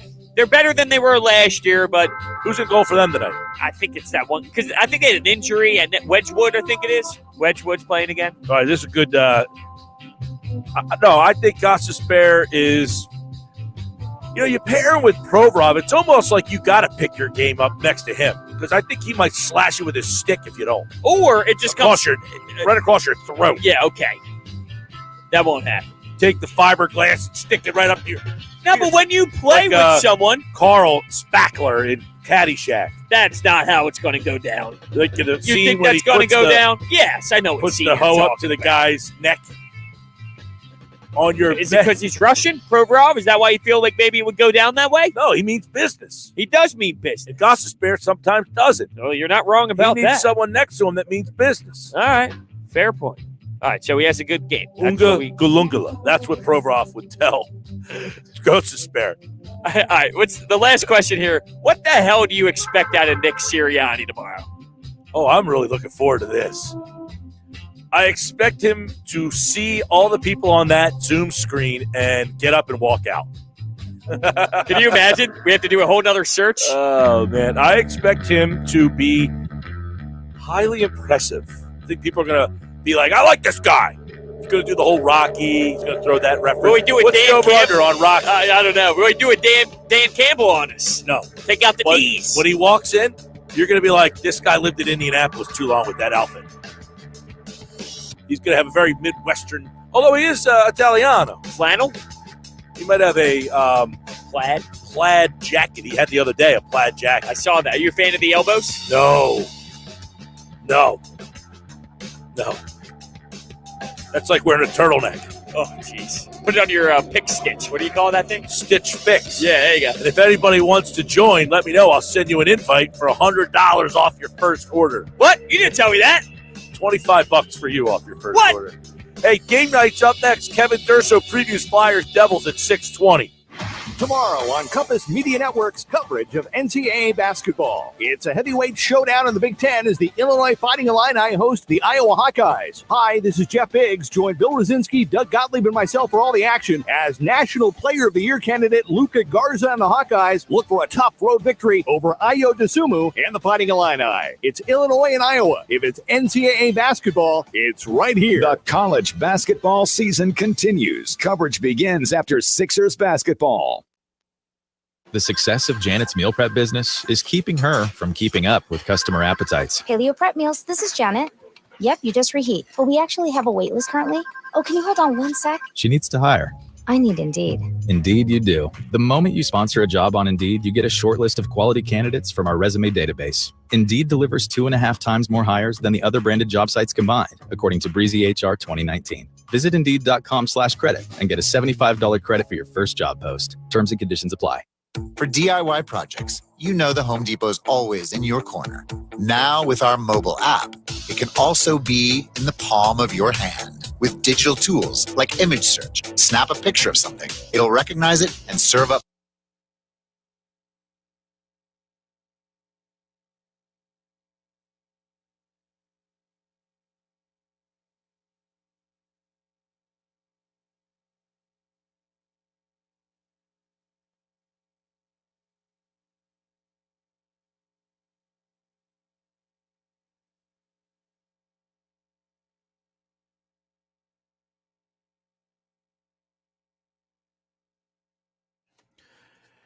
Hey, coming up on Friday,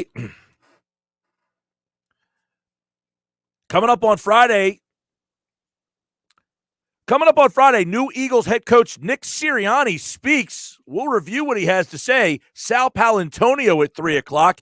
Football at 4 with Adam Kaplan. We'll go inside the Sixers as they get ready for the T-Wolves with Paul Hudrick at 3:20. And it's a happy hour Friday with the PT at 5. Yeah, I didn't know, when they send you a